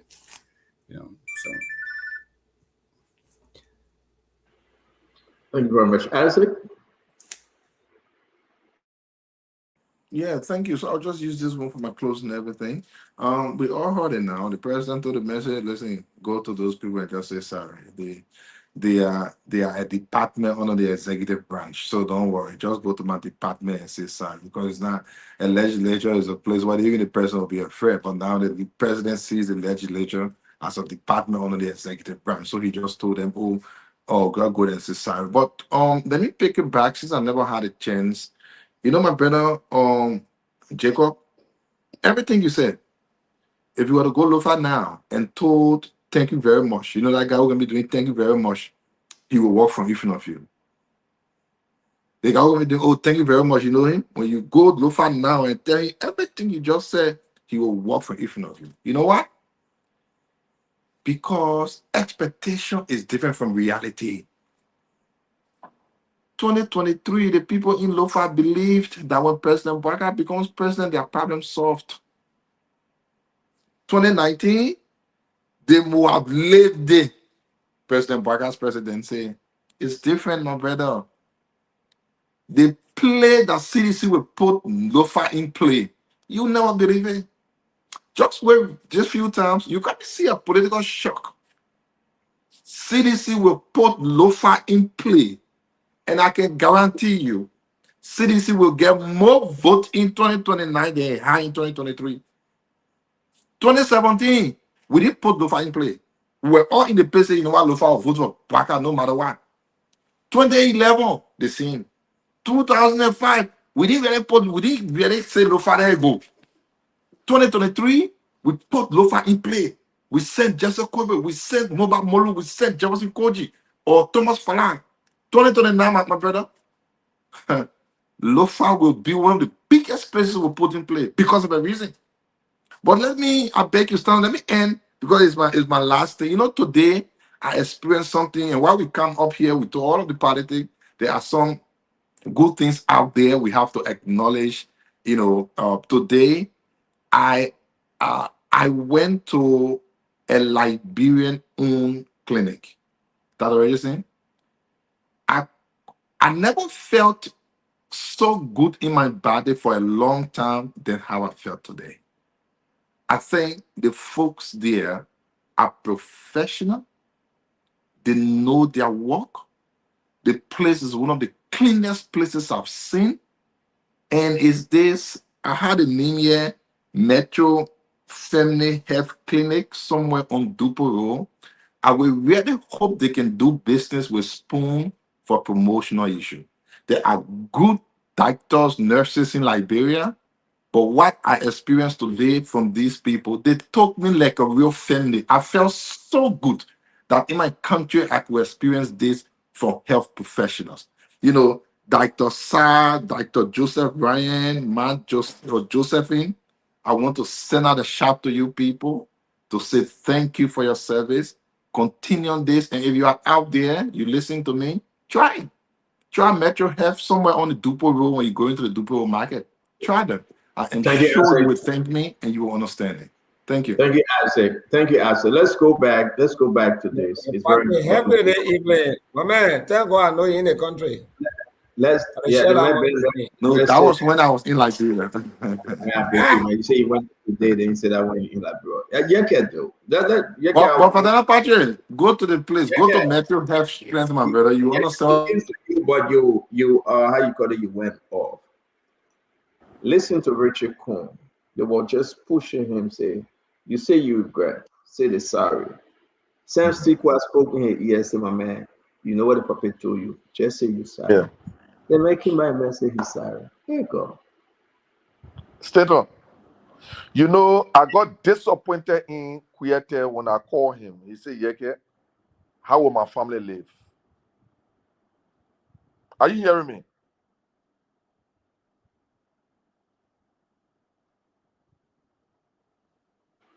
Yeke, we hearing you. Talk. Yeah, I heard you. You want, okay. Yeah, you want You to be know, talking to find Kuyate that has so much respect in him, to go and sit down on somebody that do not have moral. Richard Kun do not have moral. Richard Kun do not have moral. To see any actor there that all they want to be on committee to eat LeBron money. Because anytime you talk to somebody like Ali Atos, you will say, how my family will live. How are we going to make it? People are living on their stomach and their belly. That who those people are. To listen to Kuyate telling me, Yeke, you know, what can I do? Stay to are they still teaching service in Liberia? Because you will be teaching service, then we only have one branch of government. It's wrong. It's wrong. Joseph Boakai feel too entitled that he will control everything in the country. He will control the court, control the legislature. Where is the country going to? Listen to him. I met with Joseph Boakai. He said, I should just come and say sorry. Sorry for what? When the international world know that the House of Representatives are so criminals there, why they can't hold the people in contempt? Why? Why they can't hold them in contempt? But you look at your own citizen because Joseph Boakai said he enjoy the working relationship with the legislature because he using them to do illegal things. That what happening? Rachel could get moral to be discussing some serious issue. Straight up. You know, I blame Joseph Boakai. I listened to Fode Famula when he said, Kaba say how he will live. Everybody now living on their stomach. Kaba for his age, Kaba is in his 70. Talk about how my family will live. You never knew that their job, when you leave their job, your family need to live. Is this the kind of country we want to run? Would Joseph Boakai think everybody should bow down to him? Straight up. I will be the last person to ever in my life bow down to Joseph Boakai. If that would make me stay as representative, I got no interest in the job. Kuyate just made me to lose taste for him today. Kuyate had killed his political career to go and beg people to apologize for something that you know that reality. The international community know that everything in our house is about stealing. Why can't they hold the people in contempt? Stand up. Kuyate killed his political career, man. To listen to Joseph Boakai that already in the grave. So you know that the stubborn fly that will follow Joseph Boakai in the grave? I can never be part of the stubborn fly that will that will follow Joseph Boakai in the grave. Thank you. Thank you. I'll stop this family. Thank you. Thank you. Do you believe it, Dr. Francine? By directive of the president. Okay? I heard that word loud and clear. It tells us our country, we have to stand tall. He behaved like a coward. Okay? He behaved like a coward. I would say that. You don't go and say by directive of the so our children, they might be talking when your parents they say stuff to you to teach your morals and standards and values. You must say by directive of the president. You know, it's unbelievable to me that who is standing for what is right in our country anymore? Who is standing for morals? Who is standing for integrity? Who is standing for something? By directive of the president. That's what I heard him say. So I don't even want to talk. It frustrates me. But I hope that Liberians will learn 2029. This is why we come on to open their eyes, help them see things clearly, help them make their own judgment. And, you know, hopefully they will learn. We'll learn. We'll learn fast. Yeah, but that Richard, you gotta understand that he didn't say I apologize. His boss said go and apologize. So I don't think I'm disappointed in the ambassador. He raised an issue. He flagged an issue. He took it to his boss. He met the president. The president, chief of staff, went with him. The lawmaker requested, look at his documentation. I put this in the chat room. Look at this document. That he, before the 55th legislature of the Honorable House of Representatives, he wrote, distinguished member, I stand before this august body with the highest respect for the constitutional authority vested in you by the Liberian people. And he went on to say, he didn't take back his statement. Why would he, when he said, I regret that the president sent him to apologize? I think the ambassador spoke truth. But his reliance, the person he was depending on, to say thank you and hold your ground. President Barker left on him and said, go and say you apologize. That's where I would take it from. That's where I would take it from. But and just, if I can just, I mean, you do have a point, Stanton, but if you meant something and you said it, you stand by your word. One thing I know about you and I learned, you stand by your word. You mean just a couple of days ago, you told a guest on the show, don't apologize. Okay? And you felt that. And you stood by your word. But is he standing by his word? He's letting somebody influence the way that he thinks. And Yeke just told us before he left. The man asked him, what you will eat? What are we going to eat? So that Yeke, you believe that he meant listen, I'm open-minded. I'm open-minded. I'm open-minded to the point that I don't believe, nor do I believe that Ebola is in the country, but I think that people should take care of themselves. That's how open-minded I am. Yeah, but thank you very much. And I think he was between a rock and a hard place. Kev, let's hear you. Senator, for me, I just take it as you kind of like maybe you're just chilling and joking, but that's not who you are. You don't fall for this kind of craziness that and Sheikh did today. And as a strong leader, because Sheikh portrayed himself as somebody who learned from those strong African and leaders. Go back to his history. That's a matter of fact. Sometimes when he talk like those. He go back to this Kwame Nkrumah days. He think that he's a revolutionary. That's the kind of person he think he is. To see him behave like a coward, Dr. What you say is correct. Like a coward today is shameful. But the most thing is, Stanton, let's look at the country, the way the country going. Now we see that what the president wants, what the supernatural wants, that's what will happen. Go there, go apologize. And you'll do what I want you guys to do. I don't think people understanding the danger. Look how my good friend VP is diluted. The country is going to a worse place. You start with me again. When I end on you, don't cry out. Right. No, my man, time will come. You can, for me, you can take shot at me, but I'm saying the truth because a lot of people don't know that you're a warrior, but you diluted. Because the way the country looking now, that you have to say, hail the king before you survive. You got to be cat dog before you survive. You cat some days, you dog some days. You know, you got it stands on the country is pay as you go. When they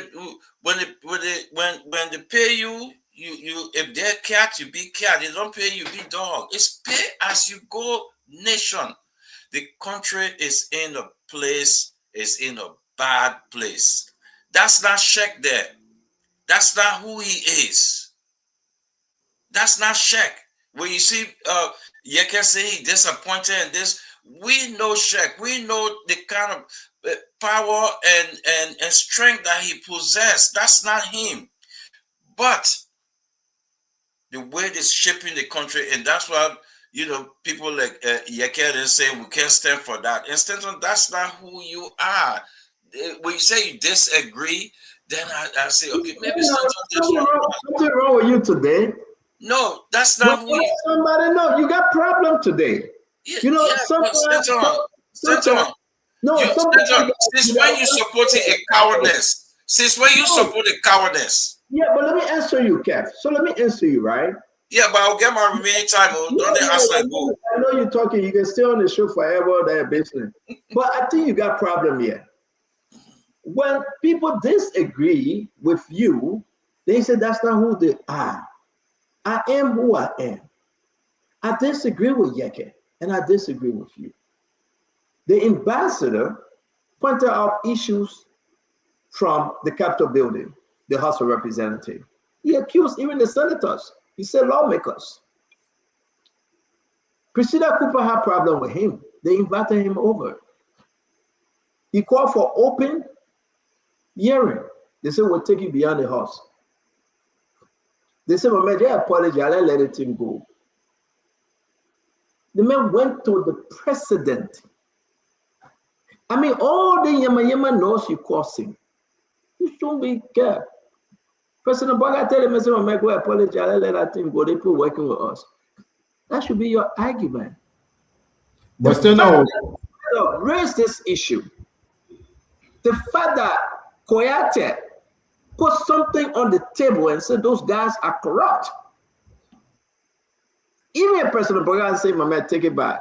Okay, Stanton. You should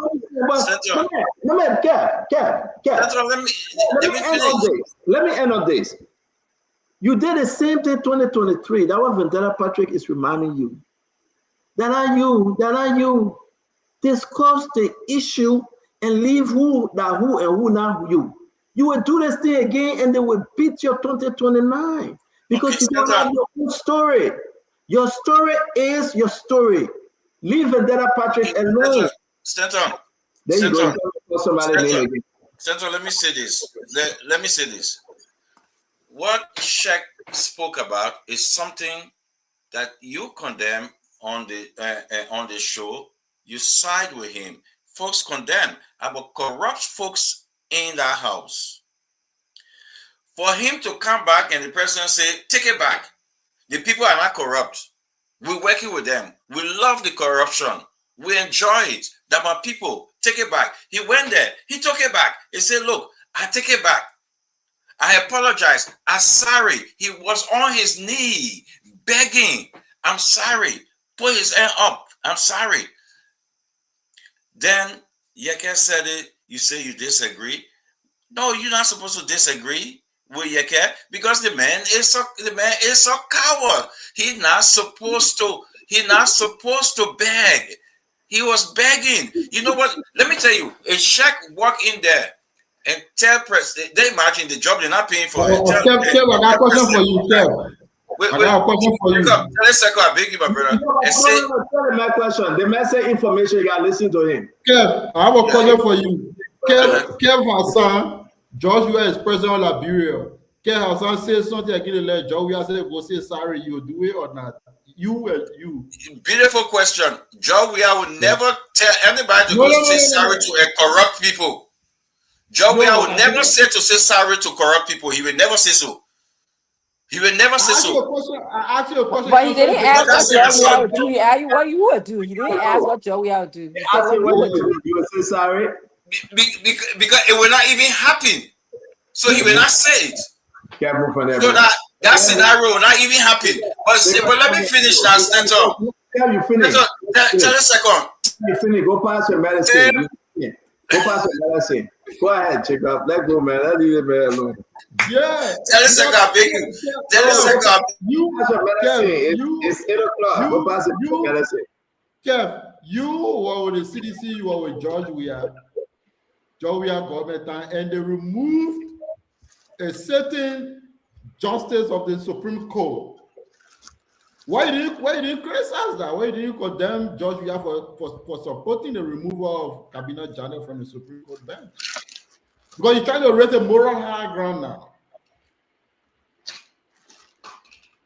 You asking me a question? You asking me? I can answer you. No, he's not asking you. No, he's not asking you. Jacob Finney, we got to go back. Yeah, we got to go quite late. But let me say this, you know, sometimes it's easier to condemn people. And then some of the people who condemn people, when you put them in that situation, they will probably do the same thing. So for me, you know, I don't be judgmental about people easily. I find it very difficult to be judgmental about people. I try to do that as less as possible, because some of the people who raise the moral power, and moral high ground, when you put them to test, they will collapse under their own views or principles that they hold. Now, let's be clear here. And you see, that's why I tell people, when you're in certain kind of position, you can only express your views through certain kinds of media and certain kinds of channels. Take for example now, if I have a criticism of Musa Belete for now, you think I can criticize Musa Belete here? No, because I have the channel available to me. I can pick up a phone and say, "Oh, Chief, this is my opinion. This is my opinion on that." I will not come here and express the opinion that I can express through available channel to me on this radio. Right? For example, I don't have any channel to talk about. I don't have any. Listen, I don't have any available channel to me to speak to Joseph Boakai. So if I want to criticize, I want to condemn me, I'll carry and condemn, criticize him. I don't know him off here. I don't get access. Right? So for Kouyaté, I'm not saying Kouyaté or wrong. Kouyaté 100% right with the position that expired. I share a view. I defended him right here. But certain position we're in, he's ambassador. Right? If he has a position, he wants to espouse. He has to find the channel available to him at the executive mansion to share that opinion, or he can share within the leadership circle across the country. When the speaker can meet the president, he has those channels available. Now, if he skips that channel and come publicly and make the position, then he must have analyzed to say, okay, I'm willing to bear the consequences of the public statement I'm making, because I know that the legislature will call me to question. And I will not apologize. I will break with the president on this matter and stand by my position. So, you see, most of these people who go to public office, they're not prepared. You know, and Kevin, all of them talking. We need to educate ourselves. We're coming to public life. If Belete wins president of the bureau, Belete meet foreign minister, or working Belete government, I will never condemn the legislature publicly, because I know I'll be putting Belete president of the bureau in a tight spot. Then you tell me something, I'll go apologize. The civil society people can do that. Bishop Fred said he will do that because Bishop Fred is not working till government. So you can criticize him. He's a civil society. So there's certain action the civil society will do. They will use the medium because they don't have direct channel to the policy actor. But if you are in government, let me take it from you, right? Because we got to go. Jacob, you are quite correct. That's why when we come on the show, right, we criticize when we see it. I would never string attached to any political party, me. So I would say from President Boakai down, I can support you. But when you give me the cost, I give you the worry and I will criticize you. But the ambassador, I respect him. He's a decent guy. He should have spoken to President Boakai first. He should have actually spoken to the chief of staff and said, these are the things I observed. I have evidence. What do you think the way forward? Right? But once you came out publicly, two things happened. And with those two things, he took one. He came in and he apologized by directive of the president, or he should have resigned and said, Mr. President, no, that I'm not working in your government. I'm out. But I will not apologize. So I'm not saying here to say that everything was 100% with his action. That's what I said. It was between a rock and a hard place. And he agreed with the president to go and apologize. That's what he said. By directive of the president, he apologized. All these things kept saying and everything, you're not there. The day you get there, that don't trouble you. By directive of the president, I do apologize. If somebody sit down here and talk small thing about Joe, we are like go to Vendetta Patrick, you shaking, you yelling, you screaming. Like you know when not Joe, we are say go apologize, then you say no. I beg you, man. Joe, we are not even. Patrick, Joe, we are not in that position, man. Vendetta Patrick, go that close the show, yeah. I'd like to applaud Ambassador Alain Shakwiate for his open apology to members of the National Legislature. It demonstrates leadership when you are in the wrong. I don't think it's something that people will consider somebody who is now objective. Sometimes you apologize not because you are weak or wrong, but because maybe people feel offended by your utterance, but still nothing changed. Message is out. We cannot sit here and say that we are not corrupt. We are corrupt.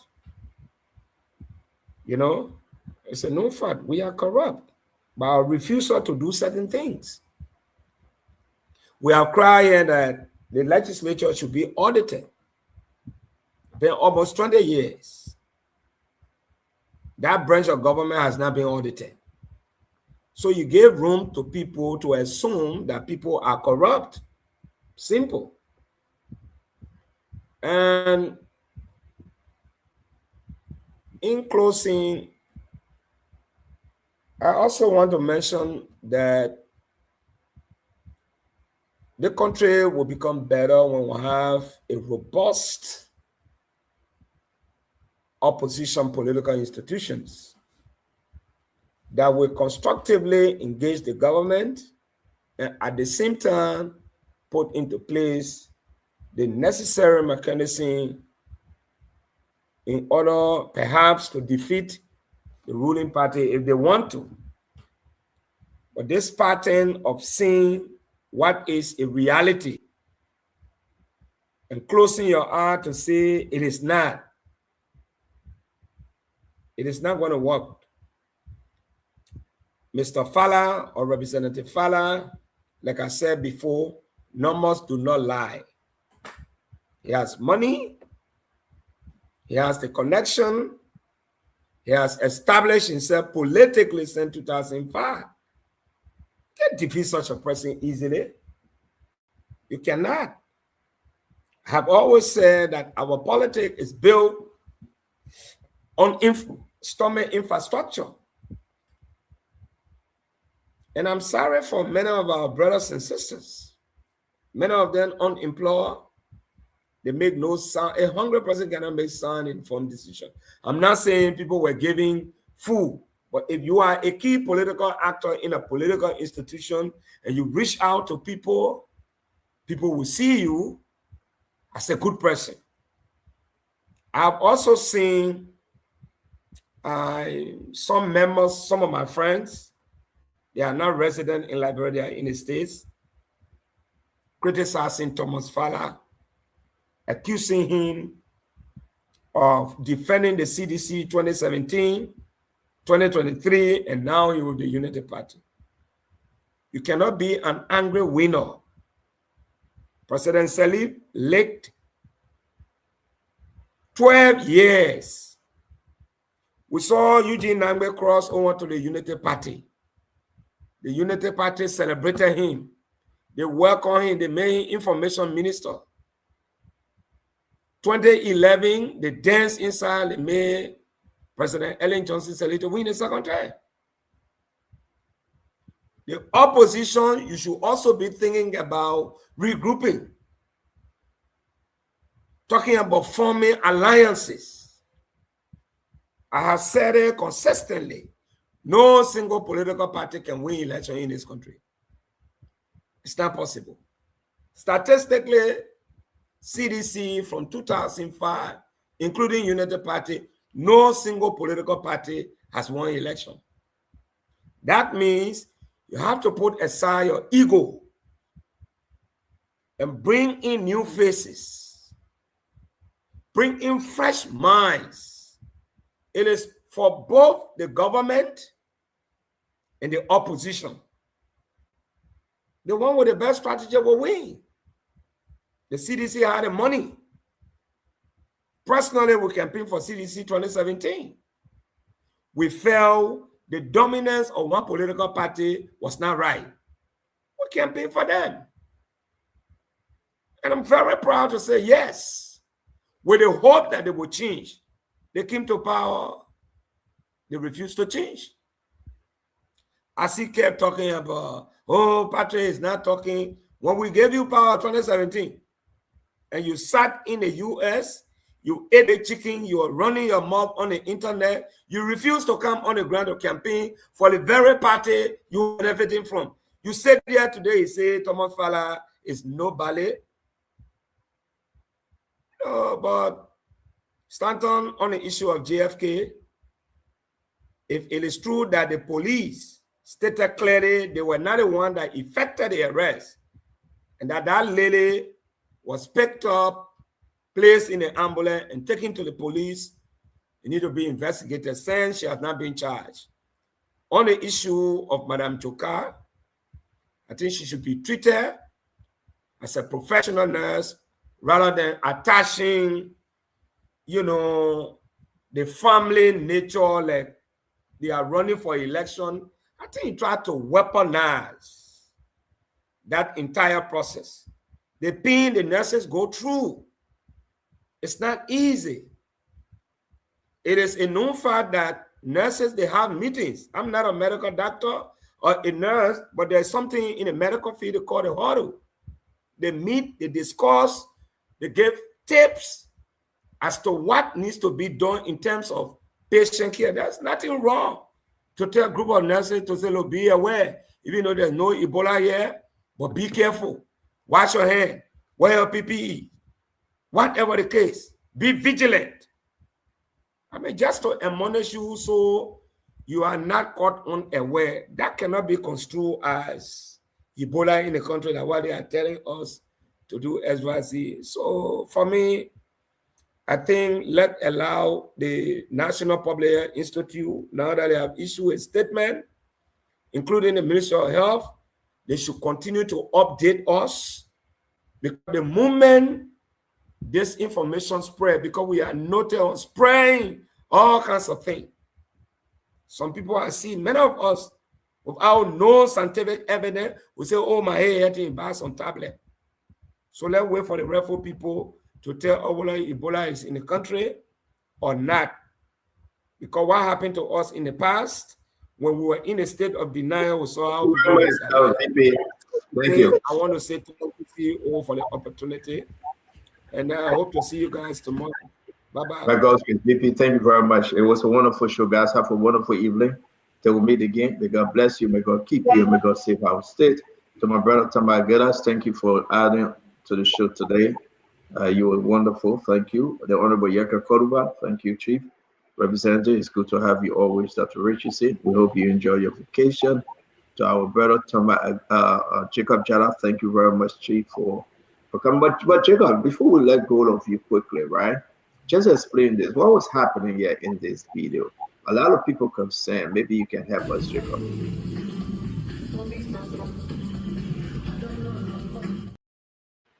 What was happening, Jacob? Yeah, I was enjoying myself. I was having fun. I was chilling out. Okay.